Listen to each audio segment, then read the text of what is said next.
The rain had been falling steadily since mid-afternoon, a relentless downpour that turned the streets of Greenville into slick ribbons of water reflecting the harsh glow of streetlights.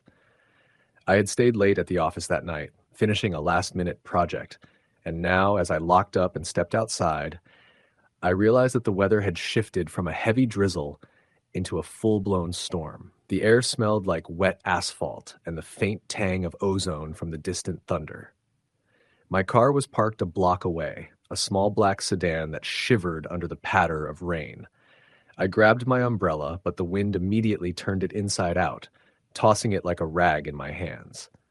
With a frustrated curse, I shoved it into the passenger seat and ran across the street, trying to dodge the puddles. The office building was in a quiet part of town, mostly warehouses and small shops that had long since closed for the night. The streets were almost empty, save for the occasional car splashing through standing water. As I neared my car, I noticed a figure across the street, just standing there under a flickering street lamp. At first, I thought it was a homeless person trying to stay dry, but the figure didn't move, didn't react to the rain, just stood there, still as a statue. My stomach tightened, a little knot of unease forming, but I brushed it off. Probably a kid messing around, waiting for someone. I hurried to my car, unlocked it, and slipped inside, shaking off the rain. As soon as I closed the door, I felt that strange, unsettling chill crawl down my spine. The kind you can't explain, the kind that tells you something's wrong even if your brain hasn't caught up yet. I started the car, wipers going full blast, and pulled onto the main road. The rain pelted the windshield so hard it sounded like someone was hammering it. I flicked the defroster on and tried to focus on the road, but I couldn't shake the feeling that I was being watched. I glanced in the rearview mirror and at first saw nothing. Then, in the corner of the glass, I thought I saw a flash of movement, a dark shape disappearing behind a tree or a telephone pole. My heart picked up, but I rationalized it. My mind was playing tricks, tired and tense from the late night at work. Still, I couldn't shake the uneasy sensation that I wasn't alone. I turned onto a smaller road to cut through a neighborhood I knew would lead me back to the highway. The street was lined with old houses, most of them dark, the occasional porch light glowing faintly. I passed a house near the end of the street that I knew had been abandoned for years, the windows boarded up, yard overgrown. And that's when I saw him. A man standing in the middle of the road, soaking wet, clothes plastered to his body, hair dripping water into his face. He looked like he had been there for hours. My first instinct was to slow down, but my eyes caught something off. He wasn't waving or signaling. He wasn't trying to cross. He was just staring at me. Dead eyes, unblinking, locked on me as I drove by. I should have stopped, or at least called the police, but something rooted me to the spot. I watched him, my car moving slowly, and he didn't move a muscle. And then, as I passed, he suddenly darted toward the side of the road. Not running, but gliding almost, like a shadow sliding across the wet pavement. My stomach dropped, my pulse racing, and I floored the gas pedal, turning the corner onto the main highway as quickly as I could. The highway was deserted except for a few trucks splashing through the standing water. My wipers couldn't keep up with the rain, and I had to slow down, terrified I'd hydroplane into the median. That's when I noticed something in the passenger side mirror, a shape in the reflection that wasn't there before. My first thought was that I imagined it, maybe a trick of the raindrops or the lights, but it didn't go away. It was a person, running alongside the car, keeping pace. Impossible, I thought. No one could run that fast in these conditions. I looked over, but the road beside me was empty. Only the rain, the slick asphalt, and the sound of my tires cutting through water. But every few seconds in the mirror, I caught a glimpse of movement, a dark silhouette, always just behind me, never fully in view, never close enough to be clearly seen. Panic set in, and I took the next exit, planning to double back through the streets to see if it would stop. I didn't care about directions anymore, only that I needed to shake this feeling, shake this thing. As I slowed to turn onto a side street, my headlights caught something that made my blood run cold. Standing under a flickering streetlight, about 20 feet ahead, was the man from before. Only now there were two, and then three. Figures materialized from the darkness, all wet, all staring, all silent. Their faces weren't fully visible, but I could feel their eyes drilling into me. My hands tightened on the wheel, knuckles white. I backed up slightly, hoping to get away, but there was nowhere to go. The street ended in a dead end, and the figures didn't move, didn't speak. They just waited. And then one of them raised an arm, pointing straight at me. That was all I needed. I slammed the car into reverse and swerved back onto the main road, my tires skidding in the rain, heart hammering in my chest. I didn't look back. I called my girlfriend as soon as I got back on the highway, trying to steady my voice as I explained what had happened. She laughed at first, thinking I was overreacting, tired from work. But when I mentioned the figures, the way they moved, the fact that it felt like they were following me, her tone changed. She told me to stay on the highway, don't take any more back streets, and go straight home. I agreed, though the knot in my stomach refused to loosen. By the time I reached my apartment, I was drenched, shaking, and exhausted. I didn't see anyone in the parking lot, but I kept my keys in my hand as I fumbled with the door. Inside, I locked the door behind me and collapsed on the couch, still hearing the rain hammering against the windows. I tried to convince myself it was over, that whatever it was had stayed behind in the dark streets. But that night, sleep was impossible. Every time I closed my eyes, I saw those figures standing in the rain, waiting, and every time I drifted, I heard faint tapping at the window or the sound of wet footsteps just outside the door. I convinced myself it was the storm, the wind, the sound of the rain exaggerating every little noise. The next day, I tried to shrug it off. I went to work, told a couple of friends about what happened. They laughed, called me paranoid, but I knew what I had seen. The memory of those unblinking eyes, the wet, dark shapes following me, burned in my mind. That evening, I decided to take a different route home, sticking to well-lit, busier streets. The rain had let up, but the air was thick with humidity, and the streets still glistened wet. As I drove, I noticed a figure standing under a streetlight, a little further down. My stomach sank. I slowed, trying to get a better look. It was him, or at least someone who looked exactly like him. Wet, dripping, staring at me. I sped up, refusing to get any closer, and eventually the figure vanished into the shadows. My hands trembled on the wheel, and I knew then that this wasn't just a one-night thing. Whatever it wasn't done with me. Over the next few weeks, the sightings continued. Always at night, always in the rain. Sometimes I would see them standing silently at intersections, other times on sidewalks or in alleyways. The worst part was the way they moved. Not running, not walking, just gliding, sliding over wet asphalt, always keeping pace with me no matter how fast I drove. I started recording my drives with a dash cam, hoping to catch something on video, something concrete I could show people. The footage was always unsettling, shadows where no one should be, blurry shapes that didn't quite look human, and always the wet streets reflecting them perfectly, as if the rain itself wanted to keep them visible to me. One night, a little after midnight, I was driving back from a late shift at work. The rain had returned, a heavy, drumming storm that made the windshield impossible to see through without the wipers at full speed. My dash cam caught a figure ahead, standing in the middle of the road. I slowed, my heart pounding. The figure didn't move. And then, as I watched through the rearview mirror, I realized there were dozens of them, all standing silently under the flickering streetlights, forming a path that followed me wherever I went. I tried to take a side street, a shortcut I knew well, but the figures always appeared, always keeping pace. My chest tightened, fear coiling in my stomach like a snake. I called the police, my voice shaking, explaining what was happening. They asked me to stay put, but I was terrified to stop. Every instinct screamed that if I did, they would reach me. I kept driving, all the way to my apartment, windows up, doors locked, heart racing. The police said there was no record of anyone on the streets, no reports of unusual activity. I knew better. I had seen them with my own eyes. It wasn't just the driving. The following weeks, they appeared anywhere there was rain. At the bus stop, at the corner store, even in my own neighborhood. Sometimes I would leave my apartment to get groceries, and a figure would be standing silently, just staring, motionless, waiting. I tried to ignore it, tried to convince myself it was a coincidence, someone else caught in the storm.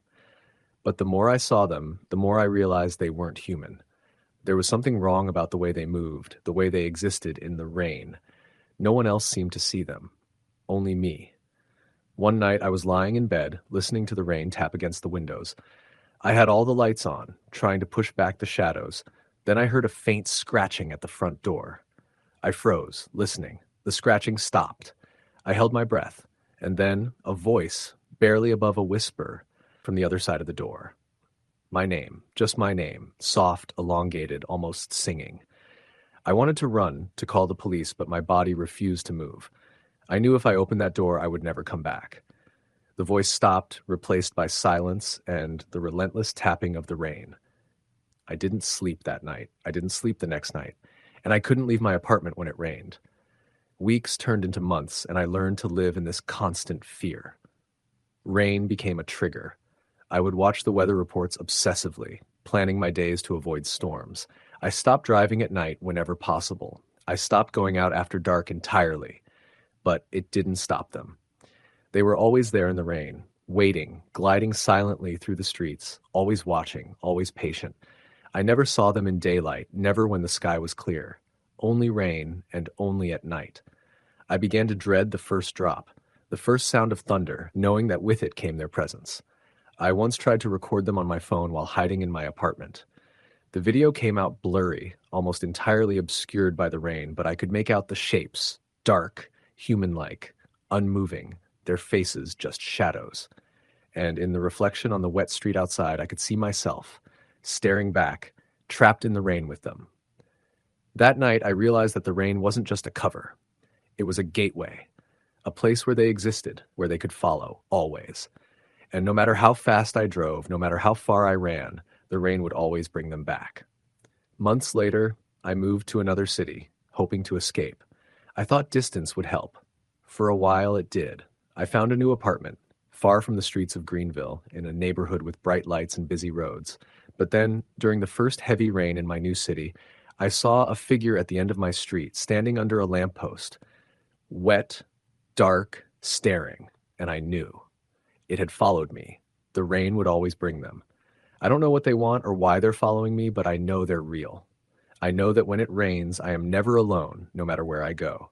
And every storm, every drop of rain that hits the pavement reminds me of the night they first appeared, waiting silently, watching, patient, and unstoppable. The last time it happened, I had to drive through a thunderstorm on the highway. The rain was so heavy, I could barely see the road. My windshield wipers were at full speed, and the thunder was deafening.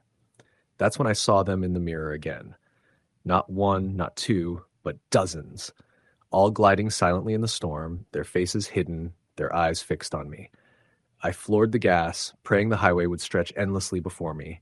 And even as I drove, even as I escaped into the city lights, I could feel them in the rain, always behind me, waiting for the next storm, waiting for the next night. Story the end. It started as an ordinary Friday evening in late October, the kind of night when the air feels heavy and the first hints of winter's chill mix with the smell of wet leaves. I had just finished my shift at the diner I worked at on the edge of town, in a sleepy Pennsylvania suburb that barely made it onto maps beyond the county lines. The rain had been coming down steadily for hours, a relentless, drumming kind of rain that turns streets shiny and mirrors the dim streetlights. The kind that makes people hurry, heads down, hands stuffed in pockets, wishing they were anywhere but outside. I was exhausted, soaked through, even under my old threadbare raincoat, and all I wanted was to get home, a little past midnight, and collapse under my comforter. I locked the diner behind me and trudged through the puddled parking lot to my car, the water soaking through my sneakers despite my best efforts. The windshield wipers squeaked and protested as I turned the ignition, and I could hear the faint rumble of thunder in the distance, though it was mostly the constant hiss of rain against metal that filled the night. I had the car heater on full blast, fog rising inside the windows almost immediately, and I wiped it in a half-hearted attempt to see the road. The streets were nearly empty, which was normal for this part of town after dark, but the darkness seemed thicker than usual, the trees on either side of the road leaning over the pavement like looming wet specters. I remember thinking it was just the weather playing tricks on me, that my brain was already tired and hungry for sleep. But the first odd thing happened within 10 minutes of leaving the diner. I was driving past the stretch of road that runs along the old industrial part of town, a place of abandoned warehouses, cracked pavement, and flickering streetlights, when I saw a figure standing on the side of the road. A man, I assumed at first, wearing a dark hoodie with the hood up, hands shoved into the pockets. The rain soaked him to the skin, but he wasn't moving in the way someone standing in a storm normally would. He just stood, perfectly still, watching the road. I slowed down, thinking maybe he needed a ride or maybe he was hurt. I flicked my brights on and off to signal, but he didn't move. My headlights lit him up, and I remember noticing the unnatural stillness in him, like the rain was sliding off him without disturbing a single hair, almost as if he were outside the rules of the storm. I shook my head, convincing myself it was just a drunk guy or some other oddity. I kept driving, though I couldn't help glancing in the rearview mirror, and then he was gone. Not like he walked away, not like he ducked behind a tree. He was simply gone. 1 second he was there, standing in the rain, and the next, nothing. Just the reflection of the wet pavement and the dull hum of the rain. My heart thumped harder than it had all day. I told myself I had imagined it, my eyes playing tricks in the darkness. Maybe the reflection of a signpost looked like a figure. Maybe I was just tired. But the feeling didn't leave me. That unease had a sticky quality, like wet leaves on your shoes. I took the next turn heading onto the smaller residential streets. I live in a quiet part of town, rows of houses with overgrown lawns, some lights flickering through curtains. Even at night, you usually see a dog bark or someone coming home late, but the streets were dead. Dead and gray under the rain, with my tires spraying water as I passed. That's when I noticed something else. The sound. At first, I thought it was the rain hitting the roof of the car, the usual splatter, the hiss of tires in puddles, but no. There was a tapping, light at first, like the sound of a branch brushing against metal. I turned off the radio to listen. The sound was behind the car. Slow, deliberate. Tap, tap, tap. I checked the mirrors, peering into the dark, rain-blurred streets, and I saw nothing. No other car. No person. I sped up, trying to convince myself it was just water dripping from the trees. But the tapping got louder. It was coming from the back, almost like nails against the metal of the roof.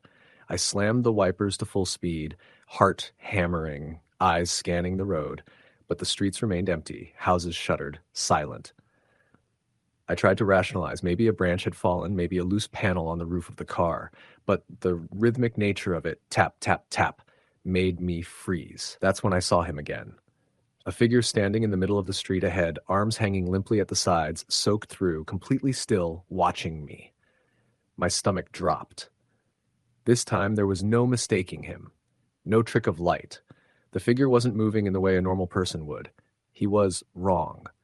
Thin, in a way that didn't look right, stretched oddly, the hood covering a head that seemed too large, or maybe the proportions were just off. I slammed the brakes. My tires skidded on the wet asphalt. The figure didn't flinch, didn't move aside. It was like I had driven straight into the middle of someone's nightmare. I swerved to avoid him, praying he would move, and then he was gone again. Just like that. No sound of splashing in puddles, no smear of wetness. Nothing. My car came to a stop against the curb, tires hissing in the rain. I sat there shaking, trying to catch my breath. My hands were slippery on the wheel, rain dripping down my sleeves. I glanced in the rearview mirror again, and I could swear I saw another figure, smaller this time, standing in the middle of the road behind me, arms raised slightly as if waiting. I threw the car into reverse, heart pounding so hard I thought I might pass out. The tapping started again, louder now, like someone pounding on the metal roof from the outside. I yanked the car into the nearest driveway, a dark stretch in front of a boarded-up house there, thinking I could hide, thinking maybe I could wait for this to end. But the rain seemed to intensify, hammering against the car like 1,000 little fists. And the tapping? It was right above me now, on the roof of the car, slow and heavy, irregular but impossible to ignore. I froze, gripping the wheel, staring at the dark house in front of me. Then the door of my car, locked, I was certain, popped open. Just a crack. I jumped back, pulling at the door, but it wouldn't budge. My heart felt like it was trying to climb into my throat. The tapping became a scratching, sharp and uneven, as if claws were running across the roof, and then I saw it in the reflection of the rearview mirror. The hooded figure was leaning into the window, impossibly tall, impossibly thin, just watching. And his face, oh God, there was a face there. Pale, expressionless, with dark hollows where eyes should have been, mouth slack, dripping with rain that wasn't from the storm. I screamed, hit the horn until my hands were raw, fumbling to lock all the doors. The tapping stopped, the scratching stopped, and then silence. Just the rain again, pouring down, leaving a river of water running off the roof of the car. I dared not look back. I floored it, tires sliding, water spraying, heart hammering until I reached the main road. I don't remember much of the drive after that, only that every shadow along the road seemed to twitch. Every streetlight flicker was a warning. Every sound made me jolt. I got home, slammed the door behind me, locked everything, and stayed in the living room with all the lights on, shaking, dripping wet, unable to sleep. I didn't leave the house for the next 2 days, ordering food, watching the rain through the windows, convinced I would see that figure again. On the third night, I made the mistake of looking at the street from my window. I live on a corner, so the streetlights illuminate part of the road. And there he was, standing in the middle of the intersection, just staring at my house. His posture hadn't changed.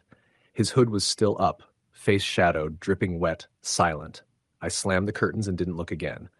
I called the police, but they were skeptical. Probably someone messing with you, they said. A kid, a drunk, maybe your mind playing tricks in the storm.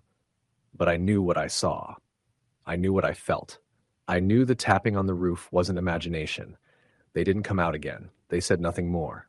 Over the next week, I tried to keep normal. I left the house during the day, never after dark. But every time it rained, my heart would skip, my hands would sweat, and I would see him. In reflections, in puddles, in the corner of my vision. Always standing, always watching, never moving, but never gone either. One night, a few days later, I was lying in bed, trying to convince myself it was over, that it was just some freak storm trick. The rain was coming down hard, tapping against the window, a gentle rhythm this time, not threatening. And then a sound so soft I barely noticed it at first, a slow, deliberate tapping on the window frame. Just 3 taps. Pause. 3 taps. Pause. I froze, my chest tight. The room suddenly felt too small, the air too thick. I wanted to run, but I couldn't. I slowly, ever so carefully, rolled over, and the window was fogged over, streaked with rain. And in that condensation, slowly forming from some impossible condensation pattern, was the outline of a figure. Tall, thin, hood up, arms hanging limply, watching me. Tap, tap, tap. I haven't slept properly since. The rain is no longer soothing. It's a warning. Every puddle is a mirror, every shadow a doorway. I haven't told anyone else. They would think I'm insane. But I know the truth. He waits in the rain. He watches. He doesn't move like we do, doesn't obey the laws of the world, and he never leaves. Some nights when the rain is heaviest, I swear I hear tapping not just on the windows, but from inside the house. Slow, deliberate, waiting, just like him. Story the end. It started raining just as I was leaving work that night. I had stayed late because my manager had piled on extra reports that were urgent, but somehow still made their way onto my desk at 5:30 p.m., when the office should have been empty. The sky was this deep, angry gray, the kind of gray that presses down on your shoulders, and the rain was already beginning to fall in sheets. I didn't have an umbrella, and I didn't really care. I was tired enough that getting soaked felt like a natural extension of the day. My car was parked at the far end of the lot, and as I walked toward it, I noticed how quiet everything was. Even the usual nighttime hum of traffic seemed muted, swallowed by the rain. By the time I reached my car, I was soaked to the bone. I fumbled with my keys, trying not to let my hands slip. The lot was practically empty, save for a few cars scattered around. I didn't see anyone else out there, which was normal for a Tuesday night, except that something felt off. The wind had picked up, carrying with it the distant sound of tires splashing in puddles on the main road. I shook it off as my imagination. I got in the car, locked the doors, and started the engine. The heater kicked in, blowing warm, slightly damp air into the cabin, and for a moment, I felt safe. I drove home along the winding suburban streets, the wipers slapping back and forth in a rhythm that was almost hypnotic. Streetlights blurred through the rain like smeared oil paints. It was one of those nights where everything looks different when it's wet. The familiar becomes eerie, shadows deepen in the corners of your vision. As I passed an intersection near a small park, I noticed someone standing on the corner, under a streetlight. I almost didn't see them at first, because the rain was coming down so hard. But when I did, I noticed they weren't moving, not shifting weight, not lifting an arm, not adjusting their hood, just standing there, watching. I slowed down, my gut tightening. It wasn't a jogger or someone waiting for a bus. It was late, and there wasn't supposed to be anyone there. Something about the stillness of them made my chest tighten. I glanced away, then looked again, and my stomach dropped. They had tilted their heads slowly, almost imperceptibly, toward my car as I passed. My fingers gripped the steering wheel harder. I kept driving, telling myself I was imagining it. Maybe it was a mannequin. Maybe someone was drunk. Maybe anything that would keep the fear at bay. By the time I reached my neighborhood, the rain was coming down in buckets. Puddles were forming across the roads, reflecting the streetlights like dark mirrors. I pulled into my driveway and noticed that my neighbor's porch light was on. That was odd. She was usually asleep by this hour. I shrugged it off. I had to get inside, dry off, and just put the day behind me. I unlocked the door and stepped into the hallway, shaking off the water. My phone buzzed in my pocket, a text from an unknown number. "I see you." I froze. The heat from my walk-in had done nothing to warm the icy feeling that swept over me. I looked around, half expecting someone to be standing in the living room, but I was alone. I tried to think rationally. Prank, wrong number, but my heart was hammering in my chest. Another text came a minute later. "Walking home?" I dropped my bag on the floor, fumbling for my phone. My fingers were slick with rainwater. Another message. "Doors unlocked." I jerked around. My apartment door was still locked. I had checked it. I checked again. Locked. The wind rattled the windows. I told myself to calm down. Maybe I had left the car unlocked. Maybe someone was following me and knew where I lived. Maybe. No, don't let your mind go there. I dialed 911, but hesitated. What would I even say? Strangers sending texts from nowhere, watching me in the rain? They could see me. They could be outside, just standing there. The sound of rain hitting the windows filled the room. I tried to breathe, telling myself it was nothing, just someone screwing with me, just a coincidence. The text didn't stop. "I'm close. I see your bedroom. Lights off. Good." I ran to the window, pulling aside the blinds, and the sight made me stumble back. Across the street, under the glow of the lone streetlight, someone was standing, drenched in rain. Their hood was up, but I could see the outline of a face, staring directly at me. I hadn't locked the blinds, and they had been waiting for me to notice. The rational part of me screamed to call the police. The primal part of me just wanted to disappear. I dialed 911, barely able to speak, and the operator's calm voice was drowned out by my own panicked breathing. I told them what was happening, gave my address, and then, between bursts of static and rain hitting the roof, I watched them move. Not running, not walking, just gliding. Or maybe just moving slow enough to be terrifyingly deliberate, closer to the sidewalk in front of my house. I could see them clearly now, soaking wet, black hoodie plastered to their chest, face obscured by shadow but head tilted in that same unnatural angle. The operator asked if I could stay on the line while police arrived. I nodded, though they couldn't see me. The texts kept coming. "Window open. I see the light. Turn it off." My power flickered. The lights dimmed, then went out. I was plunged into darkness, the only sound the pounding in my own heartbeat. I grabbed a flashlight from the kitchen drawer, its beam cutting through the dark. Across the street, the figure was gone. I convinced myself they had retreated, that police were on their way. Then I heard it, a slow, deliberate tapping at my front door. Not a knock, not a bang, but a light, rhythmic tapping that sent chills crawling up my spine. I held my breath, listening. Tap, tap, tap. I told the operator, whispering into the phone, tears mixing with rain dripping from my hair. They said the officers were 2 minutes out. 2 minutes felt like an eternity. I edged toward the door, peeking through the peephole. Empty. The rain beat down harder. I was about to let out a sigh of relief when I noticed the sidewalk in front of my house. Footprints. Wet, deep footprints leading right up to my porch, and then back out, disappearing into the night. The officer arrived, lights flashing, and I practically fell into his car, shivering. I explained everything, showing him the texts, pointing out the footprints, describing the figure. He called it in and promised to patrol the area. He stayed with me for a while until he was satisfied that nothing immediate was outside. He left, leaving me trembling in the dark apartment. I couldn't sleep. Every time I closed my eyes, I saw that figure, head tilted, standing in the rain, waiting. Morning came, gray and soggy, but without anyone outside. I checked my phone. The texts were gone. No trace of the number.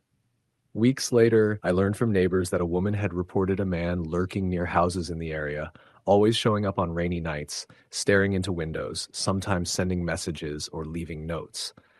No one had caught him, and he disappeared as suddenly as he appeared. Since then, I've never walked in the rain alone at night. Even now, years later, if it rains while I'm driving or walking home, I can't shake the feeling of eyes on me, waiting, tilting their head, just like that night. A few months after that, I moved. I didn't want to be in that neighborhood, didn't want to tempt fate. But even now, I dream of him. Rain falling hard, streets empty, and someone standing there, watching, waiting, tilting their head. And sometimes when I wake up, I can still hear that soft, steady tapping at my door, as if he never left. It's funny how something so ordinary, something as natural as rain, can carry terror, how it can hide someone who shouldn't be there, who watches silently, who knows exactly what you fear. I've tried to tell people, but most shrug it off. Imagination, anxiety, coincidence. But I know the truth. He was real, and he's still out there, somewhere, waiting for another rainy night. The rain never feels the same anymore. The sound of it against windows, the way it glints on asphalt, the way it can hide someone standing just out of reach, all of it carries a memory I can't escape. Sometimes I wonder if the rain is worse than the figure, if it's the cloak that lets him move unnoticed, the thing that gives him the power to follow without anyone seeing. I've thought about it constantly, about the night, the texts, the way he knew exactly where I was and what I was doing. I've thought about what I could have done differently, locked my car, taken an umbrella, not looked, not walked. None of it matters. What matters is that he was there and I was helpless. And he could come back. Sometimes when it rains, I find myself staring out the window, half expecting to see that tilted head, half expecting to see him standing there, motionless, watching, waiting. The fear isn't just in my mind, it's in the rain itself. And I've learned the hard way that when rain falls in the middle of the night, you are never truly alone. Even now, the sound of rain against the roof makes me check the doors, check the windows, check my phone for texts from unknown numbers. I haven't received another, but I can't shake the feeling that one could come at any moment, that the tapping at my door could start again, soft and deliberate. I know I'll never feel safe in the rain, not really. I know that somewhere he's out there, watching, waiting for the night when it falls again. It's a terrible kind of fear, because it's patient. It doesn't chase, it doesn't shout, it doesn't break in suddenly.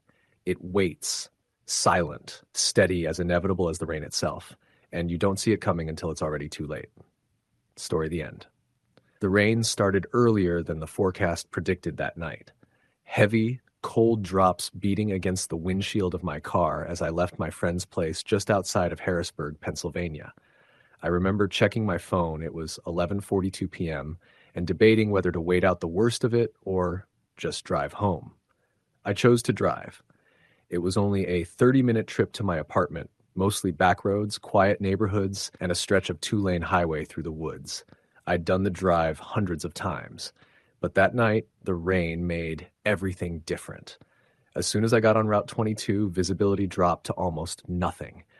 My wipers were going full speed, barely keeping up. The road was slick, and the sky had that strange, dark blue glow you get when lightning hides somewhere behind thick clouds.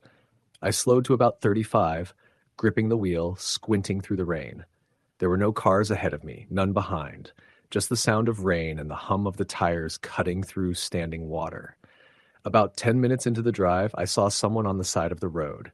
It was so quick at first, I thought I imagined it. Just a shadow, a figure in the rain, standing beside the guardrail. I almost didn't believe it, but as I got closer, I saw the flash of a pale face. A man, wearing a dark coat, completely soaked, standing there like he'd been waiting for someone. No thumb out, no movement, just watching the road, watching me. I drove past without slowing down, but my eyes kept flicking to the rearview mirror. The headlights caught him for only a second before the road curved. He hadn't moved. My heart was pounding harder than I wanted to admit. I told myself maybe his car had broken down, maybe he was just walking home. But something about his stillness, it wasn't right. A mile later, I couldn't get him out of my head. It was raining too hard for anyone to be standing still like that. They'd be freezing, soaked, miserable, but he wasn't moving. Not an inch. The road wound through a stretch of forest that night, tall, black trees rising like walls on either side. The rain intensified, hammering on the roof of my car, and for a few minutes I couldn't see anything except the hypnotic swing of my wipers. Then, out of nowhere, my headlights hit another figure up ahead. It was him. Same coat, same build, same way of standing. But that was impossible. There was no way he could have gotten there before me. Not in this storm, not without a car. My chest went cold. I hit the brakes just for a second to make sure my eyes weren't playing tricks on me. He was there, standing on the shoulder, his head tilted slightly toward my car. I didn't slow down again after that. I just drove. The rain didn't let up. My phone had no signal through that stretch, and I just wanted to make it home. Every few minutes, lightning would flash across the trees, and for a split second, I'd see movement, something dark between the trunks. I told myself it was just my imagination, that the storm was playing with shadows. Then, maybe 10 minutes later, I saw something lying in the road ahead. It was a small shape at first, then larger as I got closer. A tarp, maybe, or a bag. I swerved to the left to avoid it, but as my headlights passed over it, I realized what it was. A coat. Soaking wet, spread out on the asphalt like it had been dropped there intentionally. I didn't stop, not even to look back. My stomach was twisting itself into knots. The storm roared around me, the thunder so close it felt like it was cracking through my chest. I just needed to get home. By the time I reached the residential area near my apartment, it was nearly 12:30 a.m. The roads were empty, the rain still coming down in sheets. I pulled into the small parking lot beside my building, shut off the car, and sat there for a minute, breathing hard, staring out through the rain-blurred windshield. My heart wouldn't slow down. Every shadow looked like it was moving. Every flash of lightning made me flinch. I finally forced myself out of the car, sprinting toward my building's entrance. The security light flickered as I reached for my keys. The hallway inside was silent except for the dripping from my jacket. I climbed the stairs to my second-floor apartment, unlocked the door, and locked it again immediately after stepping inside. I stripped off my wet clothes, threw them in the bathroom, and stood by the window, staring out at the rain. The parking lot below was empty except for my car. No movement. No one there. I told myself I was safe now, that it was all in my head. But when lightning flashed, I saw it. Across the lot, under the streetlight, stood the man from the road. He was looking up, directly at my window. For a few seconds, I couldn't move. The rain ran down the glass, distorting his shape, but I knew it was him. The same soaked coat, the same unnatural stillness. His face was shadowed, but I could see enough, his head tilted to one side like he was studying me. Then, as the light flickered again, he was gone. I stepped back from the window, shaking. My breathing came out in shallow bursts. I double-checked the door locks again, closed the blinds, and grabbed my phone. Still no signal. I told myself I'd call the police as soon as it came back. I turned off the lights in my apartment and sat on the couch, listening to the rain hammer against the roof. Then came the first knock. It wasn't loud, just a soft, slow knock at my door. I froze. It came again, 3 times, perfectly spaced, deliberate. I didn't move, didn't even breathe. I crept to the peephole and looked out. Nothing. Just the empty hallway. I stepped back, heart racing. Maybe I imagined it. Maybe it was the storm.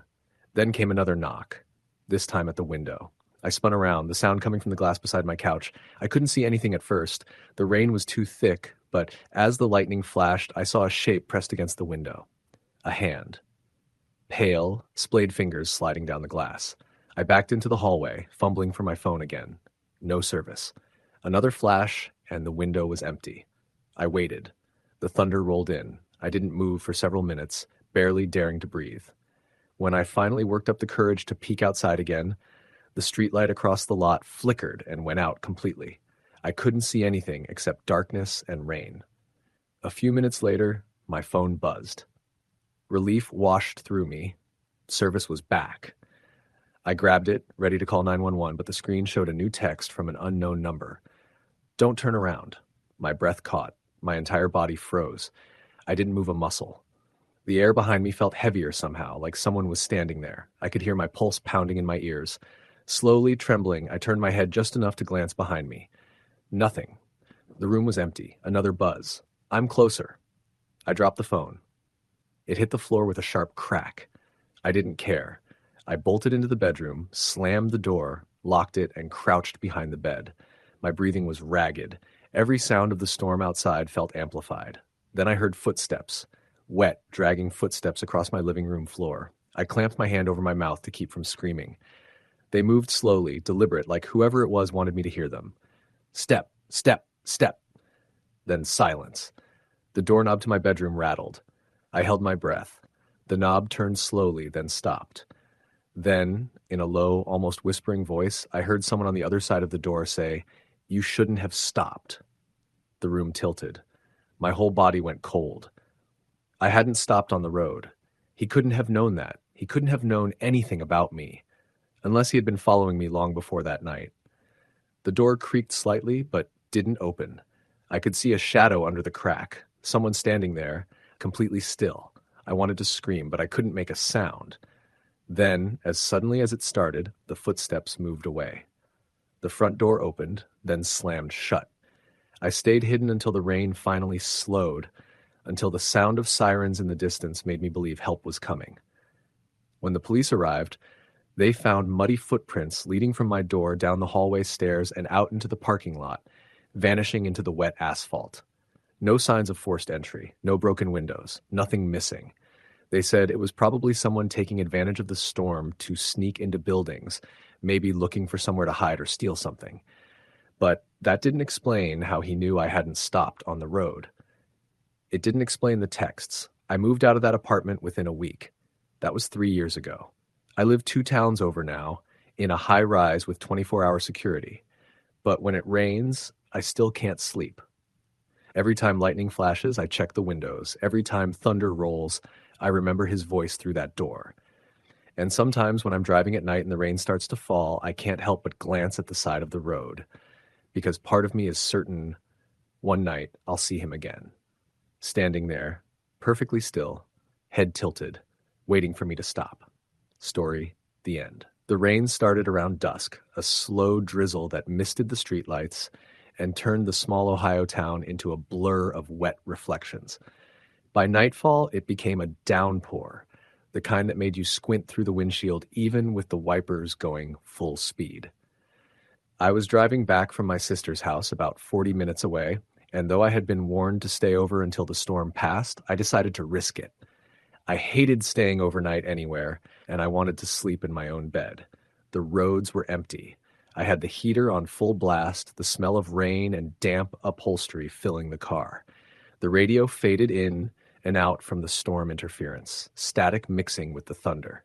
I drove slower than usual, careful on the slick roads. The 2-lane highway wound through stretches of forest and farmland, and the only light came from the occasional roadside sign or the flash of lightning across the sky. About 10 miles from town, I saw what looked like a stalled car up ahead, its hazard lights blinking through the sheets of rain.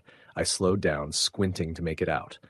A gray sedan sat half on the shoulder, half in the lane, driver's door hanging open.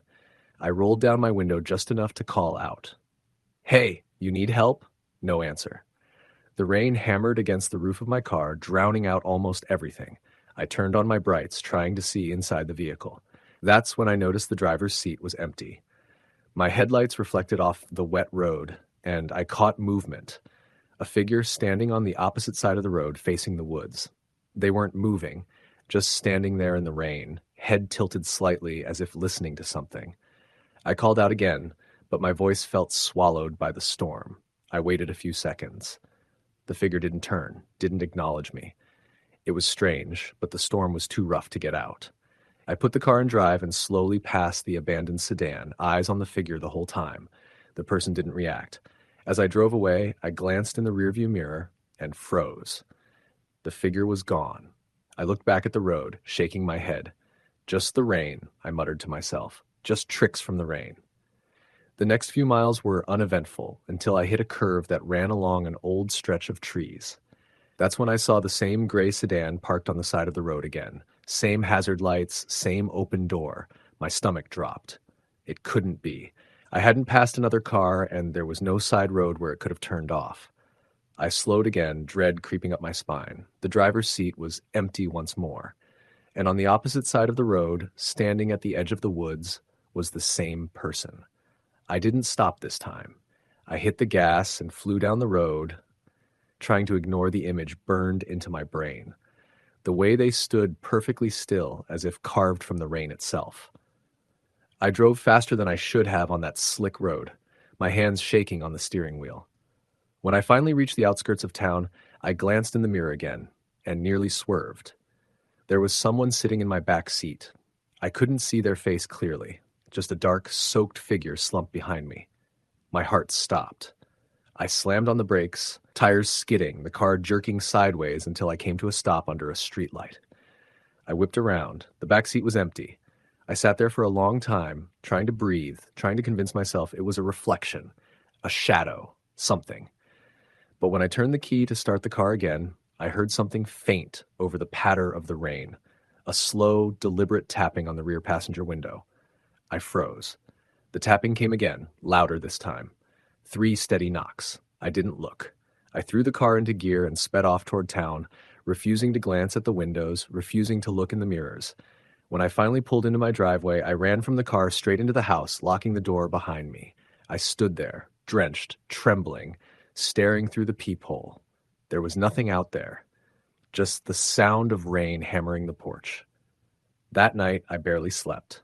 I kept thinking about the sedan, the open door, the figure. I told myself I'd imagined it, that stress and the storm had messed with my perception. But when I got up the next morning and stepped outside, there were wet footprints leading from my car to my front door. Only 3 steps. Then they stopped. Over the next week, the weather stayed wet, constant drizzle, thunder at night, and every evening around the same time, I would hear it again. 3 slow knocks on the window nearest where I slept. I never saw anyone there, no matter how fast I ran to look. Sometimes I thought I heard whispering through the rain, words I couldn't make out. By the 4th night, I started to feel like I was losing my mind. I called the police, told them someone was messing around outside my house. They came by, checked the property, found nothing. They left muddy boot prints on the porch that the rain quickly washed away. I tried sleeping in the living room, thinking maybe it was the wind or tree branches tapping against the glass. Around 2 a.m., I woke up to a shadow moving across the window, slow and deliberate. I held my breath. The shadow paused, then turned, like it knew I was watching. The outline of a hand pressed against the glass, long fingers, the skin dark and glistening with rain. I didn't move. The hand slid down the pane, leaving a streak of water, then vanished.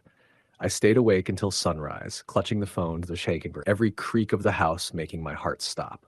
The next day, I drove to work through another downpour. I told myself to focus, to just get through the day. But when I got into the car, the smell of wet earth hit me immediately. Strong, overwhelming, like something had been sitting in there, drenched for hours. The upholstery on the passenger seat was damp. I touched it. It was cold, soaked through, as if someone had been sitting there during the night. I rolled the windows down to air it out, but the rain came harder, forcing me to roll them back up. My phone buzzed with a text from my neighbor, Jill. It read, "Hey, did you have someone over last night? I saw someone standing by your car around 3 a.m., thought it was weird." My throat went dry. I texted back immediately. What did they look like? No response for a few minutes. Then, couldn't tell. It was raining too hard. They were just standing there. I thought maybe you knew them. The rest of that day passed in a blur. I couldn't focus, couldn't think straight. I stayed late at work just to avoid driving home in the storm again, but eventually I had no choice. When I finally left, the rain had intensified, the sky a deep gray sheet split occasionally by lightning. Halfway home, I saw the gray sedan again. Same model, same open door, same hazards blinking in the distance. My chest clenched. I slowed down, debating whether to turn around, but something in me needed to see, needed to know if it was real. I stopped the car a few yards away, headlights illuminating the empty interior. The rain pounded harder, drowning out every sound but my own breathing. Then, from the trees, came a figure. The same one. Soaked, unmoving, head tilted slightly. I wanted to back away, but before I could shift into reverse, the car door of the sedan slowly creaked shut on its own. My headlights flickered. The figure stepped forward one step, then another, until it stood at the edge of the light. I couldn't see its face, but I could feel its eyes on me. Then it smiled. Not a warm smile. A slow, deliberate curl of lips that didn't reach the eyes. I threw the car into gear and sped off, heart racing so hard it hurt. The rain followed me the entire way home, hammering against the windshield so hard it drowned out the engine. When I pulled into my driveway, I saw something on the front porch, muddy footprints leading straight to my door. The same 3 steps. That night, the power went out. I lit a candle, the small flame flickering in the dark. The storm raged outside, and through the candlelight, I could see faint shadows shifting near the windows. Then came the sound again. 3 slow knocks. I whispered, "Go away." Another knock. Louder. I grabbed the phone, but there was no signal. I backed away from the window, heart pounding, eyes fixed on the glass. Lightning flashed, and in that instant, I saw it. A pale, soaked face staring back at me, pressed against the glass. Eyes wide, mouth stretched in that same awful smile. Then darkness again. The knocking stopped. When the lights flickered back on, there was nothing there. Just the rain. The next morning, the footprints were back. Fresh, muddy, leading to the same spot, and this time another set going the opposite direction, like someone had come to the door and then walked away. I decided to leave town. I packed what I could and drove out during daylight, the rain finally gone, the air still and heavy. I told myself I was free of it, that whatever haunted those roads was tied to that storm, that night. But a week later, while staying in a motel outside Pittsburgh, it started raining again. I woke up around midnight to the sound of tapping on the window. 3 slow knocks. I didn't move. I didn't breathe. Lightning flashed, and I saw him again, standing outside the glass, soaked, smiling that same awful smile. Story the end. The rain had started around dusk, soft at first, just a few droplets against the windshield, but by the time I hit the back roads of western Pennsylvania, it was coming down in sheets. My phone's GPS had lost signal an hour earlier, and I hadn't seen another car in at least 30 minutes. I was on my way to visit my cousin Mark, who'd just moved into an old house outside of Clearfield. He'd inherited it from some distant relative, and though he'd told me it was a bit off, I didn't think much of it at the time. Now, as the wipers fought against the storm and the forest pressed in on either side, I started to understand what he meant. The road was narrow, winding, and slick with rain. My headlights illuminated the trees, tall, black silhouettes dripping with water, and the occasional flash of something white between them. I assumed it was just the reflection of my lights off the rain or some trash blown into the woods. But after the 3rd or 4th time, I realized it wasn't random. The shape was always the same. Pale, upright, too still to be anything alive. I gripped the wheel tighter. "Just the rain," I muttered to myself, though I didn't believe it. The sound of it against the roof of the car was deafening, and it felt like the storm was closing in around me. The road ahead curved, and for a split second my headlights swept across a small figure standing on the shoulder. I slammed on the brakes, tires skidding as the car fishtailed slightly. My heart pounded as I peered through the rain-streaked glass. There was a girl standing there, maybe 12 years old, barefoot, her white dress soaked and clinging to her skin. She didn't move. She just stood there, staring at me through the rain. I rolled down the window a little, shouting over the storm. "Hey, you okay? You need help?" No answer. Just the sound of the rain hammering the roof. I could barely see her now, just a faint white blur through the downpour. Something about the way she stood, rigid, head tilted just slightly, made my stomach twist. I turned off the engine, grabbed my flashlight, and stepped out into the storm. The cold rain hit me like needles. I shone the light toward where she'd been standing, but she was gone. My beam cut through the rain, illuminating nothing but empty road and dripping trees. I called out again. "Hello? Are you all right?" No response, only the sound of the storm. I walked a few steps forward, scanning the roadside. My boots sank into the mud and my flashlight flickered. I pointed it down for a second. Muddy footprints. Small. Bare. They led toward the trees. Every instinct screamed at me to get back in the car, but some stupid part of me couldn't leave.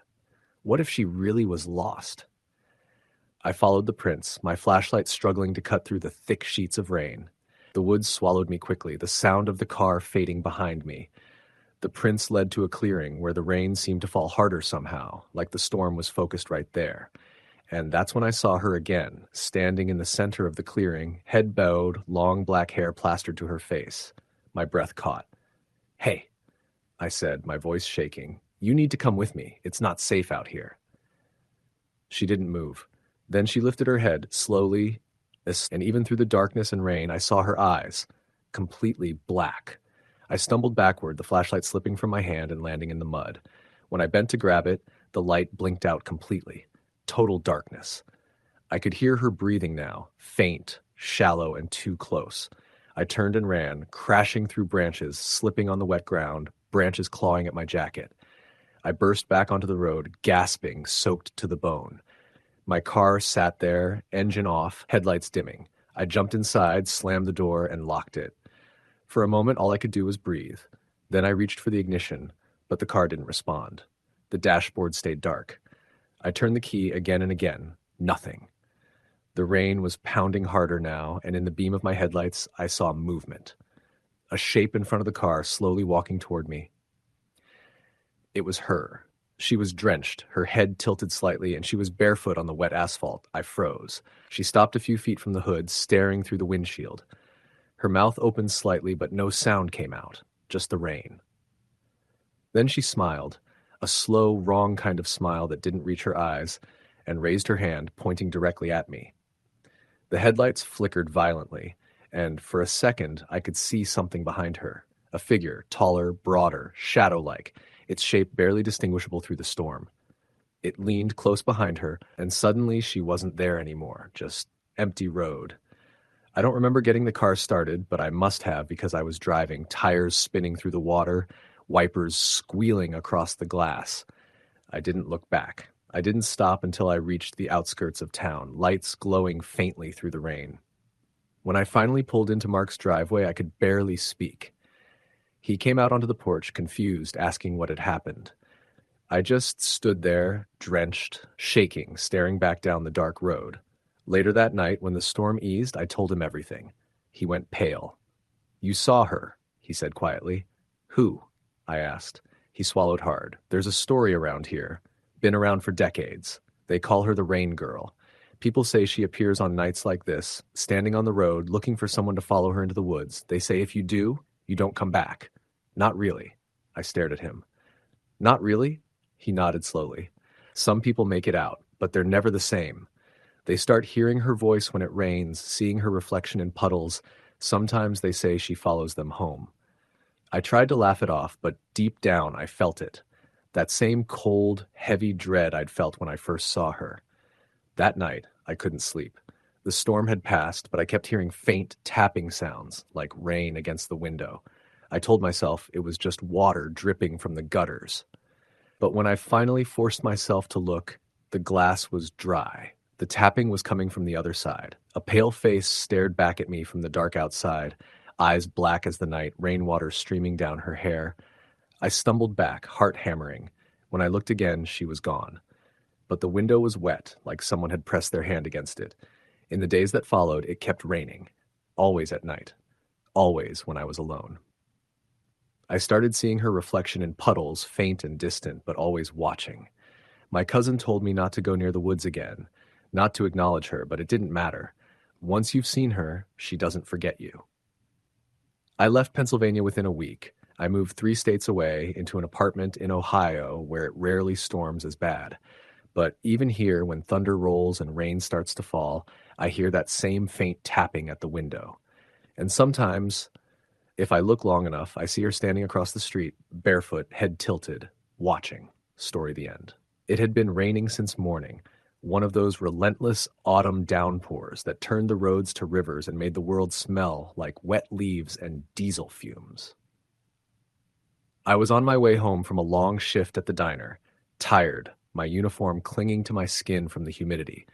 The wipers on my old Honda Civic screeched every few seconds, barely keeping the windshield clear enough to see. I lived about 20 miles outside of town in a small rental house near the woods, where the rain always seemed to fall harder. The drive home usually took around 30 minutes, but that night it felt endless. The two-lane highway was slick and glistening, the white lines disappearing under the shallow pools of water that gathered in the dips of the asphalt. Every few miles, I'd see the faint red glow of taillights ahead of me, then they'd vanish into the mist. I remember turning the radio off after the static started overpowering the music. The only sound left was the rhythmic thump of rain on the roof and the tires hissing through puddles. It must have been close to 11 p.m. when I saw the figure on the side of the road. At first, I thought it was a deer or maybe someone changing a tire, but as I got closer, the silhouette became clearer. It was a woman standing just off the shoulder holding something above her head. An umbrella, maybe, though it didn't seem to help much. Her clothes were plastered to her body, her hair hanging dark and heavy around her face. I slowed down instinctively, the way you do when you see someone who might need help. She didn't wave, didn't move at all, just stood there watching my car approach. Something about it gave me a chill. My headlights caught her face for a split second. Pale, expressionless, her eyes dark and hollow like she'd been standing there for hours. I drove past her, my hands tightening on the wheel. I told myself it wasn't my problem. Maybe she was waiting for someone. Maybe she lived nearby. But a mile later, guilt started to gnaw at me. What if she was stranded? It was pouring, the temperature was dropping, and that stretch of road didn't have cell service for miles. Against my better judgment, I turned around. When I drove back, she was gone. The roadside was empty. Just mud, tire tracks, and sheets of rain sliding across the asphalt. I slowed to a crawl, scanning the trees for movement, but there was nothing, no footprints, no sound, except the rain hitting the roof like fingertips drumming faster and faster. I felt a strange pressure in my chest, like something was watching from the woods. After a few more seconds, I gave up and drove home. By the time I pulled into my driveway, my nerves were frayed. The house sat at the edge of the forest, small and quiet, with a single light burning on the porch.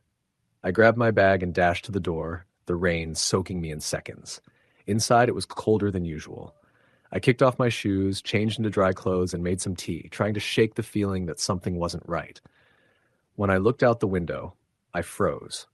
There, at the edge of my property where the woods began, someone was standing, just a faint outline through the rain, but unmistakable. A figure.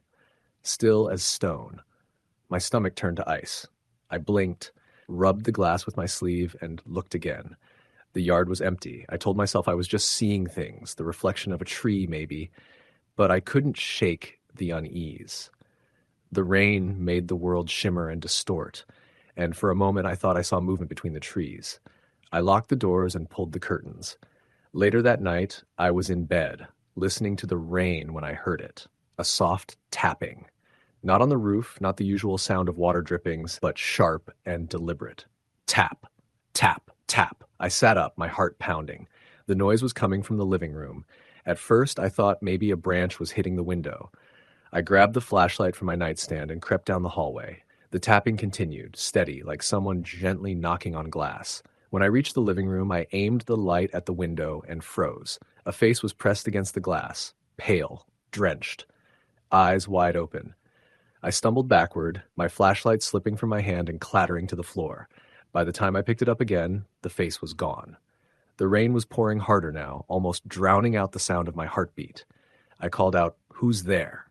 But my voice sounded small, swallowed by the storm.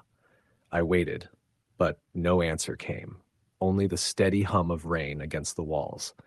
I double-checked the locks, turned on every light in the house, and stayed awake until sunrise.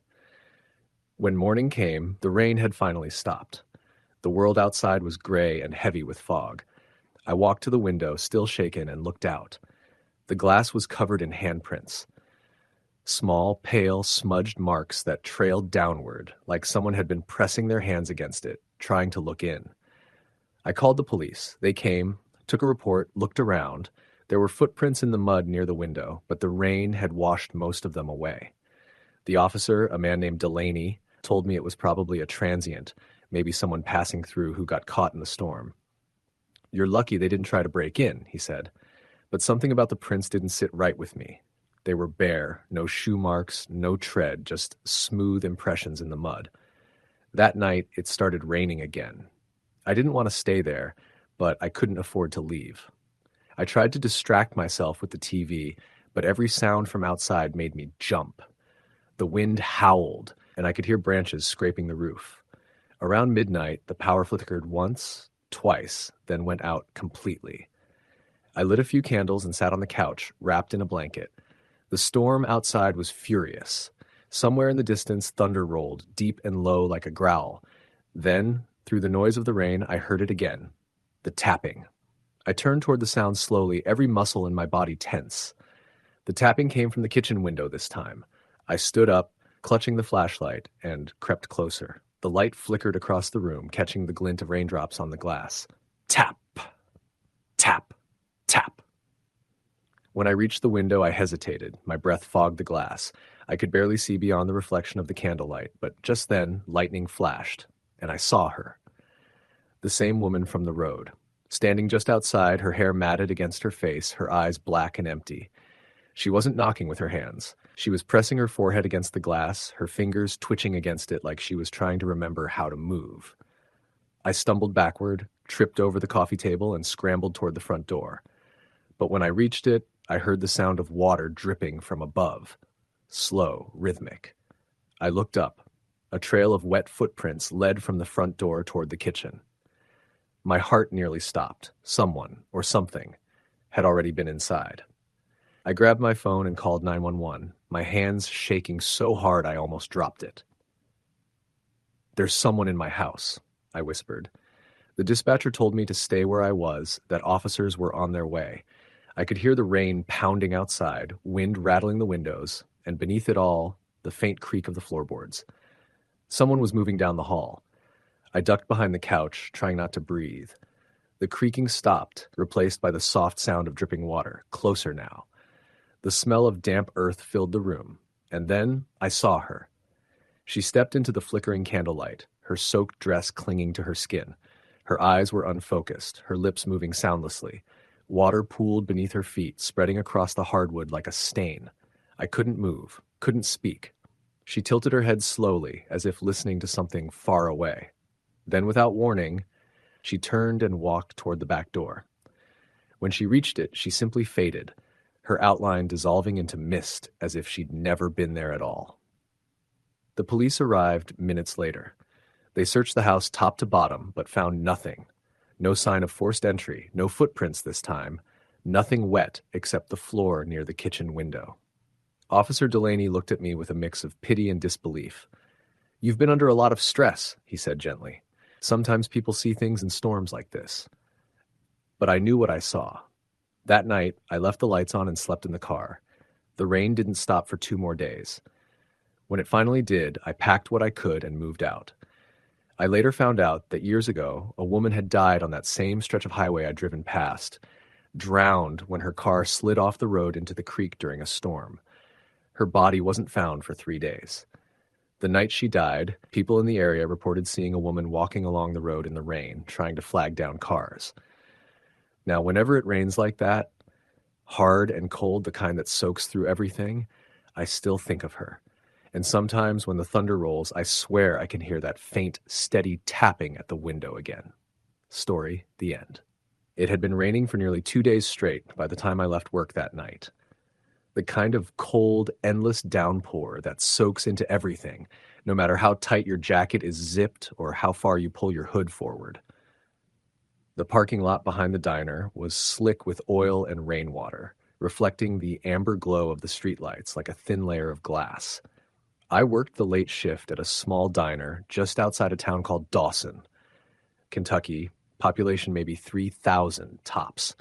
The diner sat right off the highway, surrounded by nothing but pine trees and fields that looked eerie in the fog.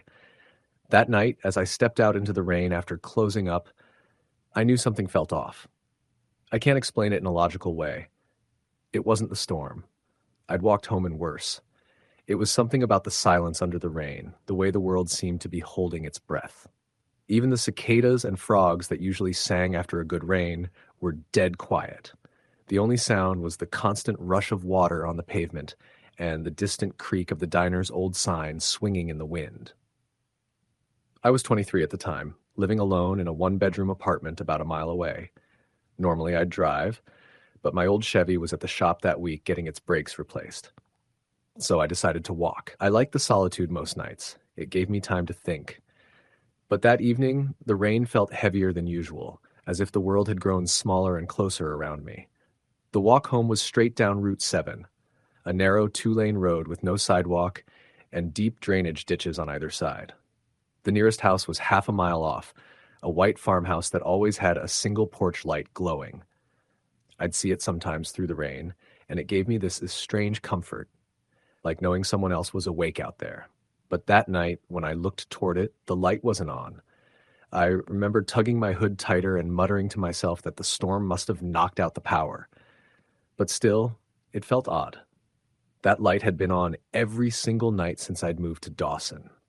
By the time I was halfway home, the rain had picked up into sheets. My jeans clung to my legs, and water was dripping down the back of my neck. I was shivering hard when I saw the headlights. At first, they were just distant beams cutting through the fog, coming down the same road toward me. I stepped off into the muddy ditch, figuring some late trucker was passing through. The lights got closer, but didn't seem to slow down. I turned slightly, squinting against the glare, and that's when I realized they weren't headlights. They were too small, too high up, and they didn't move like car lights. They flickered slightly, like someone walking with two flashlights. I stood frozen, trying to make sense of it. The lights were about 100 feet ahead, swaying left and right, almost in rhythm with footsteps, though I couldn't hear any over the pounding rain. "Hey!" I called out, thinking maybe someone's car had broken down. But the lights didn't respond. They just kept coming toward me, slow and steady. I took a cautious step back onto the road. The air felt colder suddenly, almost sharp. My breath fogged in front of me despite the humidity. "Hello?" I shouted again, but the lights stopped. For a moment they hovered in place, two glowing orbs hanging in the darkness. Then one of them dropped slightly lower, as if whoever held it tilted their arm downward. I waited, heart thudding. Then both lights went out at once. The road plunged into complete darkness. I stood there for several seconds, blinking hard, trying to see anything beyond the rain. Nothing. Just the faint outline of trees, the hiss of water on asphalt, and my own ragged breathing. "Okay," I muttered, trying to sound braver than I felt. I told myself it was probably just a couple of kids messing around, maybe locals trying to scare the new guy in town. I'd heard stories about Dawson teens pulling pranks on strangers.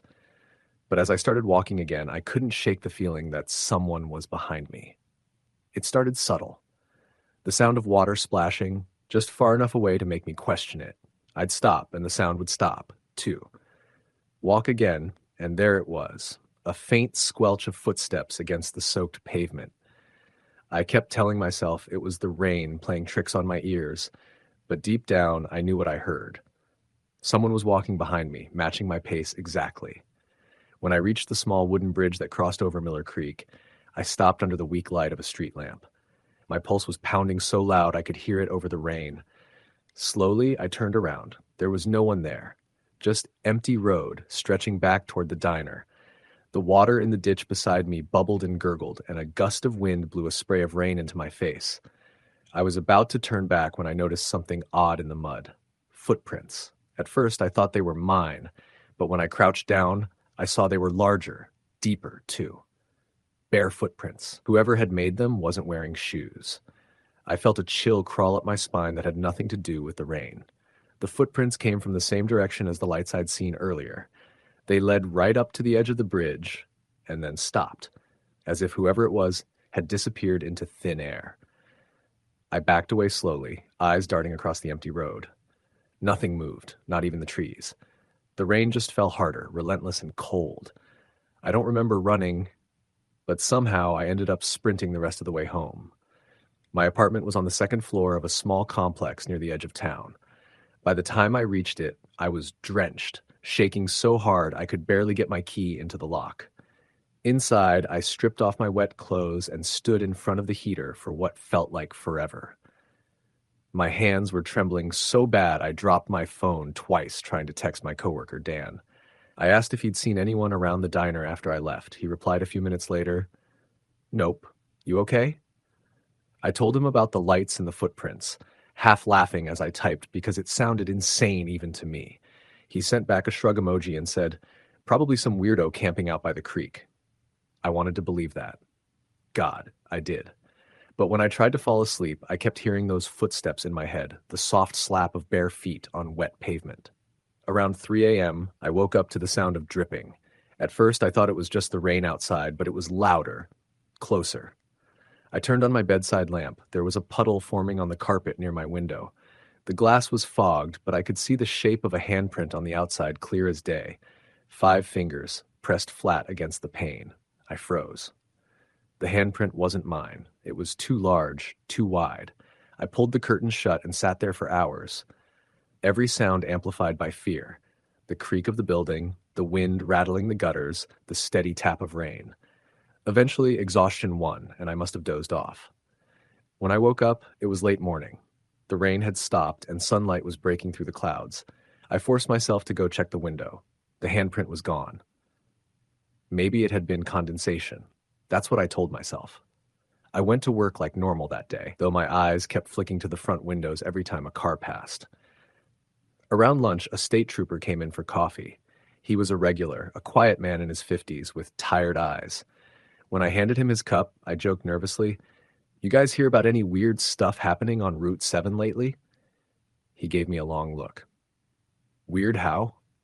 Like people walking out there late at night, maybe carrying lights or something? The trooper's face didn't change much, but his eyes narrowed just a little. "You see something?" I hesitated, then told him the story. About the lights, the footprints, the handprint on my window. When I finished, he didn't say anything for a while. Then he leaned in and said quietly, "You walked that road alone last night?" "Yeah," he sighed. "You shouldn't, not in this weather and not that stretch. We've had a few reports lately, folks saying they've seen someone out there at night, barefoot, always in the rain." A cold knot formed in my stomach. "What do you mean, someone?" He stirred his coffee. "Don't know. Could be a drifter, could be nothing. But a farmer out by Miller Creek said he saw a man standing in his field during the storm last week. Said the guy was just staring. When he went out with a flashlight, the man was gone. No footprints left behind." "Gone how?" The trooper shrugged, like he just disappeared. I wanted to ask more, but he paid his bill and left before I could. That night, I drove home instead of walking. The rain had started again, lighter this time, but steady. As I passed over the bridge, I slowed down just enough to glance toward the ditch. There was nothing there. No footprints, no lights. Just water flowing fast and dark beneath the bridge. For a while, things went back to normal. I didn't see or hear anything strange for a few weeks. I started telling myself the whole thing was just my imagination mixed with exhaustion. Until one night in mid-November, when another storm rolled through. It was close to midnight. I was closing up the diner alone because Dan had called out sick.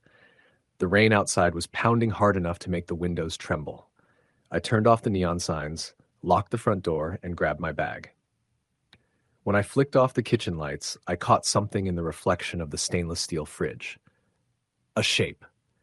At first, I thought it was my own reflection, distorted by the dim light.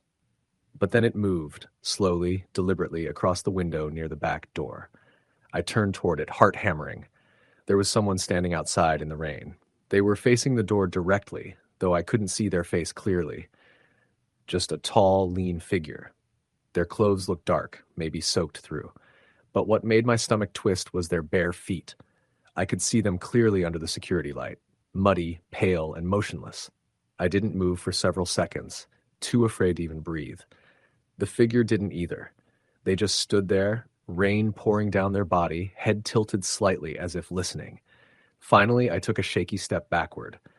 That was when the person started walking toward the door. I fumbled for my phone, nearly dropping it. My fingers were slippery from sweat. I hit 911 and whispered that someone was outside the diner trying to get in. The dispatcher told me to stay inside and that an officer was on the way. The moment I hung up, I heard it. the sound of bare feet slapping against wet pavement. Slow, steady, approaching the door. I backed into the kitchen, keeping my eyes locked on the glass. Then a hand pressed flat against it, just like the one on my window weeks before. It stayed there for a moment, the palm large and pale, fingers long and crooked. Then it slid downward, leaving a faint streak of water behind. The person turned slowly and walked away into the rain. By the time the trooper arrived, there was no one around. No footprints this time either, even though the ground was soaked. He shined his flashlight everywhere, muttering under his breath. When he came back inside, he looked pale. "That's the same thing folks been seeing," he said quietly. "Always barefoot. Always in the rain." "Who is it?" I asked. He hesitated before answering. "There was a man lived out by the creek years back. Hermit type. Kept to himself. Folks said he drowned out there one night trying to cross the bridge in a storm. Never found the body. But every time there's a heavy rain, people swear they see him walking the road barefoot carrying lanterns." He gave me a long look. "You're not the first to see him." I moved away from Dawson not long after that. The diner shut down 2 years later after a flood washed out half the road. But every now and then, when I visit family in Kentucky, I'll drive that stretch just to see it. The bridge is still there, though the sign for the diner is gone. And sometimes when the rain comes down hard enough, I swear I see 2 faint lights flickering near the trees. They move slowly side by side like someone walking. I don't stop to look anymore. I just keep driving, windows rolled up tight, heart beating fast until the lights fade into the storm. Because I know, deep down, that whatever walks that road isn't looking for help. It's looking for company. Story the end. The rain had been steady since mid-afternoon, washing over the cracked roads and lonely fields that lined the 2-lane highway. By dusk, the downpour turned into sheets, hammering against my windshield so hard the wipers could barely keep up. I was heading back from my cousin's place in rural Pennsylvania, trying to make it to my apartment in Pittsburgh before midnight. I shouldn't have been driving in that weather, but I'd made the mistake of waiting too long to leave. And I didn't want to pull over. There were no streetlights, just the rhythmic slap of the wipers and the faint yellow reflection of my headlights bouncing off the rain. After about an hour, I realized I was nearly out of gas. The gauge hovered below a quarter tank. I hadn't passed a gas station for miles, so I slowed down and watched the side of the road carefully. That's when I saw the glowing red and blue lights flickering through the rain. For a second, I thought it was a police cruiser, but as I got closer, I realized it was an old neon sign that read Miller's Gas and Market. The sign buzzed weakly, half the letters burnt out, but it was enough. I turned onto the narrow gravel drive and crept up to a small, weather-beaten station that looked like it hadn't been updated since the 70s. One flickering fluorescent bulb hung over the entrance, and the glass door was plastered with faded stickers. Beer brands, hunting licenses, cigarette ads. There were 2 gas pumps, the old kind with the flip numbers, and a single rusted-out truck parked on the side. The rain made the whole place look like it was trapped in another time. I parked by the nearest pump, rolled my window down, and pressed the call button. It crackled for a moment, then a man's voice came through, muffled and slow. "Inside only. Pay first." I sighed, killed the engine, and bolted for the door, pulling my jacket over my head. The bell above the door gave a dull ding as I stepped inside. The store smelled like damp concrete and old oil, mixed with something else, something metallic. A man in his late 50s stood behind the counter, wearing a flannel shirt and a trucker hat with a faded John Deere logo. His skin was pale and his eyes had a glassy, unfocused look like he hadn't slept in days.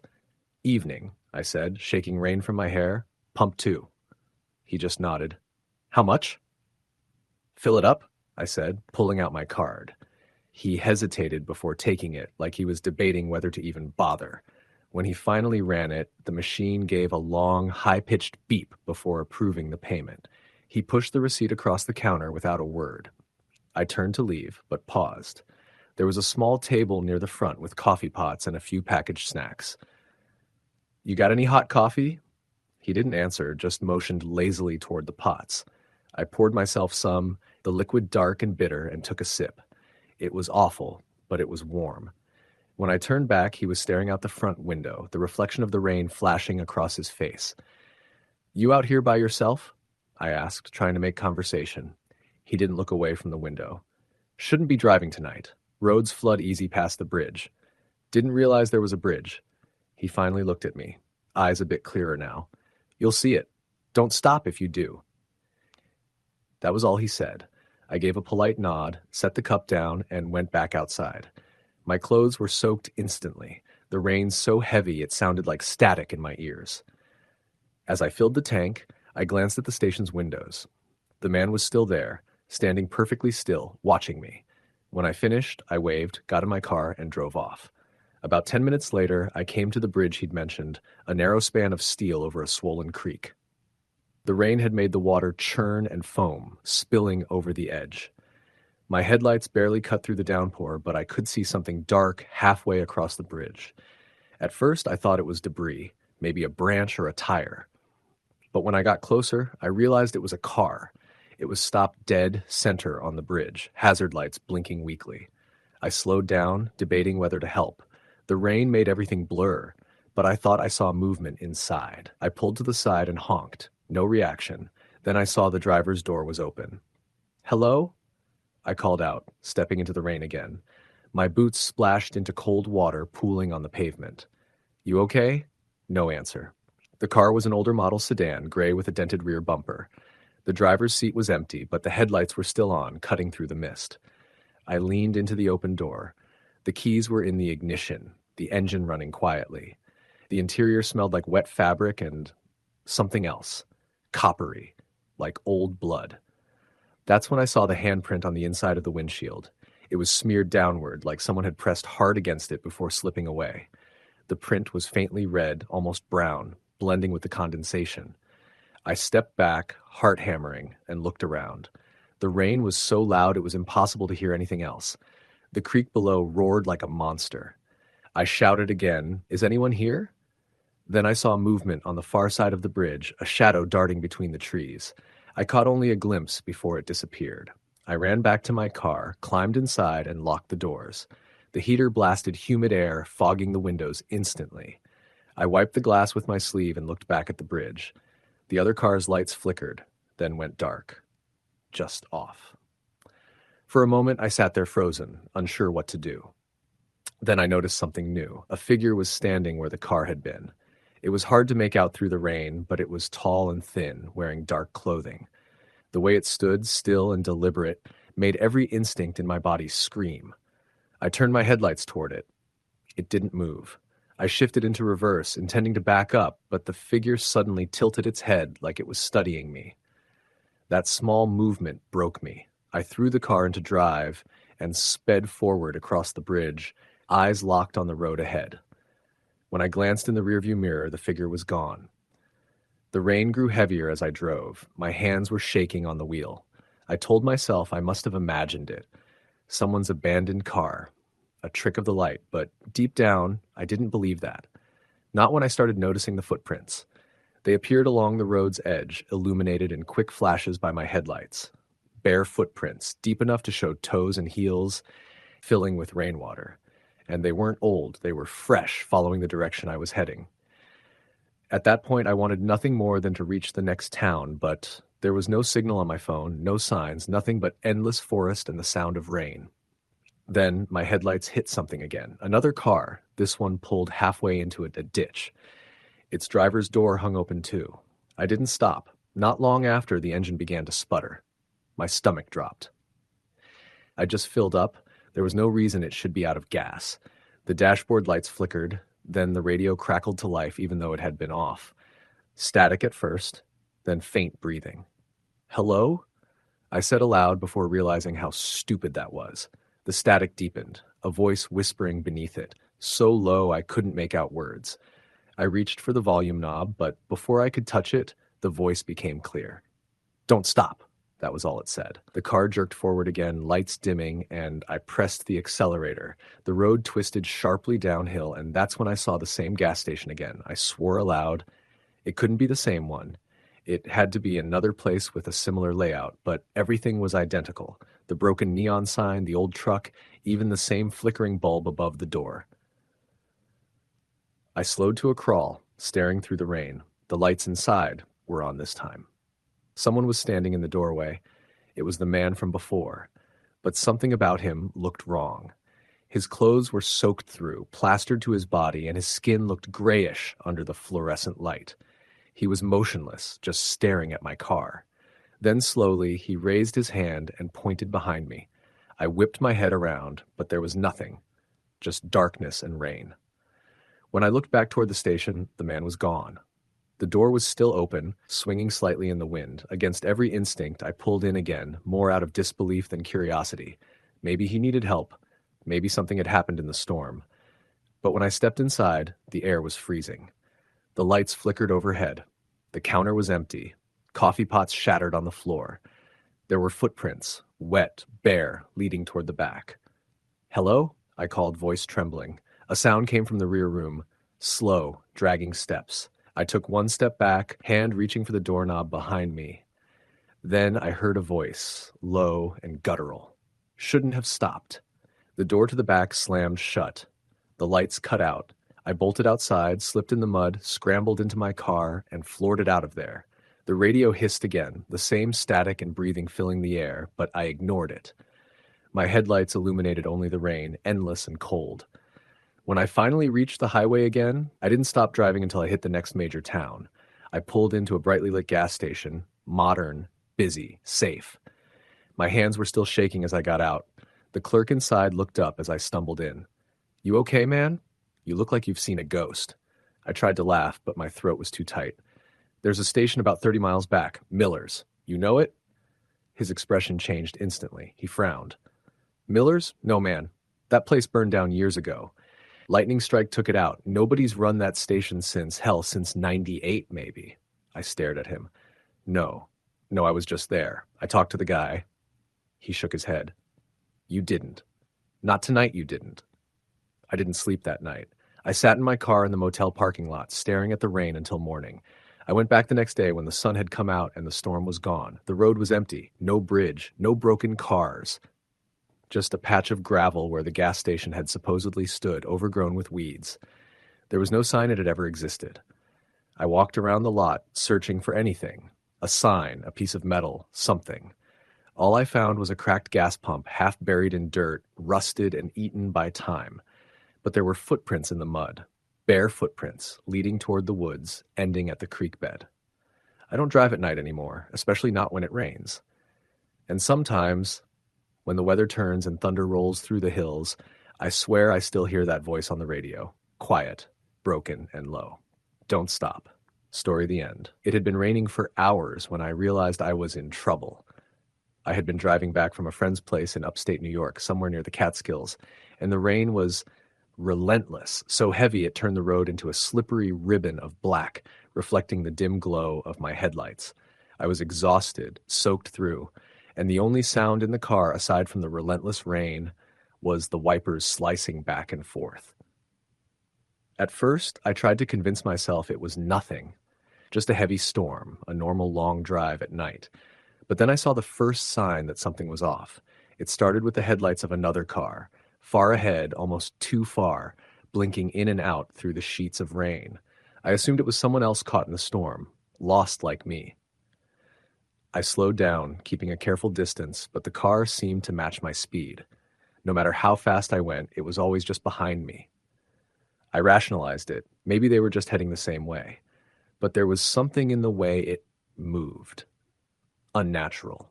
It wasn't just following. It seemed deliberate, like it was waiting for me to falter.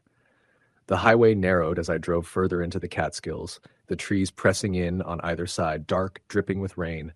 The isolation was suffocating. I remember my heart starting to pound, that gnawing anxiety that creeps up when you know something is wrong but you can't explain why. I glanced in the rearview mirror, just a sliver of that car's headlights, faint but constant.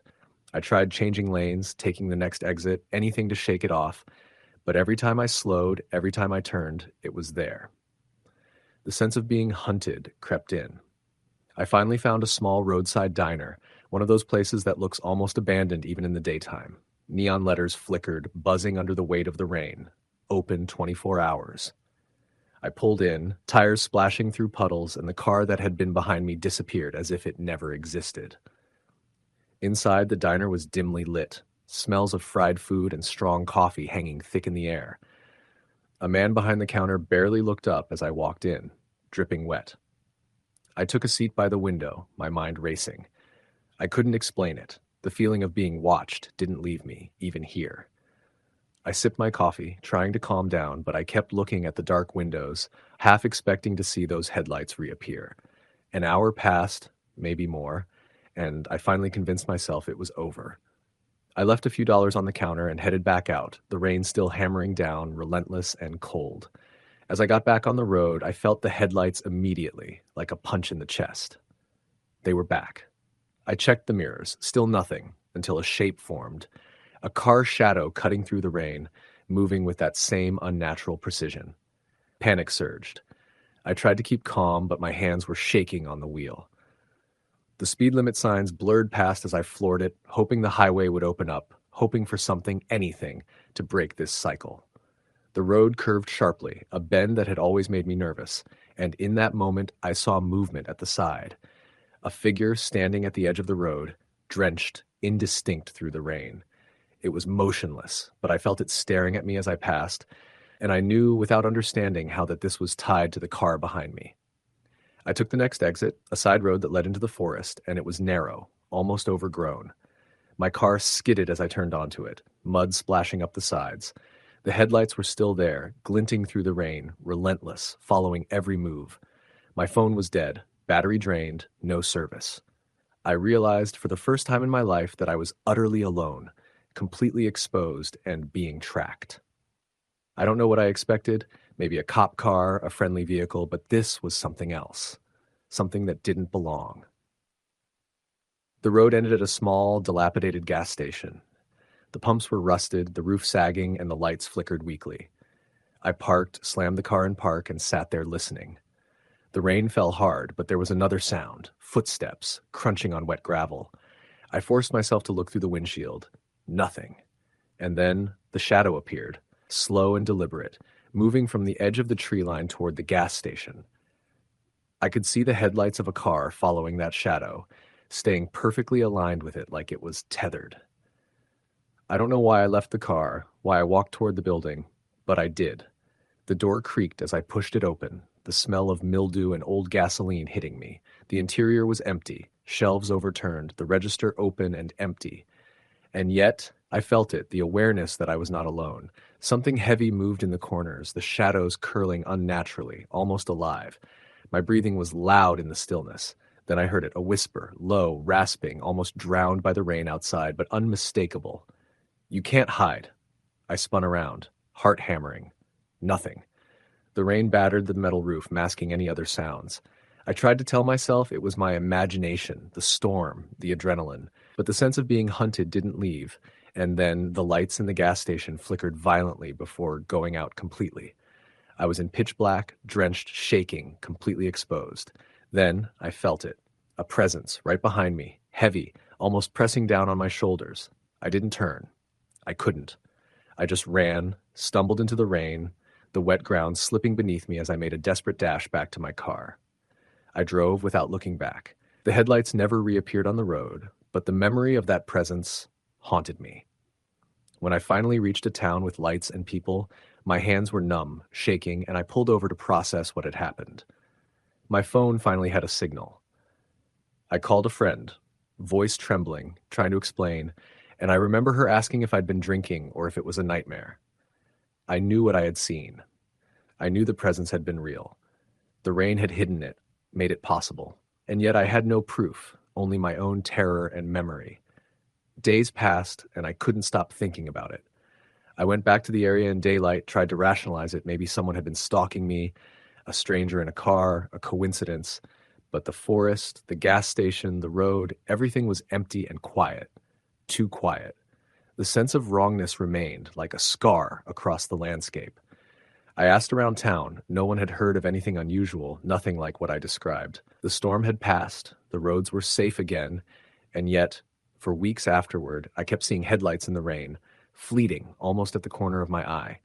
Months later, I heard about another driver, caught in a heavy rainstorm further north, reporting almost the exact same experience. A figure at the roadside, a relentless car following, the storm turning the night into a wall of water and fear. I couldn't shake it. Somehow, these events were connected. The more I researched, the more I realized there were stories, local rumors of a car that appeared in storms, stalking travelers, vanishing when daylight came. People said it had been happening for decades, almost always on isolated roads during relentless rainfall. No one could explain it. No one could stop it. I stopped driving at night when it rained heavily. I avoided isolated roads, but the fear never left me. Every time I hear a storm, even through my apartment window in the city, my chest tightens.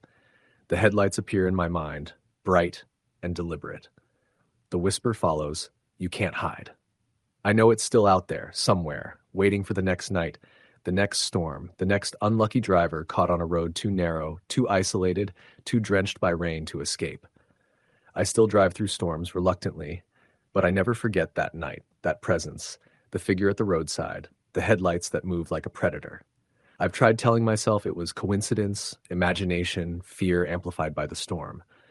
But the memory is too precise, too visceral. I know what I saw. I know what followed me. And the rain makes it possible. When it rains like that, the world becomes a place where something older, something patient, can hunt without fear of being seen. And I know deep down that I was not the first, and I won't be the last. It's been years since that night, yet I can feel the same dread if I hear the sound of a heavy storm outside my window. I drive cautiously, windows up, music on, but the instinct to glance in the rearview mirror is always there, always. Because even when the lights are gone, even when the road is empty, I know it's still there, waiting. And I will never, ever be able to forget the way the rain felt that night, the weight of its silence, and the certainty that something very real was stalking me. Story the end. The rain had started sometime after midnight. Soft at first, the kind that whispered against the windows and lulled the world into a slower rhythm. I lived in a small town in northern Pennsylvania back then, a quiet place surrounded by woods and long, curving roads that were easy to lose yourself on. That night, I was driving home from a late shift at the diner where I worked. The wipers squeaking in uneven swipes, the rain thickening into a steady downpour that turned every streetlight into a halo of orange haze. The road back home ran parallel to the river. On clear nights, you could see the reflection of the stars shimmering on the black water, but when it rained like that, the river disappeared into the darkness.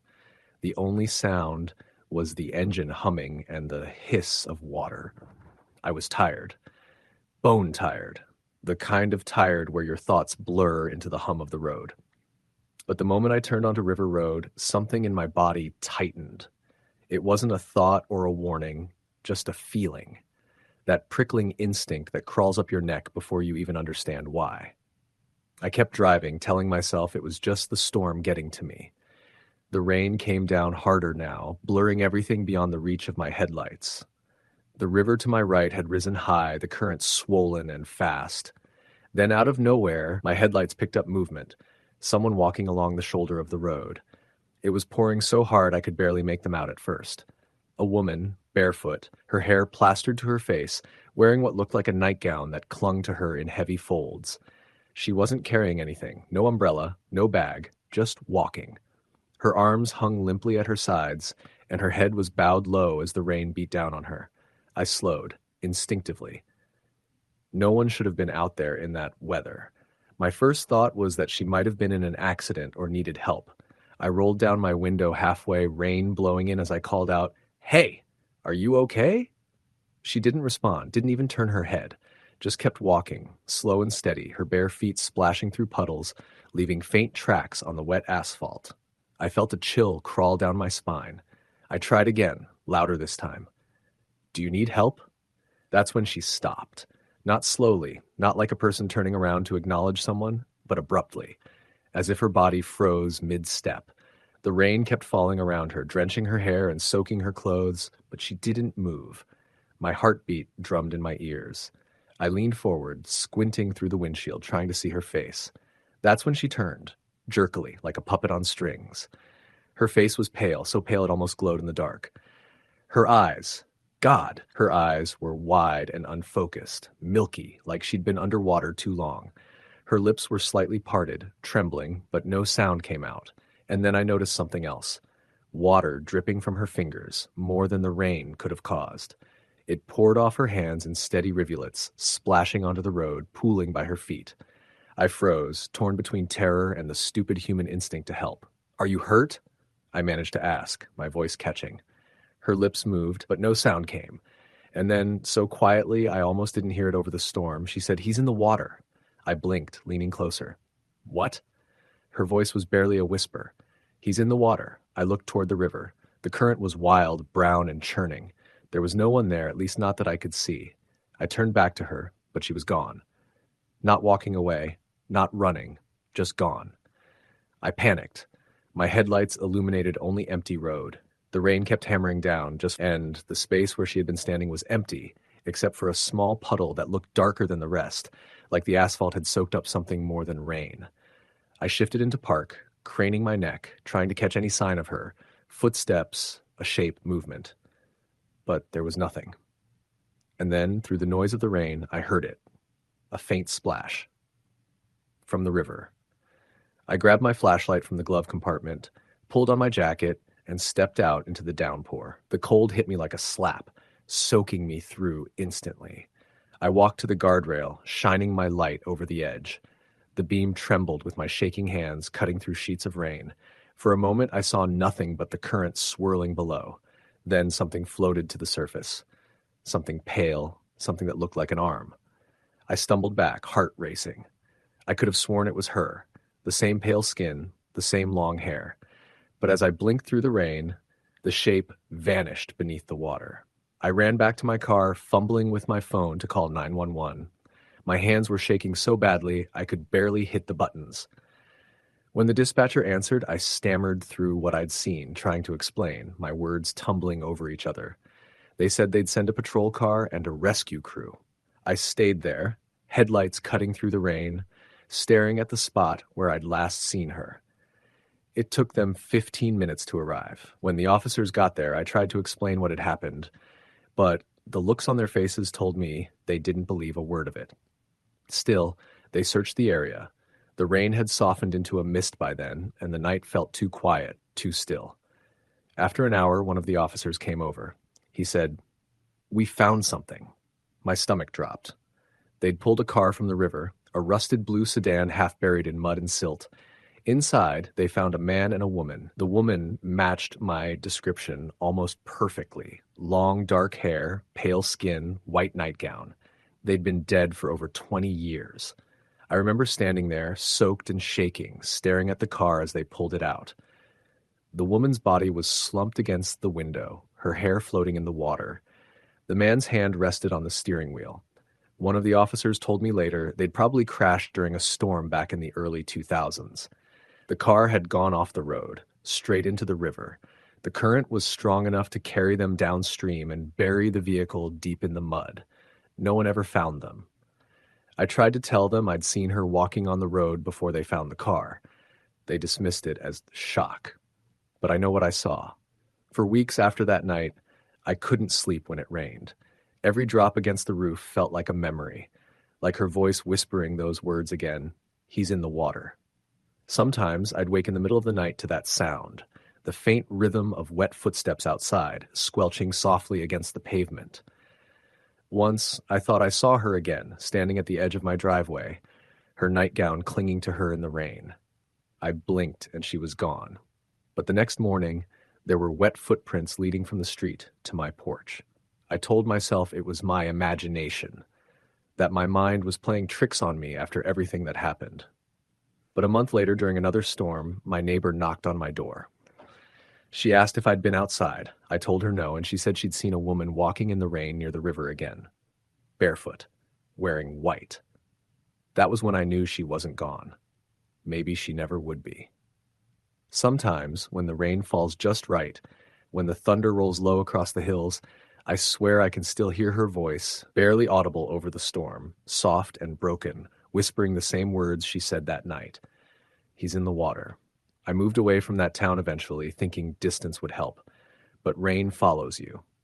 Every place I've lived since has had nights where the storms roll in heavy and unending, And every time I find myself waking up, heart racing, certain I've heard footsteps in the water outside, certain that if I just looked out the window, I'd see her again, pale, dripping, waiting on the edge of the road. And sometimes I think maybe she's not just warning me. Maybe she's waiting for me to listen, to understand what she's really saying.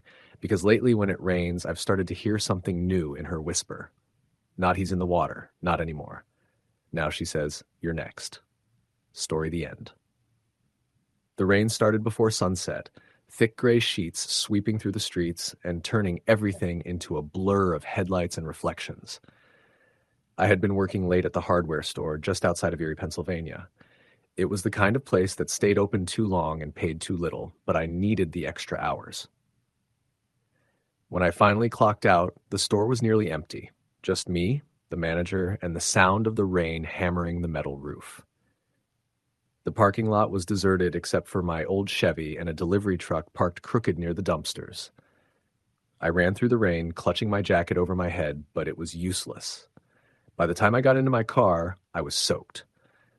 I sat there for a moment, catching my breath, watching the rain stream down the windshield.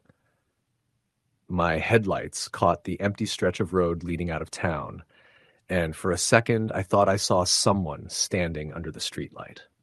But when I blinked, they were gone. I chalked it up to exhaustion. I'd been working 12-hour shifts for weeks and my mind was foggy. I started the car, the wipers struggling against the downpour, and pulled out onto the highway. The rain got heavier the farther I drove. My route home took me through a rural stretch of road lined with old, decaying farmhouses and half-flooded fields. The radio barely picked up a signal, just static and faint voices. About halfway home, I saw it again, someone standing in the middle of the road. My heart jumped, and I slammed on the brakes, the tires skidding slightly in the water. The figure didn't move, just stood there facing me, motionless. I honked the horn. Nothing. I rolled down the window just enough to shout, "Hey, you okay?" No answer. Then the lightning flashed. For a split second, I saw their face, or what should have been a face. There was nothing there. No eyes, no mouth, just smooth, grayish skin like clay that hadn't set right. The shape of a head, but not a human one. I froze, hand gripping the steering wheel, and then the thunder cracked, shaking the car. When I looked again, the road was empty. I gunned it out of there, my heart pounding so hard it hurt. I didn't stop until I was back in town. When I got home, I sat in my driveway, rain still pounding on the roof, trying to catch my breath. My hands were trembling. I told myself it was just the rain playing tricks on my eyes. It had to be. But when I got out of the car, I noticed muddy footprints leading up to my front door. Bare footprints. Human-sized, but wrong. Too long, too thin, toes too sharp. I followed them with my flashlight, half expecting to see someone crouched by the steps. But the prints just stopped halfway across the porch, as if the person, or whatever it was, had vanished into thin air. Inside, I locked every door and window. I tried to sleep, but I couldn't. The rain didn't stop. Around 2 a.m. I heard it, the faint sound of knocking.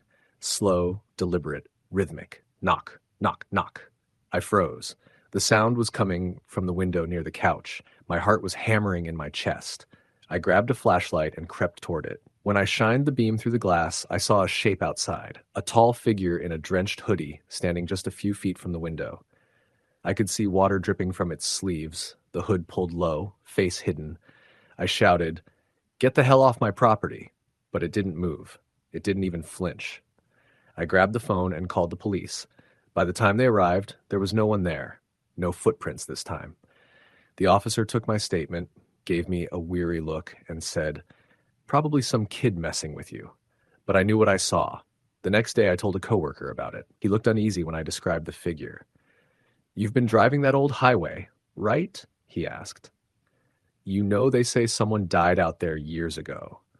Truck driver swerved in the rain, hit a guy walking along the road. No one ever found the body. Some folks say when it rains hard enough, you can see him out there again, looking for the car that hit him." I laughed it off, even though my hands were shaking. It was just a story. But the next night, the rain came again, and so did he. It was around midnight when I saw him again. This time, I was driving home from a friend's place. My headlights cut through the fog, and there he was, standing by the guardrail, drenched. He turned slowly toward me, even though I couldn't see a face, and lifted his arm to point at me. The gesture was so deliberate, so purposeful, that I felt every hair on my neck stand up. I drove past him, trying not to look back, but something in me couldn't resist. In the rearview mirror, I saw him standing in the middle of the road again, facing the car, arms still raised. That night, when I got home, my phone started buzzing. Unknown number. I answered. Nothing but static and faint breathing. I hung up, but it rang again immediately. Same thing. I blocked the number. 2 minutes later, another call. Another number. Same sound. I unplugged the phone and went to bed, but sleep didn't come. Sometime around 3, I woke to the sound of dripping water. I thought maybe I'd left a window open, but when I got up, I realized the sound wasn't coming from outside.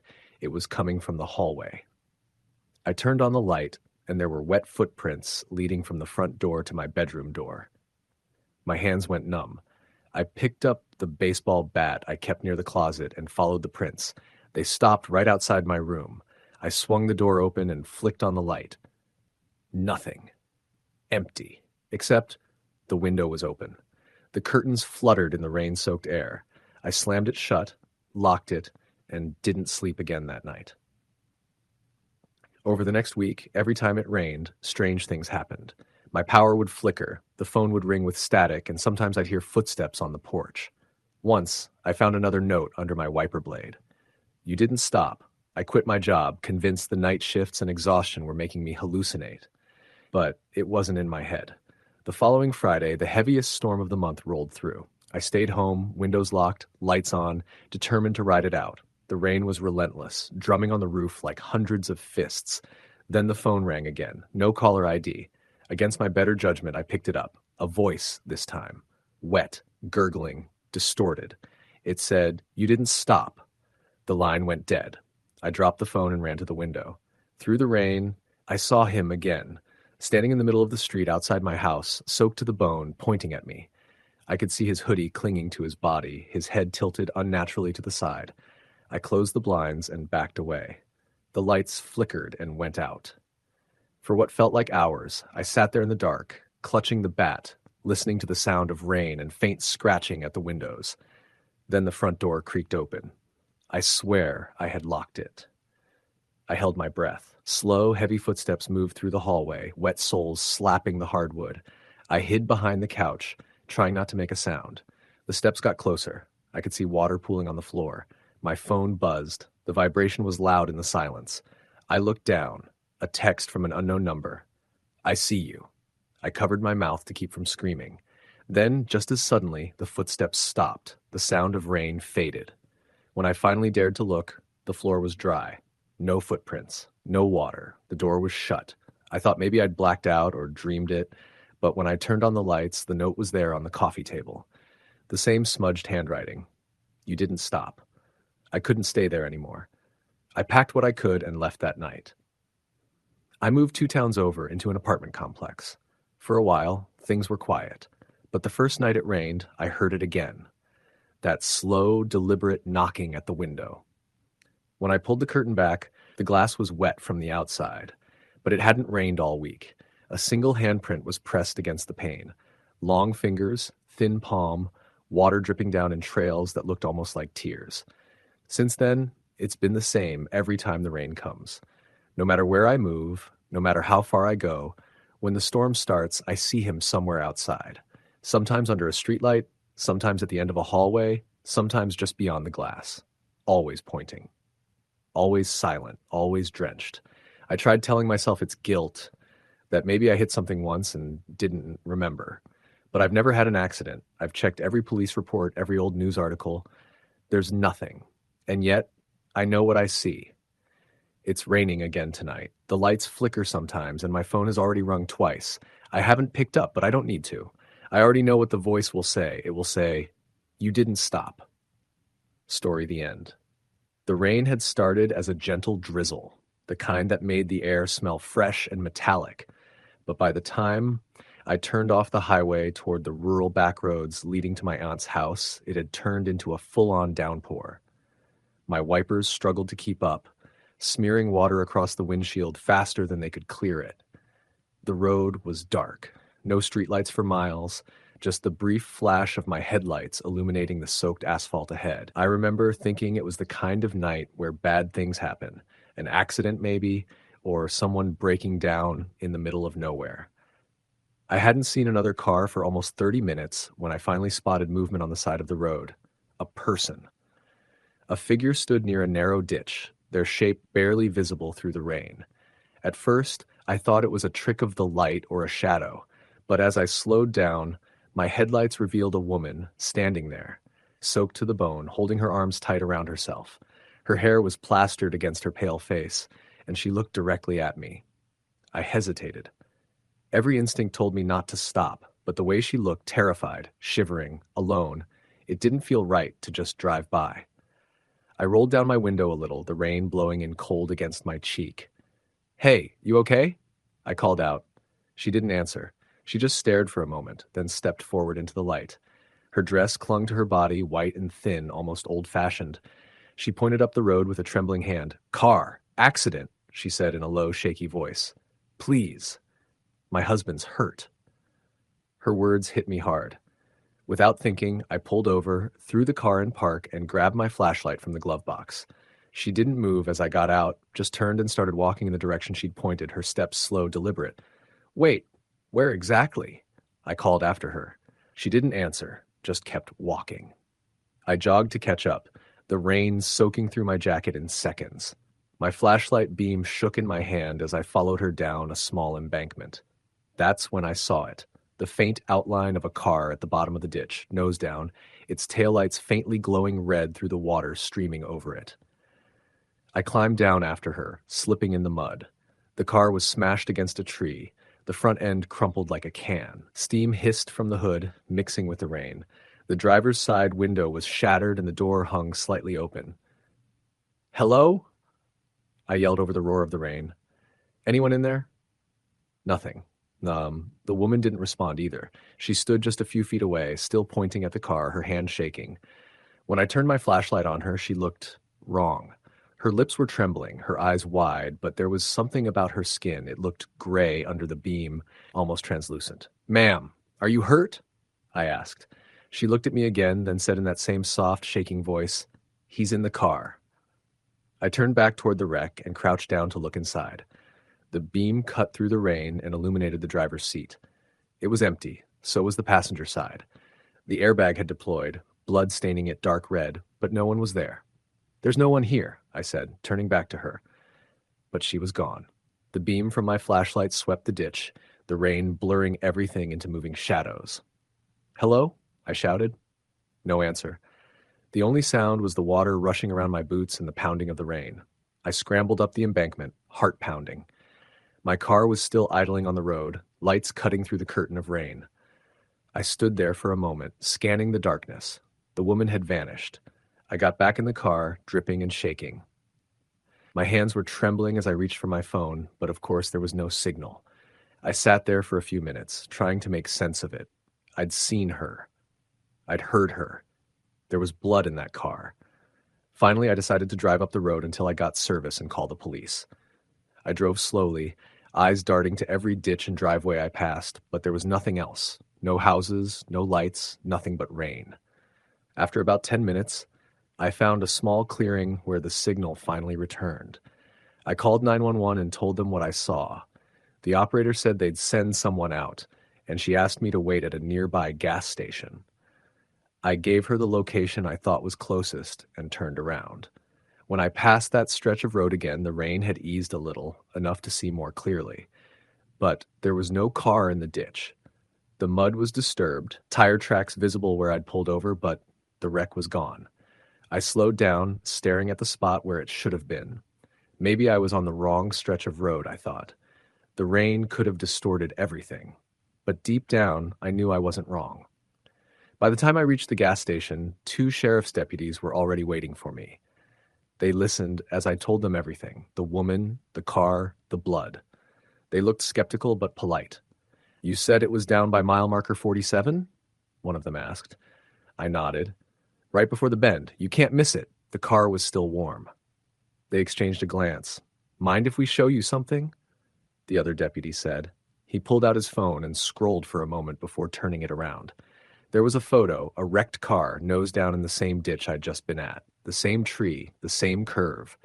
But the picture was old, the quality grainy. That accident happened 6 years ago, he said. Couple was driving home from a wedding. Car hydroplaned, hit the tree. Husband died instantly.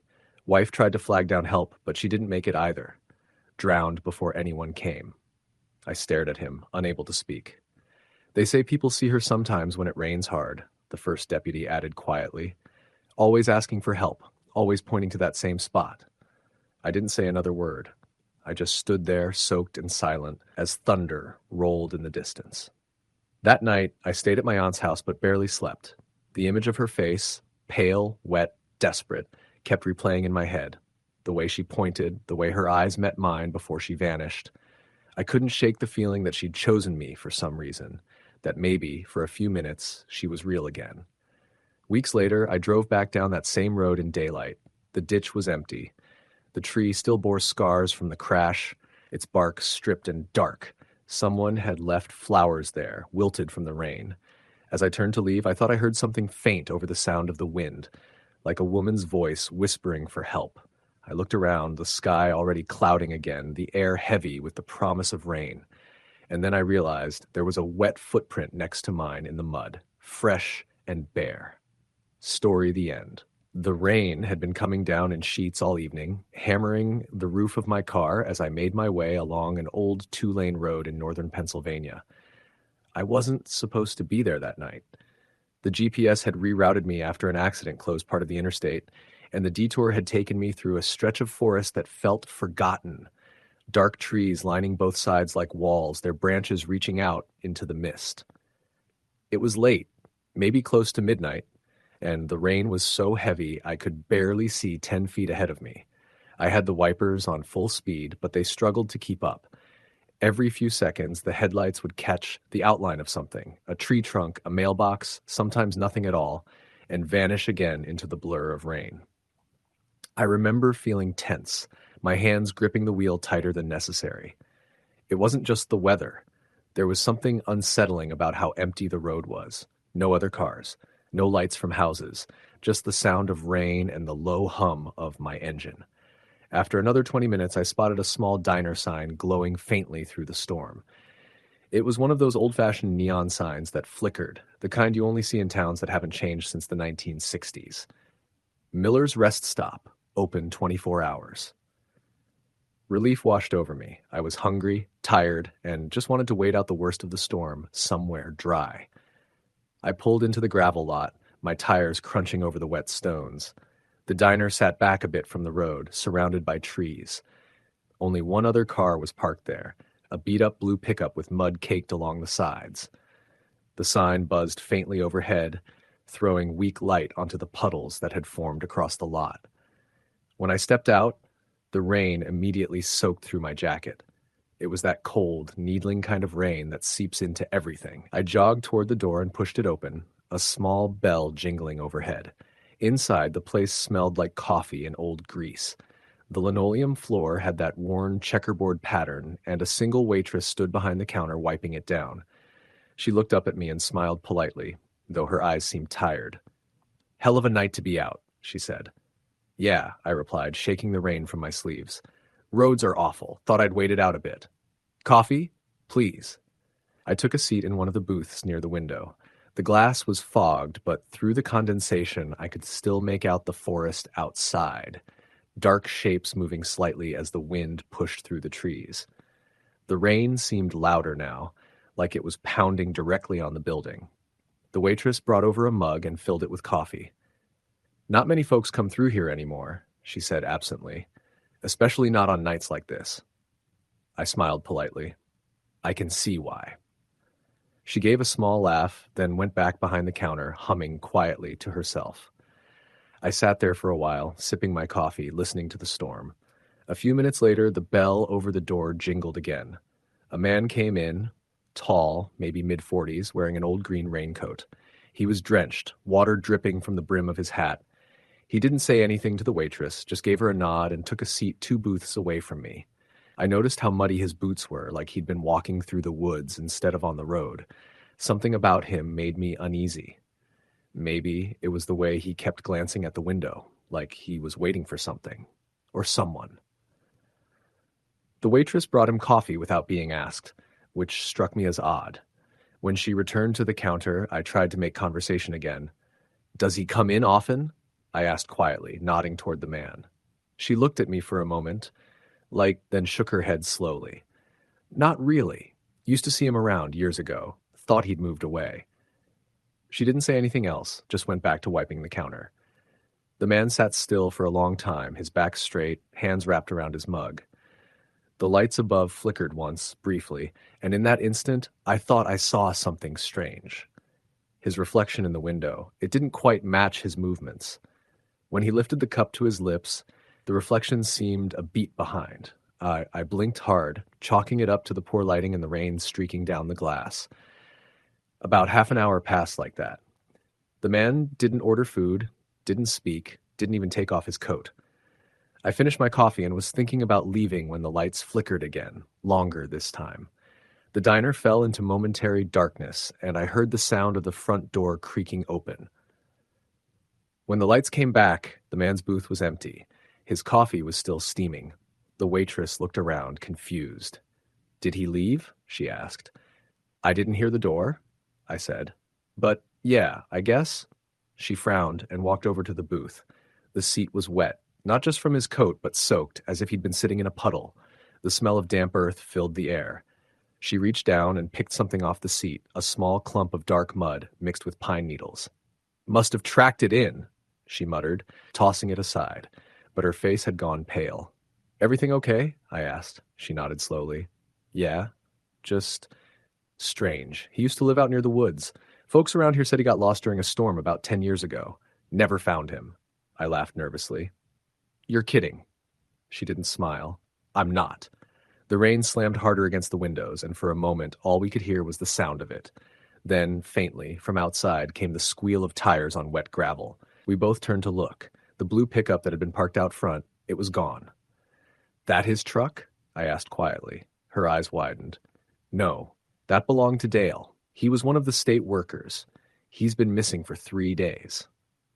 My stomach dropped. I stood up, heart pounding.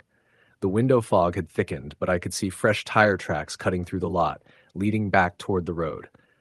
They were deep, like someone had floored it trying to get out. I hurried outside despite her protest. The rain was colder now, almost stinging.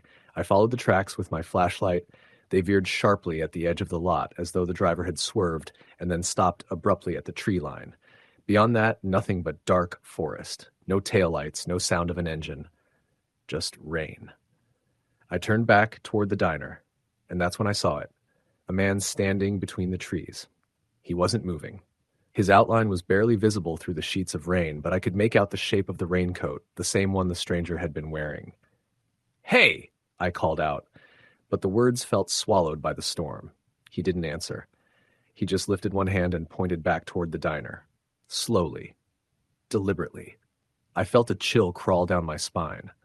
I backed away toward the door, eyes still on him. When I turned the handle and stepped inside, the waitress was staring past me. "Where'd you go?" she whispered. He's out there, in the woods." She shook her head slowly, her expression terrified. "No, he's not." I looked back through the window. He was gone. That's when the power went out completely. The diner plunged into darkness, the only light coming from flashes of lightning that illuminated the room in harsh bursts.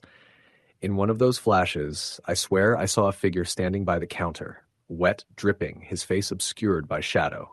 The waitress screamed. I lunged for the door, pulling it open and running into the storm. I didn't look back. I got into my car, slammed the doors, and started the engine. The headlights cut through the rain, and for a split second, I saw something reflected in the rearview mirror. Someone sitting in the back seat. I turned around instantly, but the seat was empty. I drove until I reached the main highway, not stopping until I saw the lights of a gas station. When I finally pulled over, shaking and soaked, I realized something that made my blood run cold. On the passenger seat was a folded piece of paper, wet, smeared with mud. I unfolded it carefully. There were only 3 words written in shaky handwriting. "Turn back now." I threw it onto the floor, too afraid to touch it again. I told myself it must have been there earlier, that I hadn't noticed it. but deep down I knew that wasn't true. A few days later, I checked the news online. They'd found the blue pickup submerged in a river a few miles from that diner. The driver, Dale, was still missing. No sign of anyone else. The police report mentioned heavy rain the night he disappeared. I tried to look up Miller's rest stop, but there was nothing. No listing, no phone number. Just one old article from 2008 saying it had closed after a fire. I haven't driven that route since. But sometimes when it rains, I'll catch a faint smell of wet earth and coffee, and every now and then my GPS will try to reroute me back toward that stretch of forest. Story the end. It was one of those nights where the rain didn't just fall. It roared. Thick sheets of water slammed against the windshield as I pulled my car into the gravel driveway of an old cabin tucked behind rows of pine trees. The wipers barely kept up, smearing streaks of muddy water across the glass. The GPS had long stopped working after I lost cell service about 20 minutes ago, but I was sure this was the place my friend Logan told me about. The place where he and I were supposed to spend the weekend fishing and getting away from everything. When I turned off the engine, the silence hit me, broken only by the relentless drumming of the rain. The cabin sat in near darkness, except for the dim yellow light flickering from a lantern hanging on the porch. Logan had said he'd be here before me, but there was no sign of his truck. I stepped out into the downpour, immediately soaked through my jacket, and ran up the wooden steps, knocking hard on the door. No answer. I tried again, louder this time. Still nothing. The handle turned easily. Inside, the cabin smelled like damp wood and something faintly metallic, almost like rust. I flicked on my flashlight, sweeping it across the single room. A small kitchen, 2 chairs, a couch, and a wood-burning stove stood in the corner. Logan's fishing gear wasn't there. Neither was his duffel bag. I felt a knot form in my stomach. He was supposed to get here hours ago. I took off my shoes and placed them near the door, leaving puddles on the floorboards. My phone still had no signal, so calling him was useless. I decided to make a fire to dry off and wait. The logs were damp, but after a few frustrating tries, the fire finally caught. Orange light flickered over the cabin walls. The dancing over old photographs hung crookedly on the wood panels. Black and white pictures of people who must have lived here decades ago. Their faces were blurry from age, but one photo in particular caught my eye. It was of a man standing in front of the same cabin, holding a hunting rifle. His eyes seemed darker than the rest of the photo, like the shadow had bled into them. There was something wrong about his smile, too. Forced, stretched. The name scrawled in pencil at the bottom read, Harold Pike, 1971. As thunder cracked above, the lantern on the porch went out. I looked through the window, but all I could see was black forest and rain. An hour passed, and still no sign of Logan. I dozed off on the couch with the sound of the storm outside. I woke up sometime later, no idea how long it had been, to the sound of footsteps on the porch. At first I thought it was Logan. I called out his name, but the footsteps stopped immediately. I stood up, my heart hammering. The fire had burned low, casting the cabin in shadows. Logan, I said again, moving toward the window. A flash of lightning lit up the forest for a split second, and I swear I saw a figure standing just beyond the porch railing, tall, unmoving, watching. Then it was gone. The rain picked up again, pounding harder than before. I turned the lock on the door and backed away slowly. I must have been imagining it. The isolation, the storm, it was playing tricks on me. Still, I couldn't shake the feeling that someone was out there. To distract myself, I went through the cupboards looking for something to eat. Most of the cans were old, labels faded. I found a bottle of whiskey on a shelf and poured a little into a mug, hoping it would calm me down. I sat near the fire and stared at the window. Every time lightning flashed, the forest outside seemed to shift. Branches bent, shadows twisted.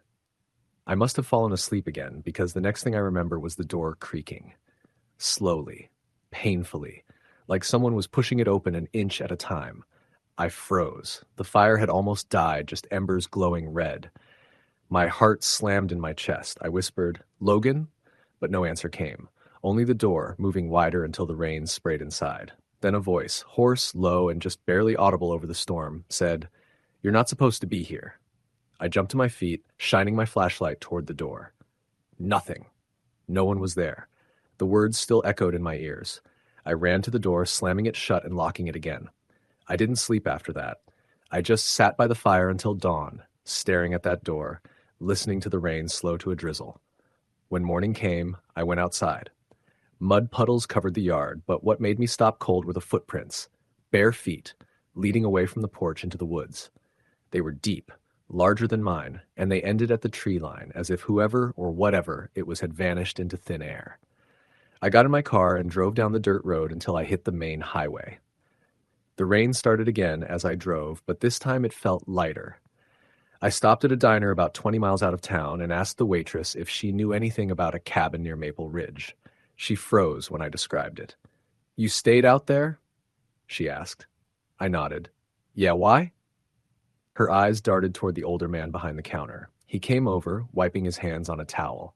"That cabin hasn't been used in years," he said. "Owner died there back in the 70s. Fella named Harold Pike. Shot himself on the porch after his wife ran off." I felt my stomach drop. "That's the guy in the photo," I said quietly. The man looked uneasy. "You didn't see him, did you?" I hesitated. "I heard someone, maybe saw someone." He exchanged a look with the waitress. "People say when it rains like that, you can still hear him walking around, looking for whoever's trespassing. Go back there, son. Not if you value your peace." I left the diner without finishing my food.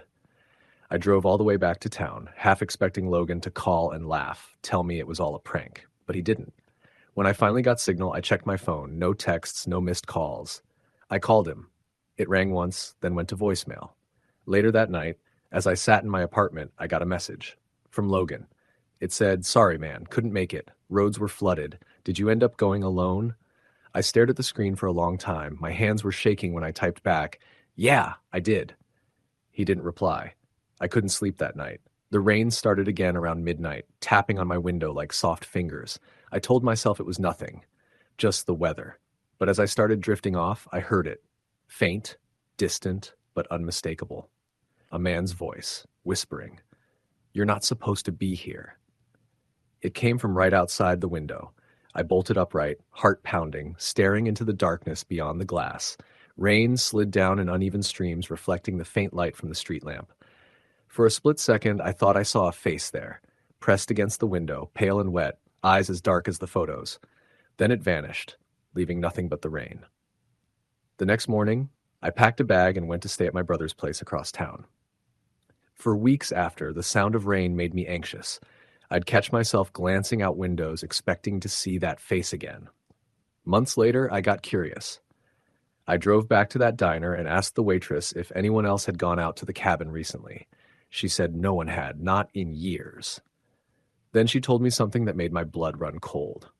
She said a few people who'd stayed there before had all claimed the same thing, that they saw Harold Pike's ghost during storms, always when they were alone, and that sometimes when he appeared, he wasn't just outside, he was inside. I tried to laugh it off, but that night when it rained again, I woke up to the sound of wet footprints on my hardwood floor. They led from the front door to the window, then disappeared. The air felt heavy.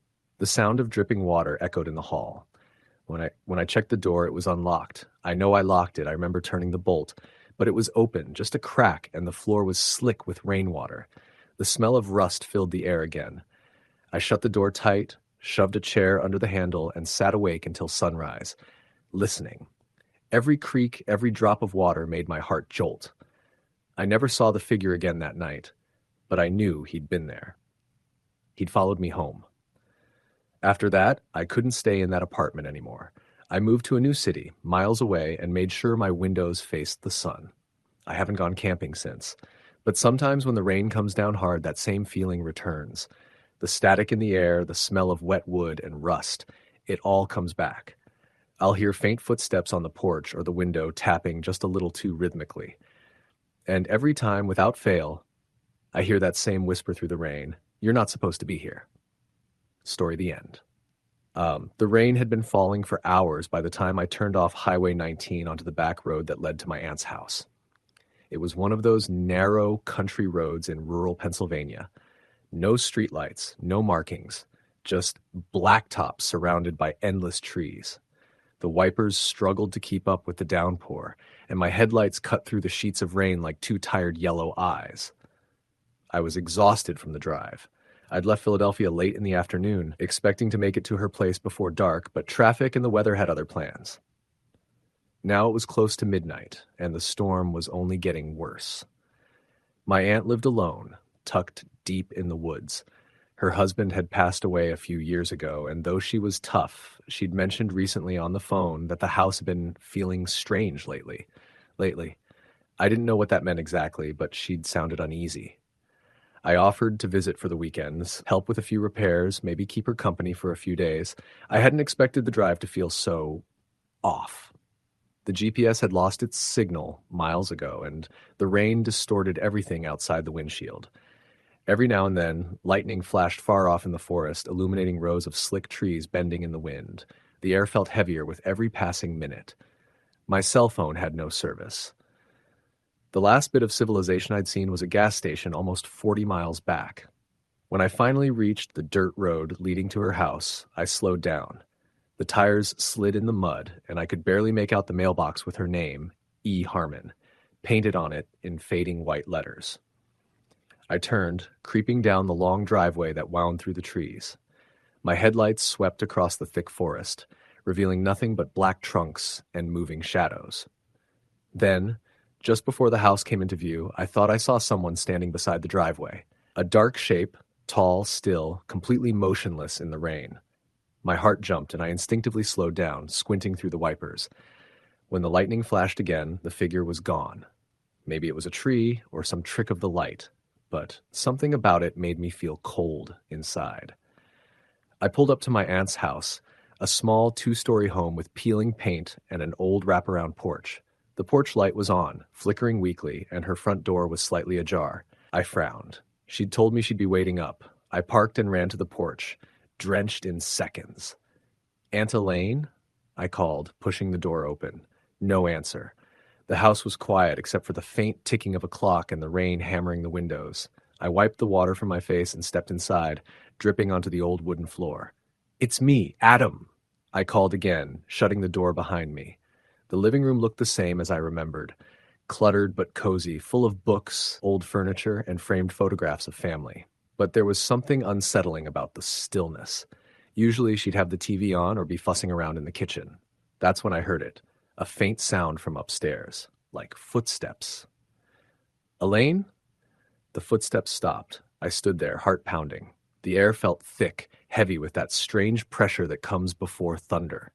Then, slowly, I began climbing the stairs. The house creaked under my weight, but each step loud in the silence. When I reached the landing, I could see down the hallway. The guest room light was on, the door half open. I walked toward it, calling her name again, but as I got closer, I saw that the light wasn't steady. It flickered like a candle. I stepped into the room. It was empty. But there was a candle burning on the nightstand, dripping wax down onto an old photo album, and beside it, on the bed, was a wet set of footprints, bare feet, small like a woman's. They led from the window to the door and stopped right where I stood. My chest tightened. The window was open, rain blowing in and soaking the curtains. I crossed the room and shut it, shivering from the cold. Outside, the forest was pitch black except when lightning illuminated the trees. I scanned the yard but saw nothing except shadows. When I turned back to the bed, the footprints were gone. The floor was dry. That was impossible. I backed out of the room slowly, every instinct telling me something wasn't right. Downstairs, I heard the front door creak open again. "Elaine?" I yelled, my voice cracking. No reply. I ran down the stairs, my socks slipping on the wood, and saw that the door was wide open again. The storm howled outside, blowing leaves into the hallway. I grabbed the knob, slammed it shut, and locked it. My pulse was racing. That's when I saw her. She was standing in the reflection of the front window, behind me. My blood went cold. I turned around. No one was there. I stood frozen, staring at the empty living room. My mind was trying to make sense of it. Had I actually seen her reflection, or was I imagining it? The lightning flashed again, and for a split second, I saw movement in the glass, a figure walking across the porch outside. Without thinking, I yanked the curtains shut. My breathing was ragged. The clock ticked loudly in the silence. Then I heard the floorboards upstairs creak again. I took a deep breath and forced myself to move. I went to the kitchen and grabbed the heavy flashlight my uncle used to keep by the back door. It was still there, dusty but working. I shined it up the stairs, but the beam barely cut through the darkness. As I stood there, I heard something else. A faint humming. A woman's voice. It was coming from my aunt's bedroom. I started up the stairs again, flashlight trembling in my hand. The humming got louder, clearer, half as I approached her room. It was some kind of lullaby, soft but off-key. The kind of song that might have comforted a child once, but now felt wrong, distorted somehow. I pushed the door open. The room was empty. The humming stopped instantly. The only sound was the rain. But the bed was made, the sheets untouched, and the window was closed. On her dresser, a photo of her and my late uncle was lying face down. I picked it up. It was cracked down the middle. I felt dizzy. Something was wrong. Something terribly wrong. I turned to leave, and that's when I noticed the closet door was slightly open. A faint dripping sound came from inside. My chest tightened again. I don't know what made me do it, but I reached for the handle and pulled it open. A smell hit me first, damp and sour like wet earth. My flashlight beam caught something on the floor. Mud, wet leaves, and then bare footprints leading into the closet but not out. There was no one inside, just her old clothes, a few boxes, and that lingering smell of rain-soaked soil. I stumbled back, heart hammering. Suddenly my phone buzzed in my pocket. I jumped and grabbed it. It was finally getting a signal. One new voicemail from my aunt, time-stamped earlier that evening. I pressed play. Her voice came through, trembling. "Adam, if you're still coming, please don't drive tonight. The road's bad and..." She stopped. There was silence and then a whisper so faint I almost missed it. "It's back. It's outside again." Then a loud crash and static. The message ended. I stood there frozen, the phone shaking in my hand. Something thumped downstairs. I turned the flashlight toward the hallway just as the front door slammed open again. The wind howled through the house, and the lights flickered violently. I ran down, shouting her name, but the moment I reached the bottom of the stairs, the flashlight went out. I slapped it, but nothing. Total darkness except for lightning flashing through the windows, and in those flashes, I saw something moving in the living room. Something tall, human-shaped, dripping wet. I backed away, heart pounding so hard it hurt. The figure didn't move like a person. It swayed, twitching with every flicker of light. "Elaine?" I whispered, even though I knew it wasn't her. Then the power cut completely. The house went black. I could hear it now. Bare footsteps, squelching against the wet floorboards, slowly moving toward me. I held my breath, trying not to make a sound. Another flash of lightning lit up the room, and it was right there. A woman, her skin gray and soaked, her eyes pale and glassy. Her hair hung down, dripping onto her clothes. She opened her mouth, and rainwater poured out, hitting the floor in a steady stream. I stumbled backward, tripping over a chair, and bolted for the kitchen. I fumbled for the back door, threw it open, and ran into the storm. The rain was freezing, the mud slick beneath my shoes. I sprinted toward my car, but when I reached the driveway, my headlights flicked on by themselves. The engine wasn't running. The lights just came on, shining straight into the woods. And in that glow, standing between the trees, was that same tall, still figure I'd seen earlier. I could barely breathe. I jumped into the car, locked the doors, and tried the ignition. Nothing. Dead. I kept trying, slamming the key forward, whispering, "Come on, come on, come on!" Then something hit the hood. Hard. I screamed and looked up. It was her.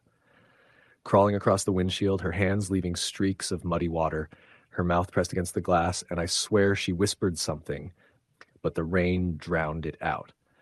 I kept turning the key until finally the engine roared to life. I slammed it into reverse, tires spinning in the mud, and tore down the driveway. I didn't look back. Not once. The rain didn't let up until I reached the main road again, and when I glanced in the rearview mirror, the house was gone behind the curtain of water. I drove all night until I found a motel with the lights still on. I checked in, drenched and shaking.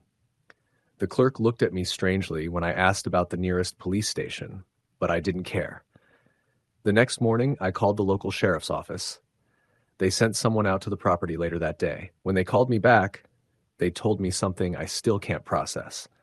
My aunt's car was in the driveway. Her front door was locked, no signs of forced entry, but she wasn't there. They said it looked like she'd gone missing during the storm, 2 nights earlier. 2 nights earlier. Which meant the night I arrived, the person or thing in that house wasn't her. They never found her body.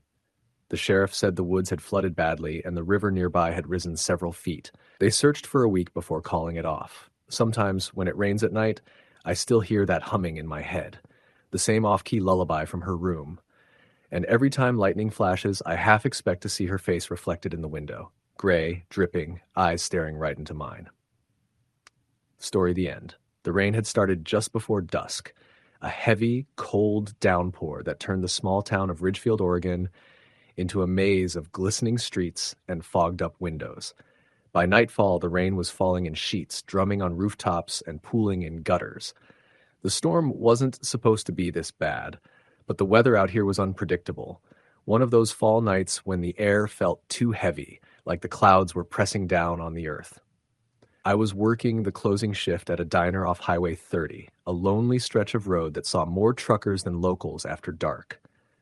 The neon sign outside flickered in the rain, the buzzing open barely legible through the curtain of water.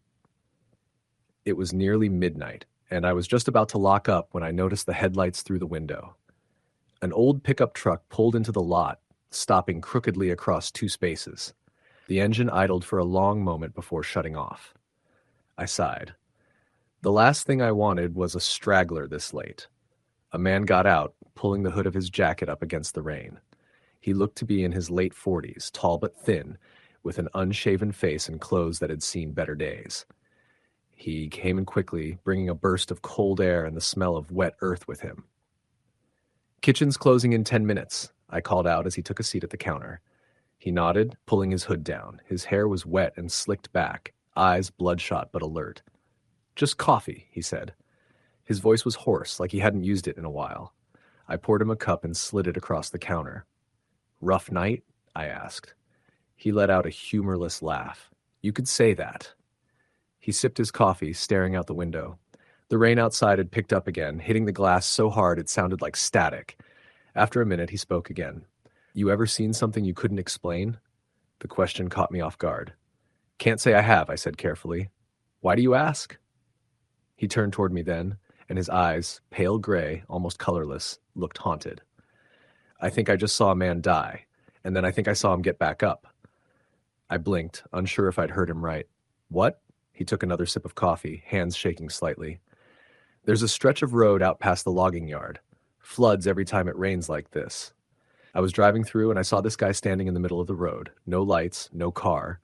Just standing there. I honked, tried to slow down, but he swallowed hard. He didn't move. I hit the brakes too late. The air in the diner felt heavier. I didn't say anything. "He went right over the hood," the man continued. "I swear to God, I felt it, heard it. I stopped, got out, but when I went to check, there was nothing there. No body, no blood, nothing. Just tire tracks and rain." He rubbed his temples.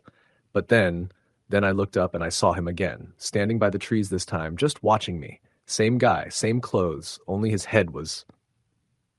He paused, his jaw tightening. It was bent the wrong way. My heart was beating faster now. "Maybe it was a trick of the light," I offered weakly. He shook his head.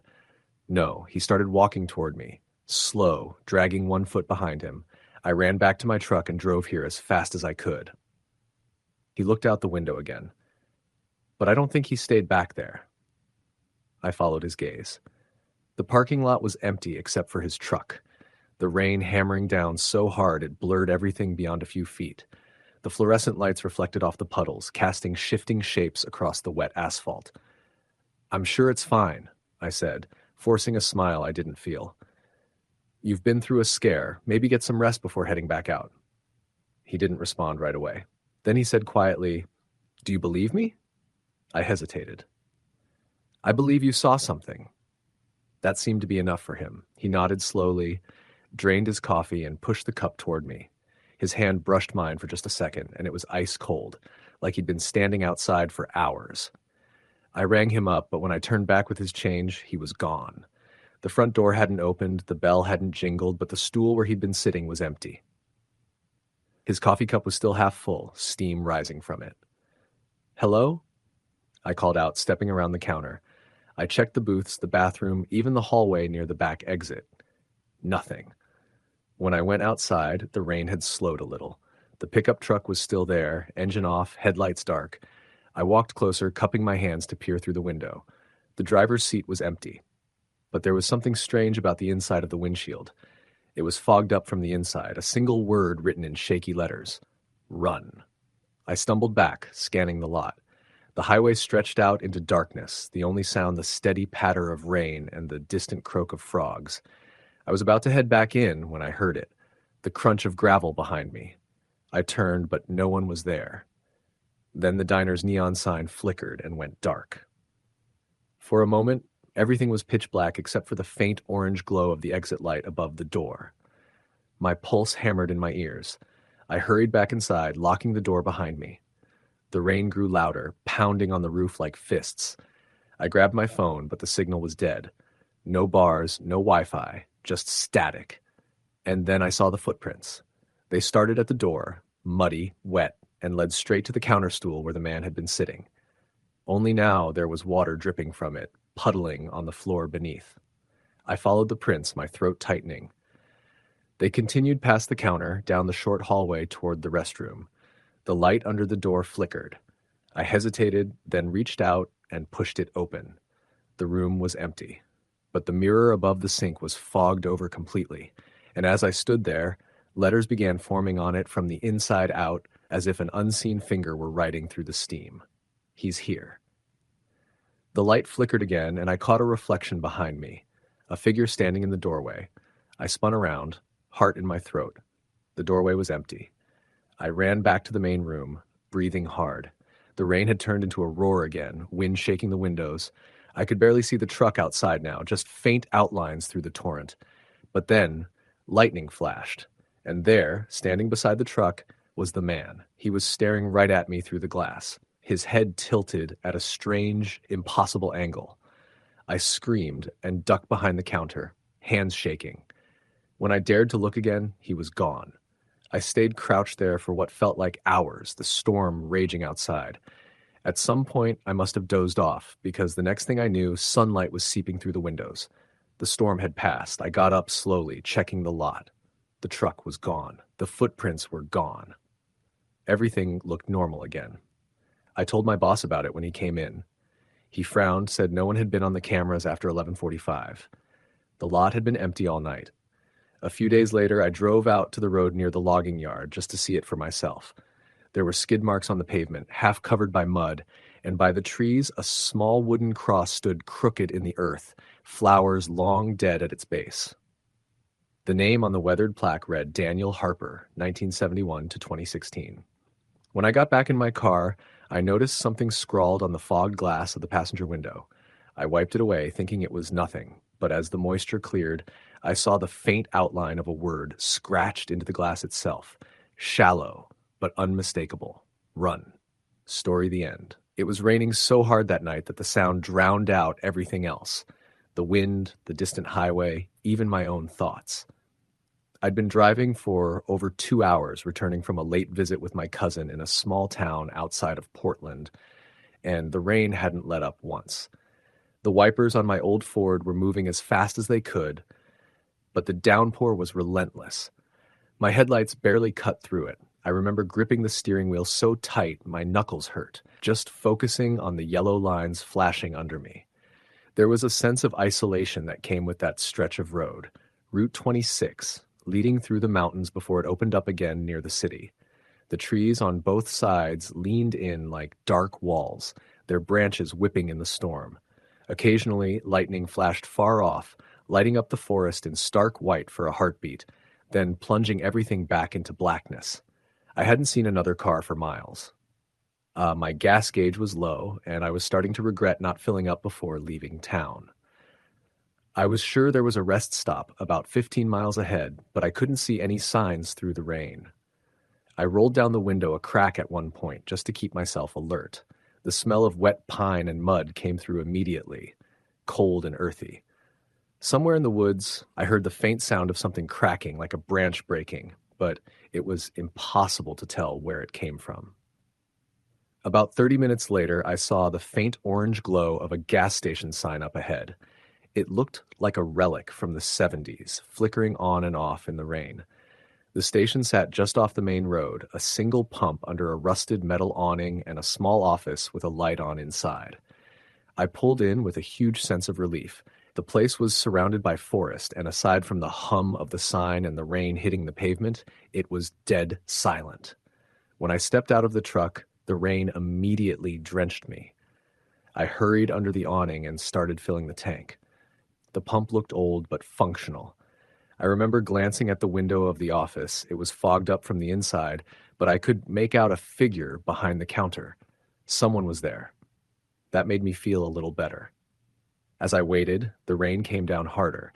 The sound of it against the metal roof was deafening. Then I heard something strange, a scraping sound behind the building. It was faint, but distinct.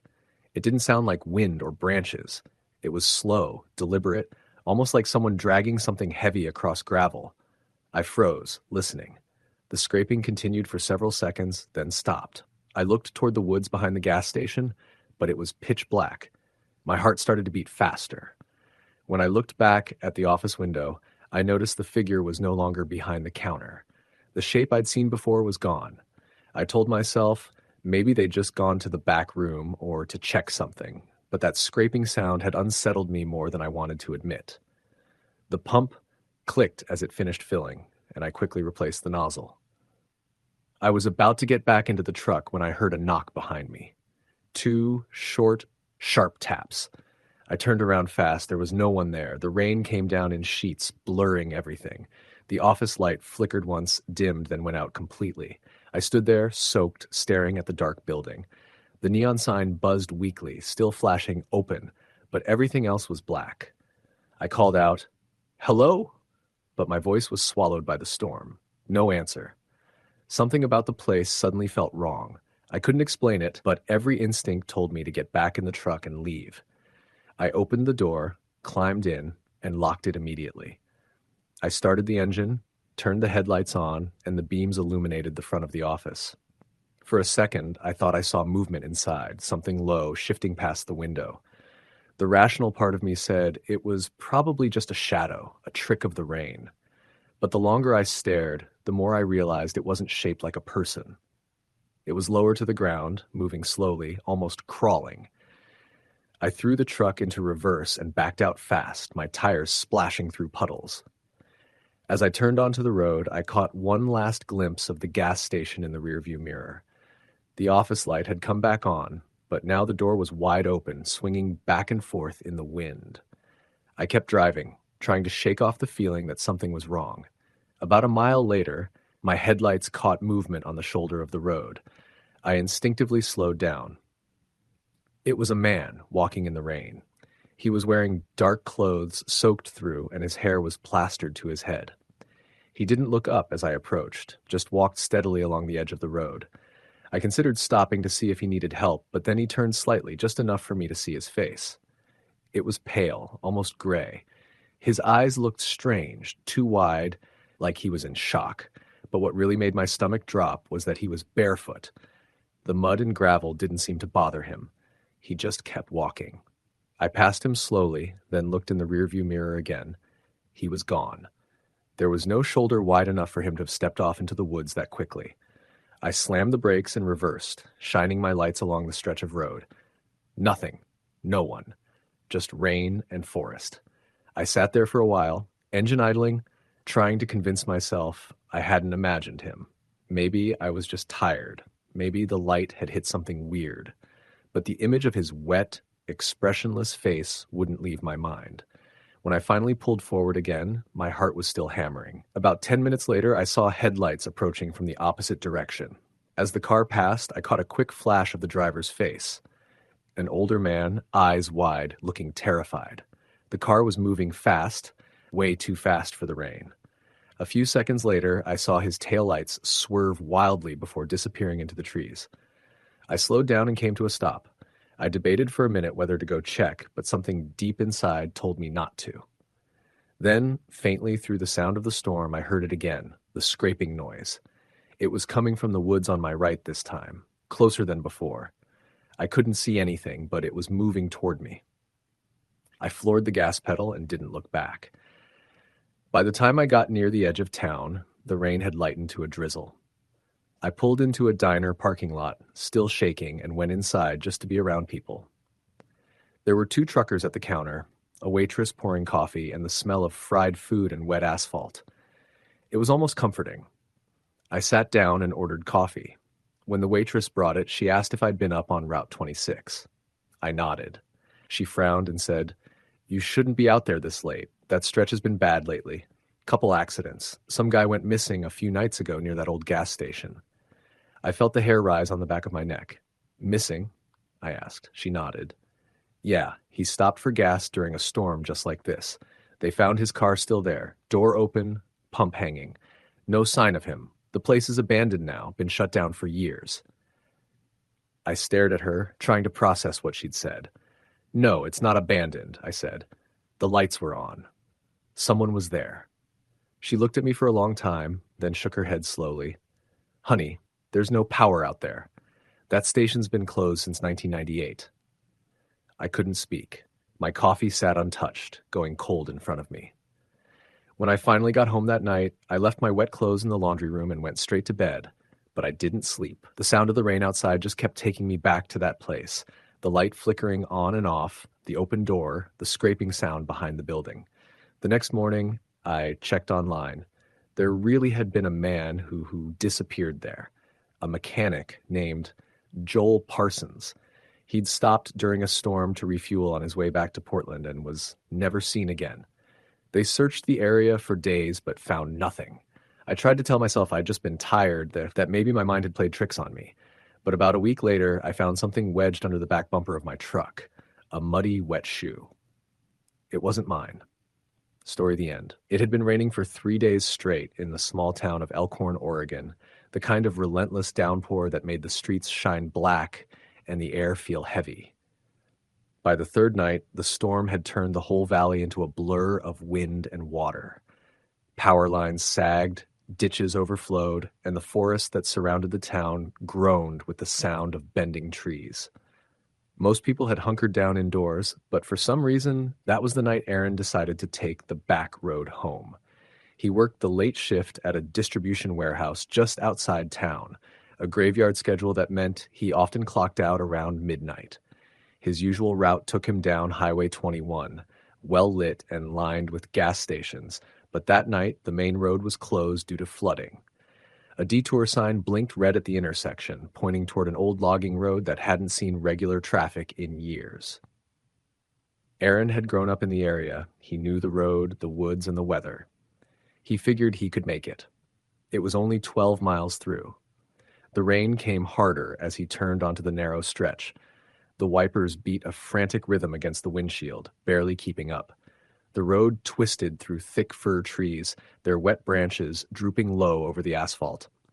His headlights cut through the darkness in slices, revealing glimpses of rushing water on either side of the ditch. He turned up the heater and the radio, trying to shake the uneasy feeling creeping up his spine. The local station was dead air, so he settled for static and the occasional burst of country music fading in from somewhere far away. He wasn't superstitious. He'd always laughed off the ghost stories people told about the backroads. But that night, the world felt smaller, darker, like the rain had swallowed everything except his truck and the narrow strip of road ahead. About 5 miles in, Aaron noticed something strange. Through the roar of rain, a faint tapping echoed from outside, steady and sharp. He slowed down, glancing toward the passenger side window, expecting to see a branch or rock hitting the door. Nothing. The tapping stopped when he did. He rolled forward again, and there it was. Tap, tap, tap. This time, it came from the back window of the truck cab. He swallowed hard and flicked on the dome light. The inside of the cab glowed yellow and empty. He couldn't see anything in the dark behind him through the wet glass, just his own reflection. He told himself it was hail or a branch brushing against the truck. He killed the light and kept driving. A few minutes later, he saw something ahead through the rain. A figure walking along the shoulder. At first, he thought his eyes were playing tricks on him. The person was barely visible, a faint silhouette in the beam of his headlights. As he got closer, He saw that it was a woman. She was barefoot, wearing a light-colored dress that clung to her body in the rain. Her hair was long and soaked, plastered against her face. Aaron slowed, pulling up beside her, lowering the window just enough to shout over the storm. "Hey, you okay? You need a ride?"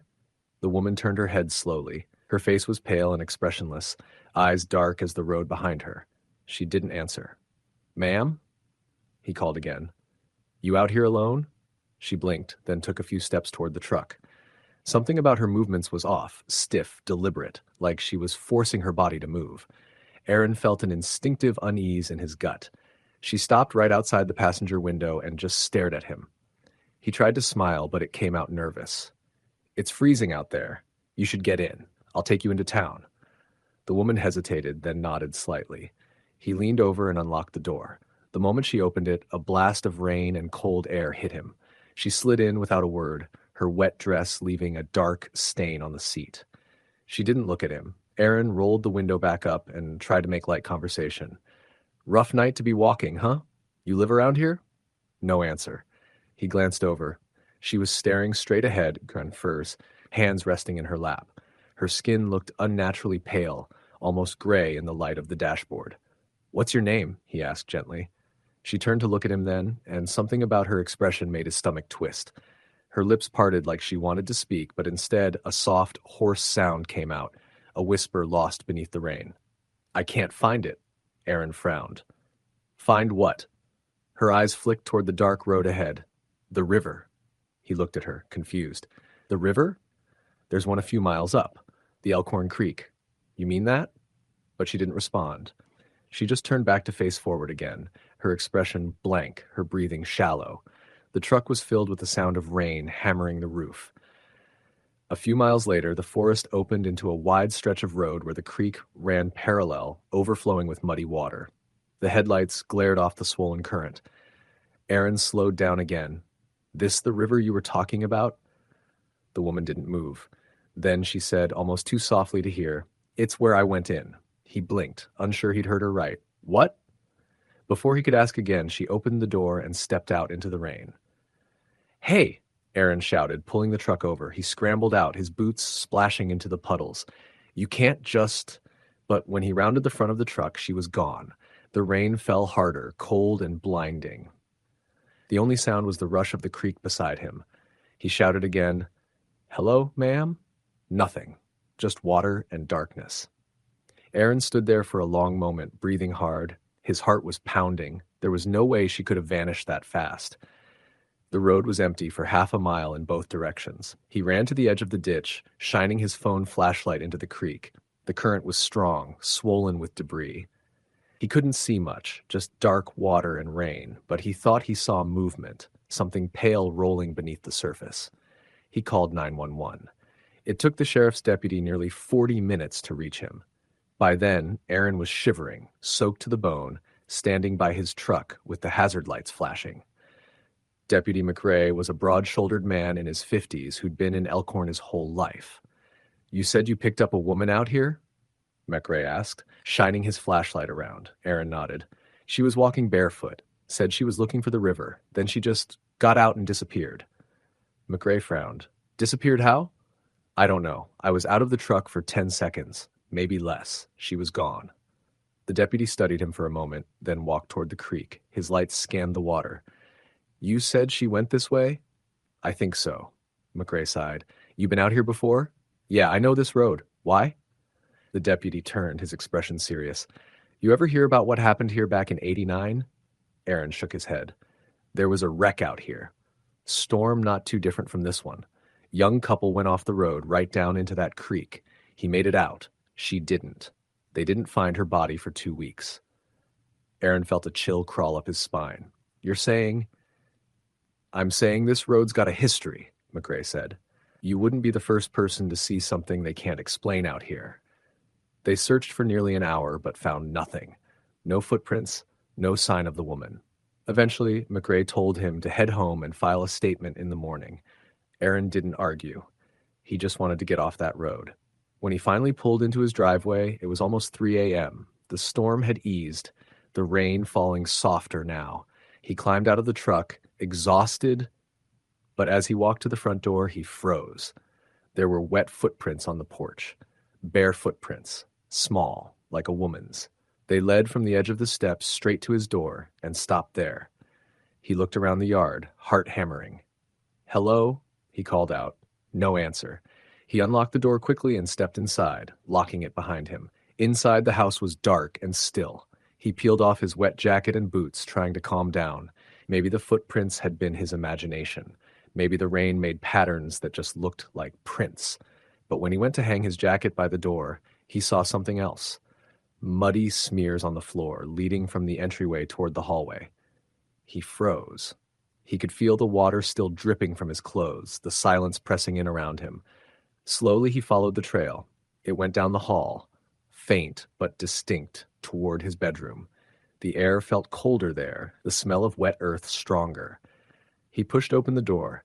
There, standing by the window, was the woman. Her dress was still dripping, her hair hanging in long wet strands. She turned her head slowly toward him, and the dim streetlight outside illuminated her face. It was pale, bloated, her eyes clouded like river water.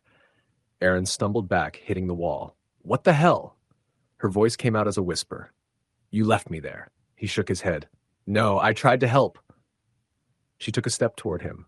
Water pooled around her feet. "You left me." Her face flickered then, changing. Her skin darkened, eyes hollowing, the faint gurgle of water filling the room. He backed toward the hallway, tripping over the edge of the carpet. The lights flickered. The sound of rushing water filled his ears, louder and louder until it drowned everything else. Then, silence.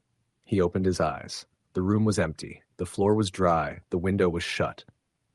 For a long time, he just stood there, shaking. Eventually, he told himself it had been a hallucination, a dream brought on by stress and the storm. But when he turned to leave, he noticed the wet footprints again. They led from the window straight to where he was standing. He didn't sleep that night.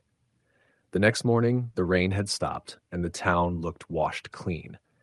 Aaron drove straight to the sheriff's office, filed his statement, and left out the part about the woman in his house. He wasn't ready for people to think he'd lost it. McRae thanked him, promised to have a dive team check the river, and told him to get some rest. But that night, he heard it again. The tapping. It started faint against the bedroom window. Tap, tap, tap. He froze in bed, staring into the dark.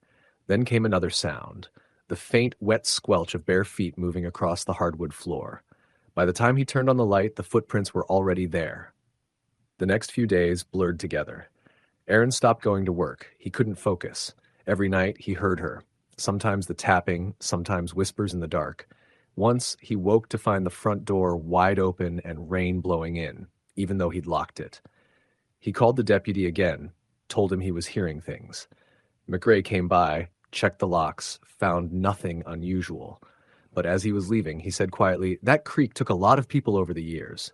More than most folks realize. Sometimes things don't stay where they should." Aaron tried to move on, but the feeling of being watched never left. One night, during another heavy rain, he decided he couldn't take it anymore. He had to see the place again, the spot where she'd vanished. He drove back down that same road. The rain came in sheets, wind rocking the truck. When he reached the bridge over the creek, he stopped, headlights illuminating the churning water below. For a long moment, he just sat there, staring into the dark. Then he got out. The rain was freezing, soaking through his clothes instantly. He walked to the edge of the bridge, peering over. The creek roared beneath him, thick with mud. "Are you there?" he shouted over the wind. Nothing. He swallowed, rain running down his face. "I'm sorry. I didn't leave you. I swear, I tried to help." The words disappeared into the storm. Then, from somewhere below, he heard it, the same tapping sound. He leaned closer to the edge. The beam of his flashlight shook as he aimed it down at the water. Something moved. A pale hand broke the surface for just a second before disappearing again. He stumbled back, heart pounding. No. No. The water churned harder, bubbling up with force like something was rising. The sound grew deafening. He turned to run, but his boots slipped on the wet pavement, and he went down hard, his flashlight skittering into the dark. He scrambled to his feet, thighs soaked and terrified. That's when he heard her voice, right behind him. "You found it." He spun around, but no one was there, just rain and shadows. When McRae found the truck the next morning, it was empty, driver's side door hanging open, engine still running. Aaron was gone. They searched for 3 days. Nothing. But on the fourth day, after the rain stopped, a fisherman downstream found something tangled in the roots by the bank, a boot and a jacket. Inside the jacket pocket was Aaron's wallet. The official report listed it as an accidental drowning. Locals said otherwise. They said he joined her. And on certain stormy nights, when the rain comes down hard enough to blur the world, people swear they see two figures walking along that old road, a man and a woman, side by side, their clothes dripping wet, their faces pale in the headlights before they vanish into the dark. Story, the end. It started raining just after sunset, the kind of steady, cold rain that you can hear echoing through empty streets and against old windows. I was driving through a small town in southern Indiana, the sort of place that looked like time had stopped in the late 80s. The signs were faded.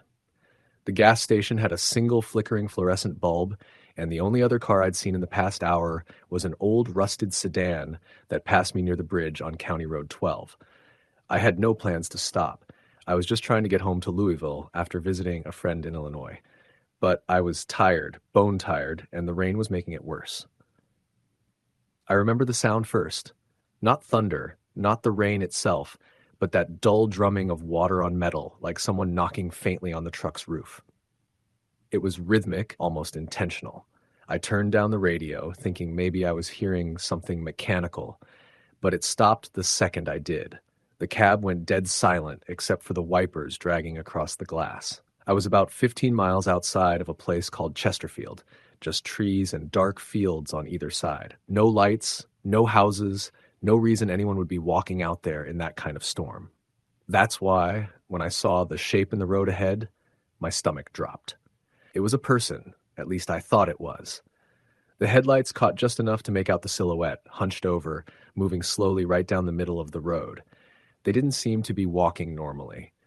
It looked more like they were dragging one foot, almost limping. I slowed down, honking lightly, expecting them to move aside. But they didn't. They just stopped and turned their head toward me. Even through the sheets of rain, I saw their face for a split second. Pale, almost gray, with eyes that reflected the light but didn't seem to blink. I hit the brakes, the truck fishtailing slightly, heart pounding so hard it felt like I could hear it in my ears. The person, or whatever it was, just stared at me, unmoving, before slowly stepping off into the ditch beside the road. I didn't think. I just drove. For the next few miles, I couldn't get the image out of my head. Their face wasn't right. It wasn't just pale. It looked wet in a way that wasn't from the rain, like bloated skin. The eyes seemed too big. I told myself it was a trick of the headlights, the kind of thing you imagine when you've been driving too long in bad weather. I even laughed nervously to myself, trying to shake it off. But about 10 minutes later, my headlights caught something else. Footprints. In the rain. Deep, muddy ones, right in the middle of the road, like someone had been walking barefoot through the storm. They weren't old either. The water hadn't filled them in yet. I kept driving, but slower now, scanning the road ahead. My gas gauge was dipping close to empty, so when I saw a small, old-fashioned diner sign glowing weakly in the distance, I almost sighed in relief. The place looked half-abandoned, a single neon sign buzzing in the window that said, "Open." When I pulled in, there was only one other car in the lot, an old red pickup that looked like it hadn't been moved in a while. I parked, grabbed my jacket, and dashed through the downpour toward the door. Inside, it was warm but eerily quiet. A jukebox in the corner played some low, static-filled country song, and an older woman behind the counter looked up when she saw me. "Hell of a night to be driving," she said, her voice dry but polite. "Yeah," I said, shaking off the water from my sleeves. "You still open?" She nodded. "For another hour or so. Coffee?" "Please," I said, sliding into a booth near the window. I could see the rain coming down in thick sheets outside, the street light making it look almost silver. She brought the coffee over, setting it down with a napkin. "You're lucky," she said. "We don't get much traffic through here this late." "Yeah, I can imagine," I said, sipping the coffee. It was strong, a little burnt but warm. "You ever see anyone walking along the road out here?" She froze for a moment, eyes flicking toward the window. "Why do you ask?" Thought I saw someone a few miles back, I said. They looked hurt or something, walking right in the middle of the road. The woman's expression changed, just slightly, but enough for me to notice. Whereabouts? Not sure exactly. Maybe 10 miles west of here, near that old bridge. She nodded slowly, like that told her everything. You didn't stop, did you? No, I said, frowning. I tried to slow down, but they stepped off into the ditch. That's good, she said quietly. Then she turned and walked back behind the counter, pretending to wipe something down. I waited for her to say more, but she didn't. The rain got heavier, hammering against the glass, and for a while the only sound was the jukebox humming in the corner. I finished my coffee, left a few dollars on the table, and asked if there was a gas station nearby. About 2 miles east, she said, still not meeting my eyes. Stay on the main road. Don't take any of the side routes. I nodded, thanked her, and headed back out into the storm. The moment I stepped outside, something felt off. The diner was dimly lit from the inside, but the rest of the world was pitch black. I could barely see the edge of the road through the rain. I started toward my truck and froze. There were footprints. Fresh ones in the puddles right outside my driver's side door. I told myself they were mine, but they were too large, too spaced out. Someone else had been there, recently. I scanned the lot, but it was empty except for the red pickup. My heart was pounding again as I unlocked my door, climbed in, and slammed it shut. I started the engine and turned the headlights on. For a split second, I thought I saw something in the rearview mirror, just a flash of white like a face near the edge of the lot. But when I turned around, there was nothing. The drive to the gas station should have been simple, 2 miles straight down the road. But somewhere along the way, I must have missed the turn, because after what felt like 15 minutes, I realized I hadn't seen a single light. No buildings, no signs, just endless black trees and rain. Then the truck sputtered. I glanced down. Empty tank. I cursed under my breath, coasting until the engine gave one last cough and died. I sat there for a moment, rain pounding against the roof, trying to decide what to do. I still had no service, and I couldn't tell if there were any houses nearby. The last thing I wanted was to get stuck out here all night. That's when I saw it. Through the blur of rain on the windshield, maybe 100 yards ahead, there was a light. Dim, yellowish, flickering like a lantern. It was coming from the woods just off the road. For a minute, I just stared at it, debating whether I was imagining things. But the longer I sat there, the more it flickered, like someone was moving with it. I grabbed my flashlight from the glove box, zipped up my jacket, and stepped out into the rain. It was colder than before, the kind of cold that seeps straight through your clothes. The mud sucked at my boots as I crossed the road, heading toward the light. The woods were thick, the trees close together. The sound of the rain was muffled once I was under the canopy. I moved slowly, careful not to trip on the roots hidden under the wet leaves. The light disappeared twice, then flickered back into view again, a little further away each time. "Hello?" I called out. My voice sounded too loud in the quiet. "Hey, I'm stranded. My truck ran out of gas." No answer. I kept walking, the light bobbing just ahead. It looked like it was hanging from a branch now, swaying slightly in the wind. I reached out to touch it and realized it wasn't a lantern at all. It was an old glass jar filled with a candle, wax melted down the sides, sitting on a stump. The candle sputtered as I approached, guttering out with a hiss, leaving me in darkness. That's when I heard it, a wet, dragging sound like something moving through the mud behind me. Slow. Heavy. I swung my flashlight around, heart hammering in my chest. Second, all I saw were the trees. Then, movement. Something pale between the trunks, moving low to the ground. I took a step back. "Hello?" No response. The rain picked up again, pattering through the leaves. I turned and started back toward the road. Faster now, my boots slipping on the wet ground. The sound followed me, closer this time, the squelch of mud and the faint rasp of breathing. When I broke through the trees, the road was empty. My truck was about 50 yards away, the headlights still faintly glowing. I sprinted toward it, splashing through puddles, fumbling for the handle. That's when I saw the handprint. On the back window, smeared across the glass, was a muddy handprint, large, human-looking, but distorted, like the fingers were too long. I jumped in, locked the doors, and tried the ignition. Nothing. Dead. The rain was deafening now, pounding against the roof like hail. My flashlight beam caught movement again, this time on the edge of the trees. A figure, tall, pale, its limbs wrong somehow, too loose, too jointed. I didn't think, I just slammed my hand against the horn. The sound blared through the rain, echoing through the trees. The figure stopped moving. For a moment, it just stood there, watching me. Then, slowly, it began to walk forward. I turned the key again and again, praying for the engine to catch. On the fourth try, it sputtered to life. I threw it into gear and floored it. The tires spun in the mud before catching, and I sped down the road, heart pounding so hard I could barely breathe.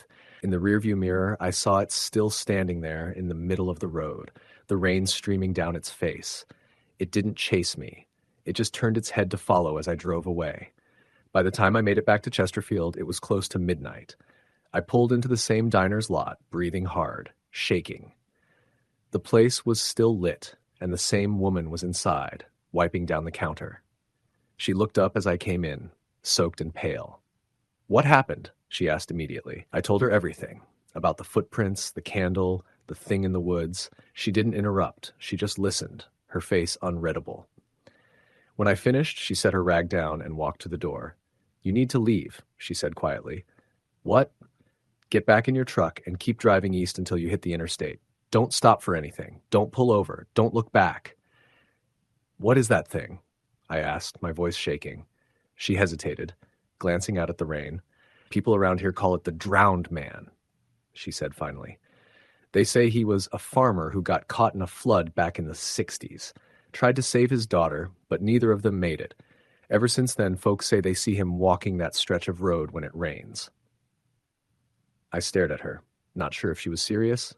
"You're telling me I just saw a ghost?"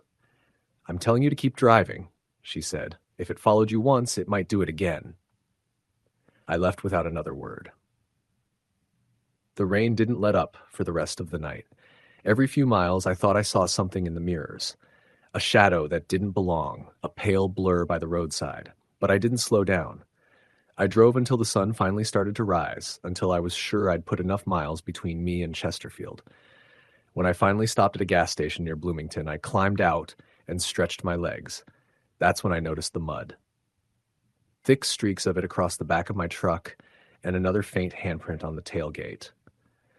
I didn't tell anyone else about that night for a long time, but I still remember the sound of the rain, the face in the headlights, and the way that figure just stood there in the road, watching.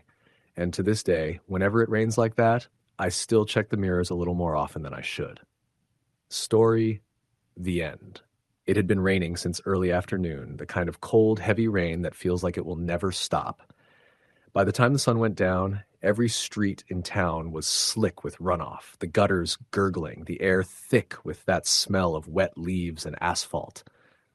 I was driving back from work, my wipers squeaking against the windshield, half listening to the radio and half counting the minutes until I got home.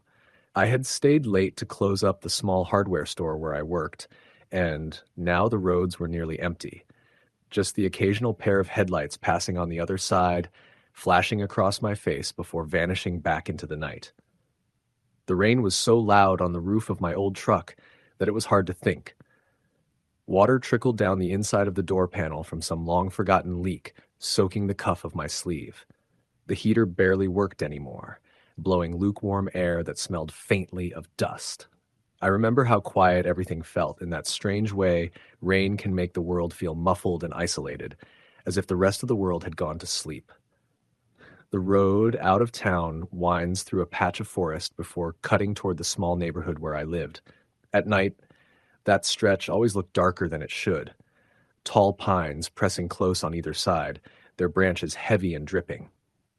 The rain blurred everything beyond a few feet, and even with my high beams on, the road ahead seemed to vanish into gray fog.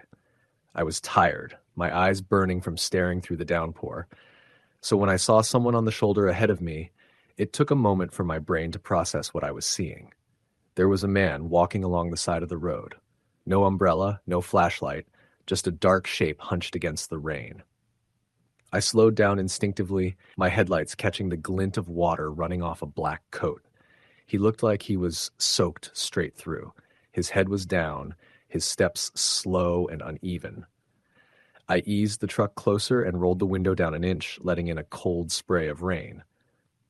"Hey, you need a ride somewhere?" I called out. He didn't answer at first, didn't even look up.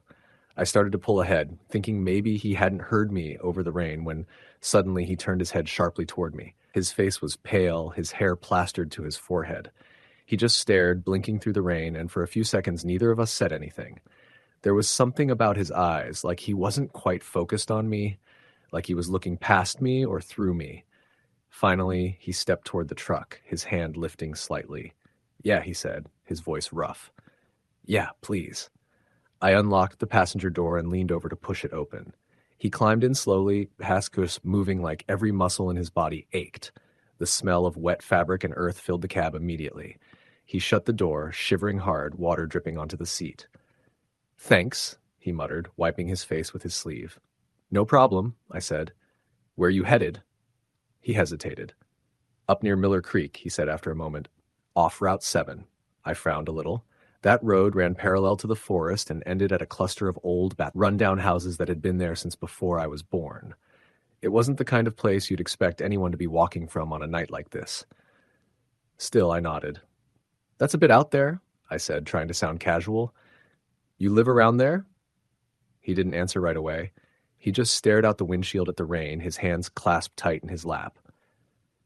"Used to," he said finally.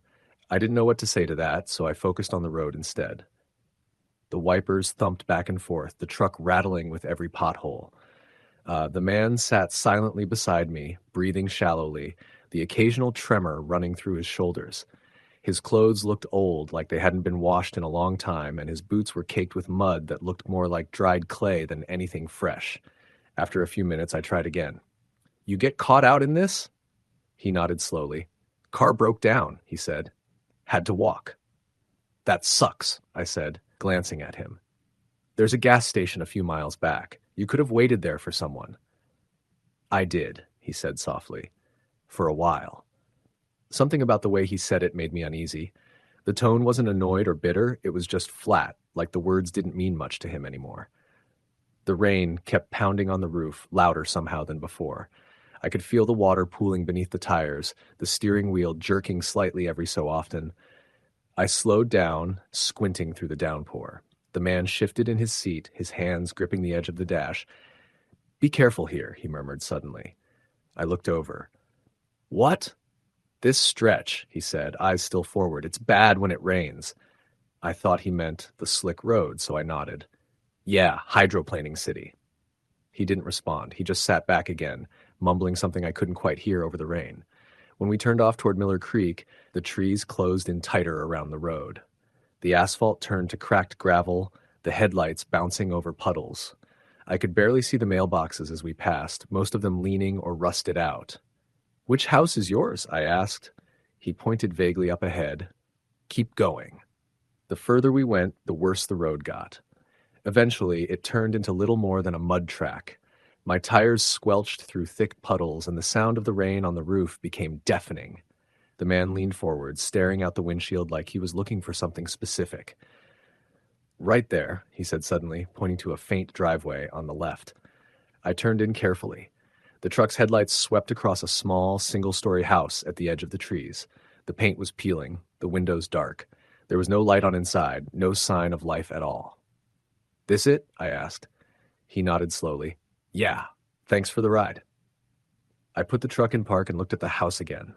It looked abandoned, boards warped from years of weather, the porch sagging. "You sure someone's home?" I asked. He smiled faintly, but it wasn't the kind of smile that reached his eyes. "They're here," he said quietly. I didn't know what to say to that. I figured maybe he meant family or something, so I just nodded and reached for the handle to unlock the door. But before I could say goodbye, he turned to me again. "Hey," he said, his voice suddenly low. "If you drive back this way tonight, don't stop for anyone else."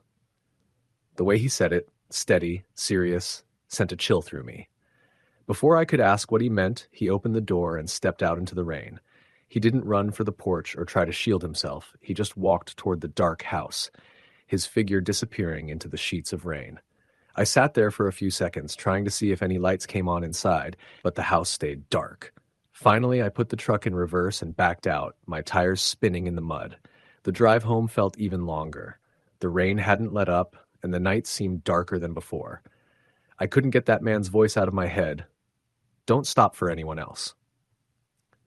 When I finally got home, I was soaked just from running from the truck to the porch. My wife Amanda was waiting inside, wrapped in a blanket. "God, you're freezing," she said when I came in. "What took you so long?" "Picked up a hitchhiker," I said, shaking water from my hair. "In this weather?" She frowned. "You're lucky you didn't get robbed." "Yeah," I said with a weak laugh. "He just needed a ride home." Amanda didn't look convinced, but she didn't push it. I showered, changed into dry clothes, and sat down on the couch with a beer. Outside, the rain kept hammering against the windows. At around 10:30, I got up to lock the doors.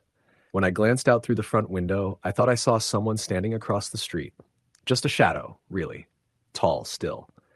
I blinked, and it was gone. I told myself it was a trick of the streetlight on the wet pavement. The rain went on through the night. The next morning, the rain had stopped, but everything was gray and dripping. I drove back toward town for work, and as I passed the turnoff for Miller Creek, I couldn't help but slow down.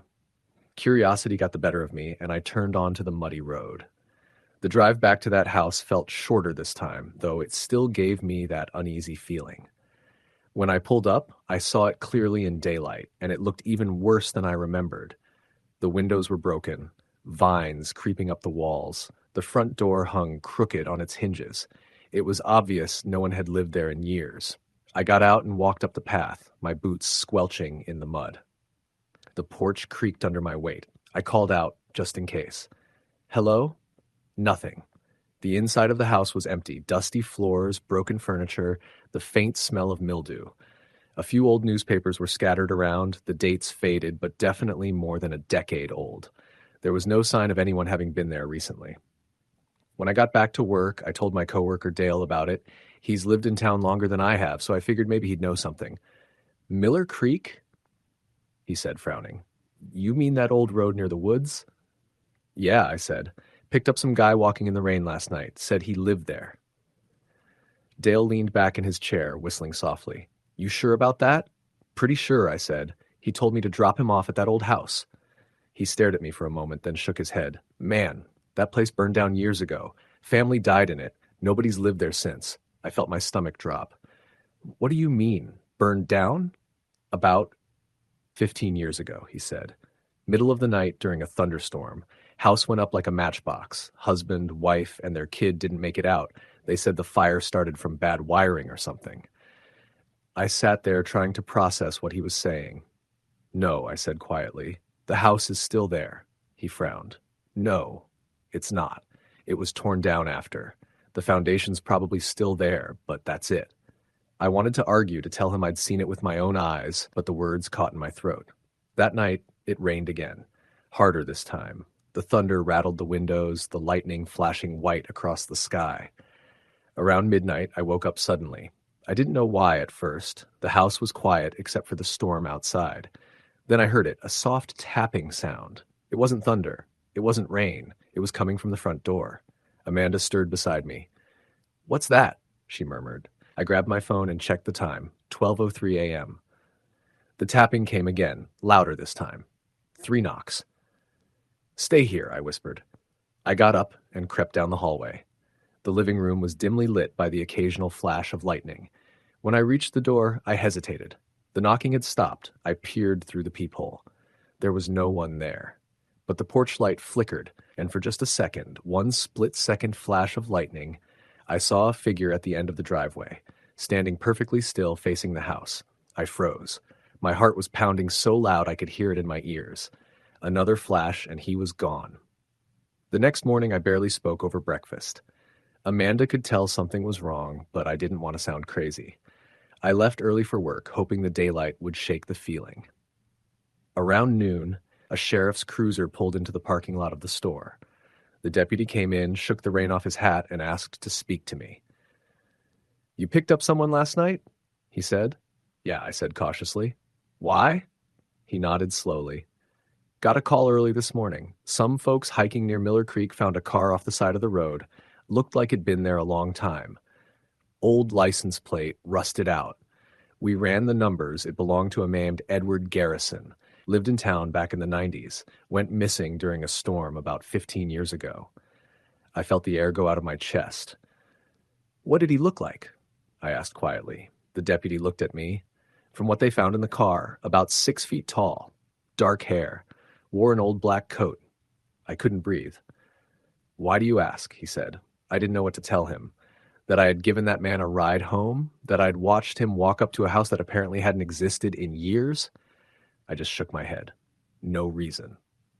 That night, the rain came again, heavier than before. The wind howled through the trees, rattling the windows. Around 1 a.m., I woke up again to that same soft tapping. Only this time, it wasn't at the front door. It was at the window. I turned my head slowly. Lightning flashed, and for a brief, searing instant, I saw a face pressed against the glass. Pale, soaked, eyes staring right at me. The same man. I jumped up, heart racing, but when I turned on the lamp, the window was empty. Just streaks of rain running down the glass. Amanda sat up, panicked. What is it? I couldn't answer. I just kept staring at that window, waiting for another flash of lightning. But there was nothing. The next morning, the ground outside the window was covered in footprints. Bare footprints, leading away from the house and vanishing into the wet grass. I never drove down Miller Creek again after that.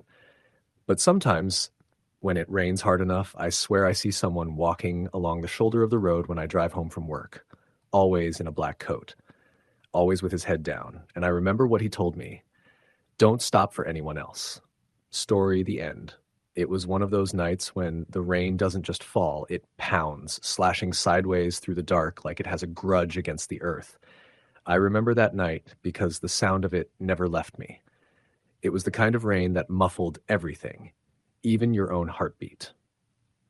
I was driving home from work, a late shift at a small diner off Route 19, trying to see through my fogged windshield while the wipers fought a losing battle. The old Chevy I drove had one dim headlight and a heater that blew more noise than warmth. The clock on the dash read 11:47 p.m., and I had about 40 minutes left to get back to my place just outside Brookfield, Pennsylvania. The road was empty, except for the scattered glints of wet pavement catching my headlight every now and then. It was the kind of rural two-lane road that dipped and curved through forest and farmland, no streetlights, no guardrails. I was just past the old Miller farm when I saw it, someone walking along the side of the road. At first, I thought I was imagining it. It was pouring so hard that visibility was terrible, but the shape was clear enough. A person hunched under the weight of a soaked jacket, head down. My first thought was that maybe their car had broken down. My second was that no one sane would be walking out there this late in a storm like this. I slowed down, the tires skidding slightly on the slick asphalt. I rolled the window down an inch, the smell of wet pine and mud pouring in with the cold air. "Hey," I called out. "You need a ride?" The figure didn't answer at first. I pulled closer, squinting through the rain. It was a woman, young, maybe mid-20s, long hair plastered to her face. She was wearing a pale blue dress that clung to her skin and a pair of worn flats, no coat. The rain glistened on her like oil. "Miss?" I tried again, louder this time. "You okay?" She finally looked up. Her face was pale, too pale, and her lips trembled, though I couldn't tell if it was from the cold or something else.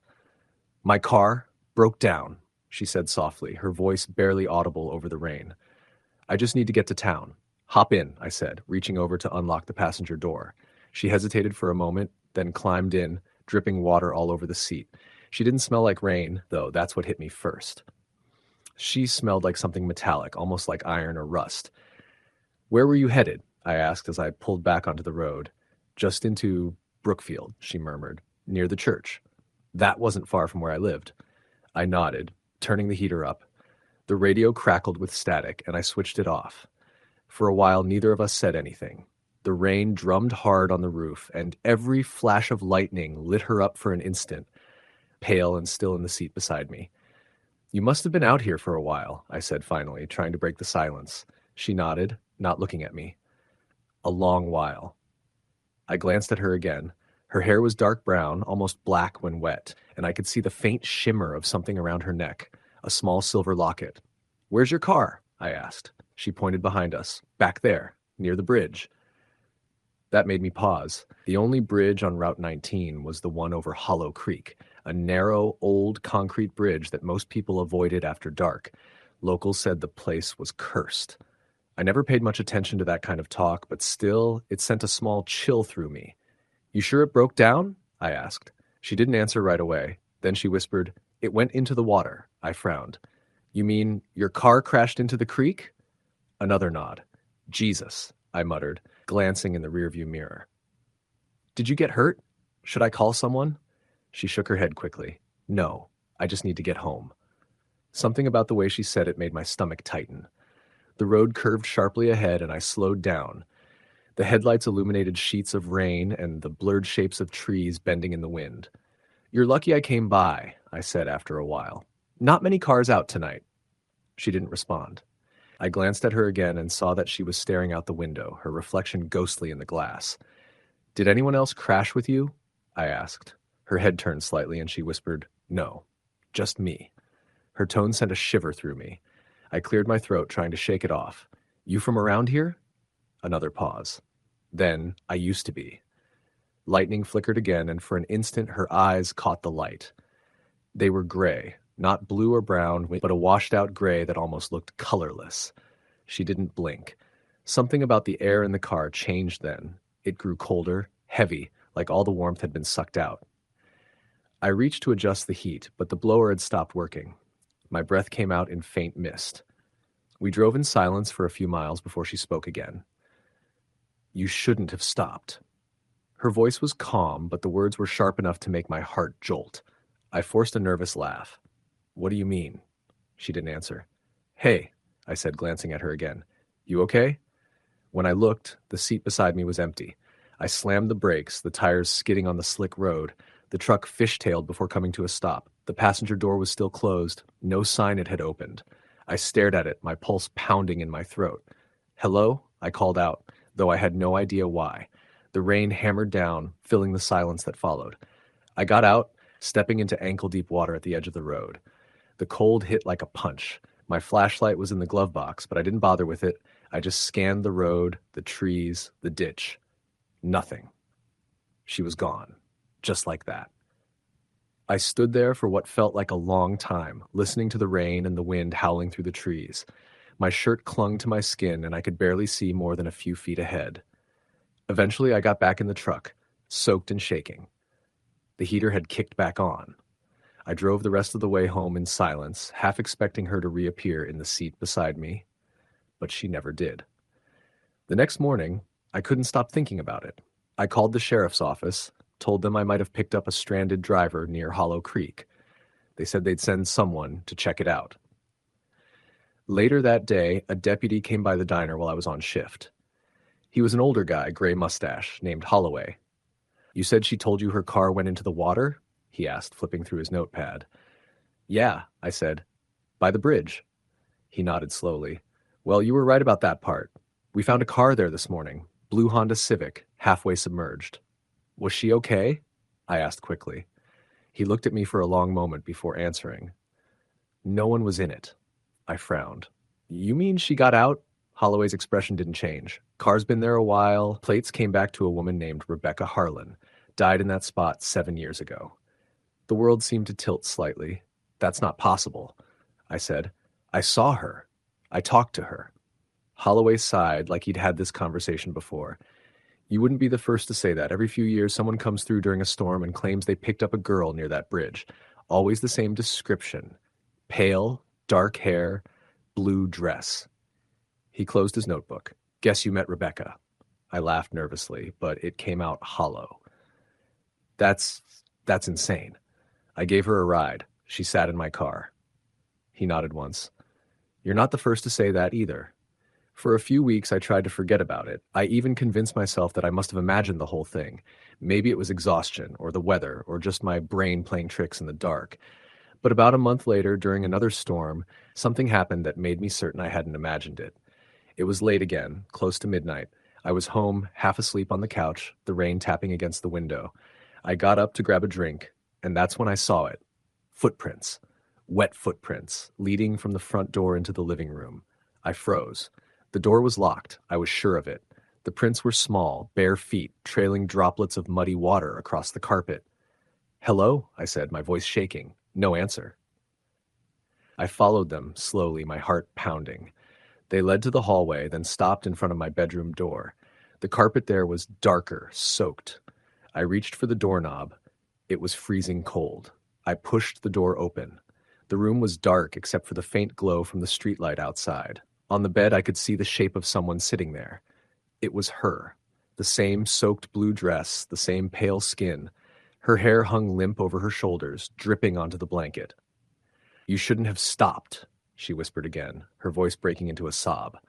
I stumbled back, slamming the door and tripping over a chair. By the time I got up the nerve to open it again, the room was empty. The bed was dry, the footprints were gone. After that, I didn't sleep much. Weeks went by, then months. Every time it rained, I'd catch glimpses, her reflection in the mirror, the sound of dripping footsteps when no one was there. One night, I even woke up to the sound of my truck starting on its own. When I ran outside, the headlights were on, the engine idling, and there on the passenger seat was a dark, wet imprint. I thought about moving, selling the truck, even leaving the state, but I didn't. I don't know why. Maybe because deep down, I felt sorry for her, for Rebecca. Then came the night last summer, the night everything changed. The rain was worse than ever, a full-on storm. I'd just gotten home from work when I saw headlights in my driveway. An old pickup, same make as mine, just older. A man got out, drenched, holding a flashlight. He looked shaken. "You live here?" he asked. "Yeah," I said cautiously. He hesitated. "You ever pick up a girl near Hollow Creek?" My heart stopped. He nodded before I could even respond. "I think I did tonight." We ended up sitting in my kitchen, both of us dripping rainwater onto the tile. He told me she'd appeared out of nowhere, waving him down. Same story, blue dress, dark hair, soft voice. Said her car went off the road near the bridge. He'd let her in, drove a few miles, then turned to say something and realized she was gone. We sat there for a long time, listening to the rain hammering the roof. Then he said something that chilled me to the bone. "She left this in my truck," he said, setting something on the table. It was a small silver locket, the same one I'd seen around her neck that night. I picked it up, my hands trembling. Inside was a tiny, water-damaged photo, a man and a woman standing by a car, both smiling. The woman was unmistakably her. The man, I realized, looked almost like me. That night, I didn't sleep at all. The next morning, the storm was gone, the world washed clean. I drove out to Hollow Creek, parked by the bridge. The water was high and brown, rushing fast beneath the cracked concrete. On the other side, someone had left a small bunch of white lilies. I walked down to the edge, the mud sucking at my shoes. The air smelled like rain and old stone. I didn't know what I was expecting. Maybe some kind of sign, maybe nothing at all. I opened the locket, looked at the photo one last time, and tossed it into the water. The current carried it away, spinning, until it disappeared under the bridge. I turned to leave, and that's when I heard it. A voice. Soft, almost drowned out by the sound of the rushing creek. "Thank you." I spun around. She was standing on the other side of the bridge, half shrouded in mist, her blue dress dry for the first time. She smiled, just barely, and then she was gone. The rain didn't come back for months after that, and then when it finally did, I wasn't afraid anymore. At least I wasn't. Until last week. It was another late shift, another storm. I was driving the same route home when I saw someone by the side of the road again. But this time, it wasn't her. It was a man. He was soaked, standing where the bridge used to be before it was torn down a few months ago. I slowed down, the same uneasy feeling creeping up my spine. When I rolled the window down, he turned to face me, and I realized he looked exactly like the man in the locket, the man who'd been standing beside Rebecca in the photo. He smiled, water dripping from his hair. "My car went into the water," he said. And before I could say a word, the lights flickered and the world went black. When I came to, I was sitting in my driveway, engine still running, the rain still falling. The passenger seat was wet again. I haven't driven that road since. But sometimes late at night, when it rains hard enough to drown out the sound of everything else, I hear knocking at my front door. 3 slow knocks. And when I check, there's no one there. Just wet footprints leading down the hall, disappearing into the dark. Story the end.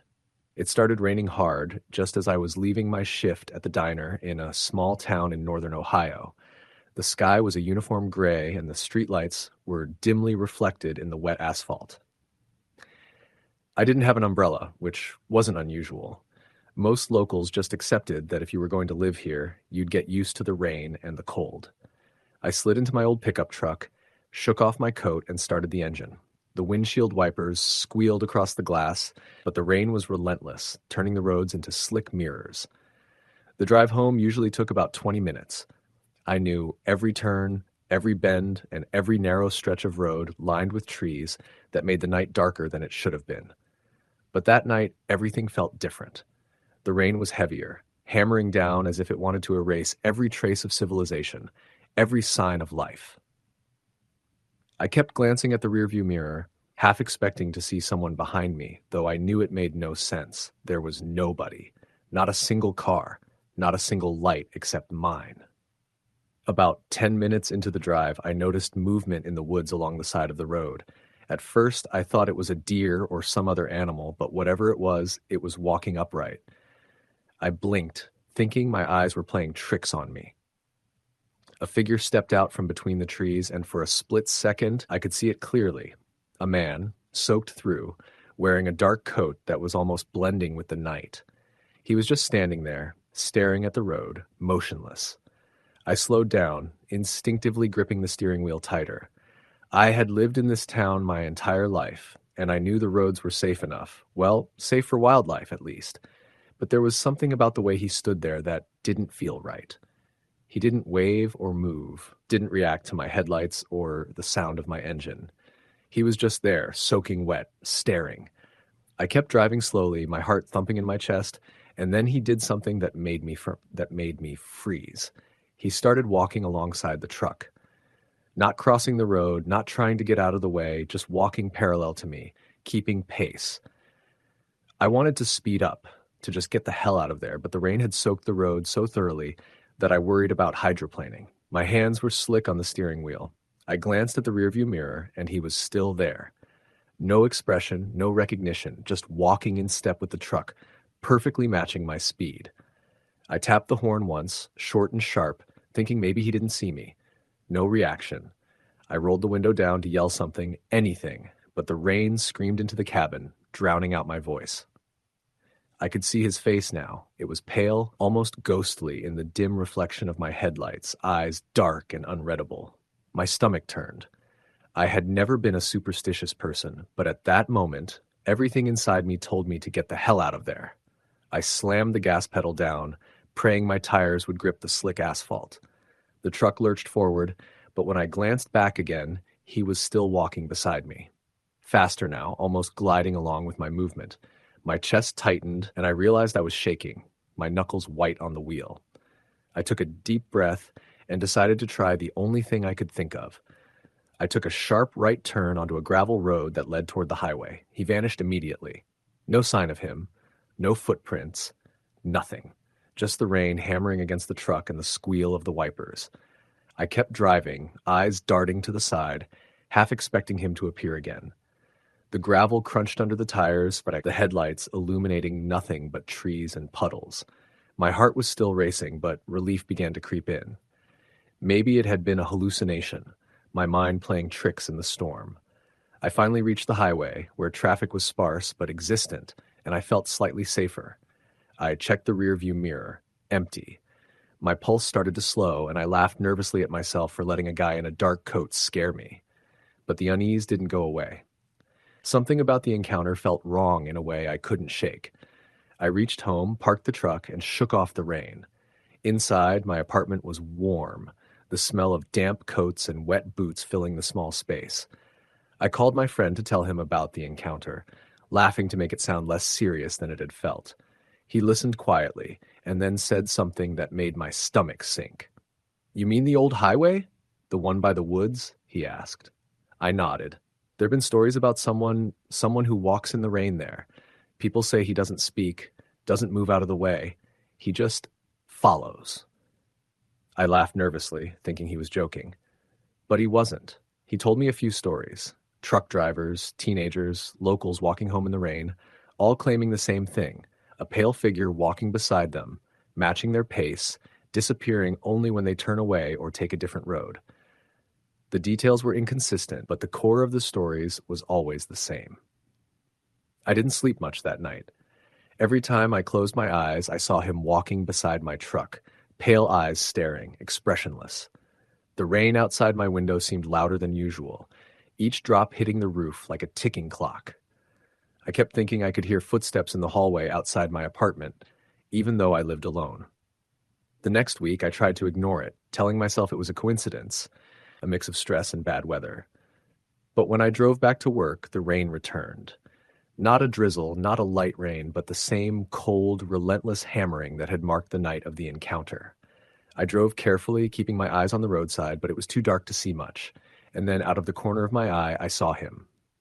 Not walking, standing, waiting. I didn't stop this time. I didn't even slow down. I gripped the wheel and prayed, driving past him, not daring to glance into the rearview mirror. And when I reached the next turn, he was gone. No footprints, no signs he had ever been there. Only the rain, relentless as ever. I started doing research, digging into local history and old newspapers, anything I could find. I discovered that decades ago, a man had been hit by a car on that stretch of road during a stormy night.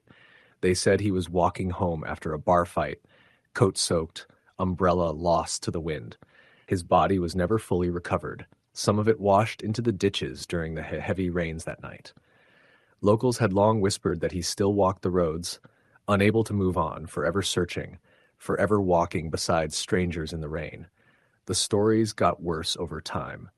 People reported strange things on stormy nights: headlights flashing in the rear view, wet footprints appearing on empty roads, the sensation of being watched while driving through dense fog and rain. I began keeping a notebook of the reports, compiling every account I could find, and every story, no matter how far-fetched it seemed, had one detail in common: the rain. It always happened in the rain.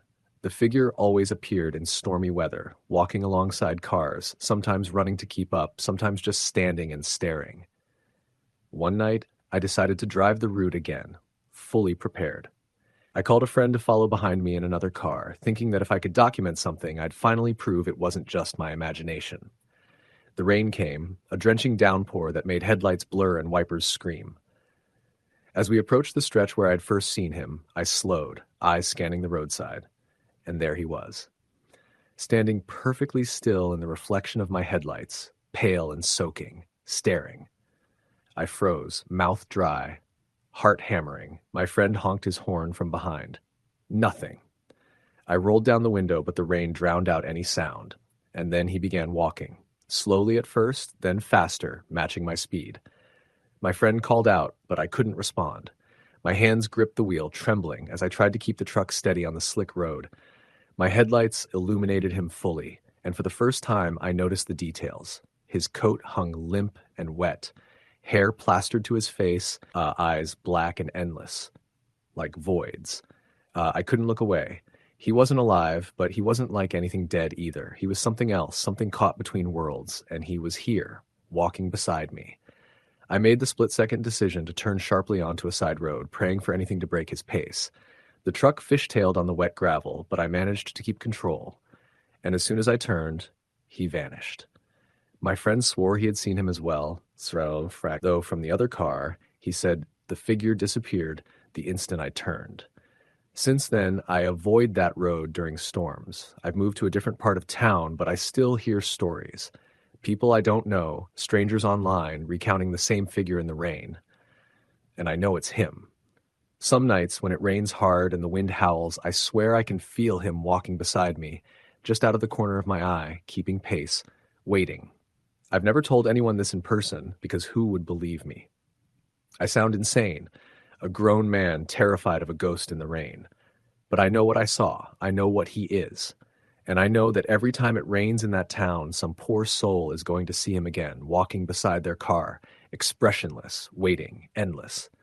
Years have passed, but I can still hear the rain, the sound of water tapping against the roof, and I remember that night. I remember his eyes, dark and empty, and the feeling of being followed, of being watched, of being a part of something I can't understand or explain.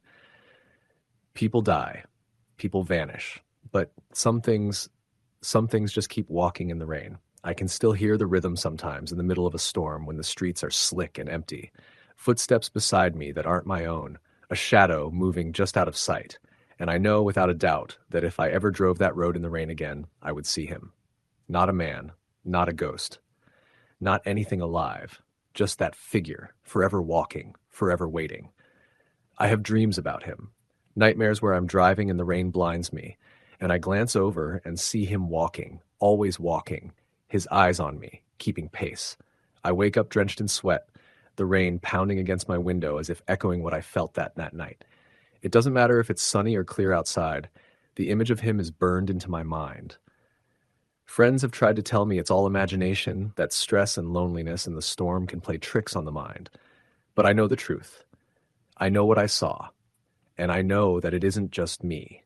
There are stories stretching back decades, all from the same stretch of road, all during the same kind of rain. People walking, driving, standing, all claiming the same, a pale figure walking beside them, never speaking, never acknowledging, never leaving. Some nights I think about going back, driving the route with cameras and lights and company, trying to capture proof to show the world.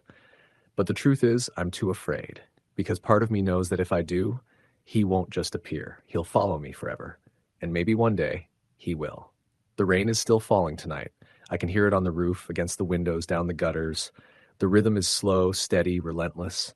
And in my mind, I can see him walking, waiting, watching. Because some things in this world don't rest. Some things just keep walking in the rain. Story the end. It started with the kind of rain that seemed endless, the kind that turns streets into rivers and makes the night smell like metal and wet asphalt. I was driving back from my shift at the diner in small-town Pennsylvania, a job I'd had for barely a month, working the late-night slot because it paid better than most things for my age. The clock on the dashboard read 1:42 a.m., and I had the windows slightly cracked, the hum of the wipers keeping pace with the steady patter of the rain. It was one of those nights where the road felt empty, but not quite peaceful. The kind of emptiness that made you feel like you weren't alone, even if you were. The diner was on the outskirts of town, and my route home cut through stretches of country roads, flanked by cornfields and patches of forest. About 10 minutes into the drive, I noticed a figure standing on the side of the road. My first thought was someone had broken down, but I slowed down as I got closer, and it didn't look like a car had stopped anywhere near them. The person, if it was a person, was wearing a dark, soaked hoodie, the hood pulled low over their face, and they were standing still, just staring at the road. I hesitated, my mind arguing with itself. Normally, I would stop if someone looked like they needed help, but there was something about this figure that didn't feel right. The air around them seemed heavier, like the rain wasn't even touching them. My chest tightened as I drove past, giving them a wide berth. When I glanced in the rearview mirror a few seconds later, they were gone. Just gone. I couldn't see where they had run off to. No trees were near, no driveways. Nothing. I shook my head, telling myself I was imagining things. Long nights alone did that to people. But the feeling of being watched didn't leave me. The rest of the drive home was uneventful, and I pulled into my driveway, the rain soaking through my clothes as I scrambled to unlock the front door. I locked it behind me, checked the windows, even double-checked that the back door was latched. Still, the unease lingered. I went to bed but barely slept, half expecting to see that hooded figure standing in my room. The next night, the rain returned, heavier than before. I had a late shift again, and this time I was taking a slightly different route home. About 15 minutes out of town, I saw them again. Same place, same dark hoodie, same stillness. I slammed on the brakes, my heart hammering. My headlights caught their face this time, or rather, the lack of it. I couldn't see eyes, nose, mouth, just a dark void where a face should have been. I screamed and swerved, almost hitting a tree. When I looked back, the figure was gone again. I didn't sleep that night either. My roommate, Mike, was at his girlfriend's place, so I had the apartment to myself. I paced the living room, staring out the window as the rain streaked the glass. That's when I noticed something. Footprints. Wet footprints on the porch. I lived on the second floor. There was no way they should have been there. They led straight to the door but didn't continue inside. I checked every lock, every window, but everything was secured. Still, the footprints vanished as mysteriously as they had appeared. I thought maybe I was going insane, but the next week made me start doubting that too. Every night it rained, I would see the hooded figure somewhere along my route. Sometimes just standing by the side of the road, sometimes crouched in the ditch, sometimes walking backwards along the edge of the cornfield. Always watching, always waiting. I started taking different routes, even leaving work earlier or later, but it didn't matter. The figure always appeared, and each time I felt the same suffocating presence, like it was inside the car with me, breathing along with me, smiling behind that featureless void. One night, I was too scared to drive home. I stayed at the diner until dawn, hoping the light would somehow keep whatever it was away. When I finally decided I couldn't avoid it anymore, I got into my car.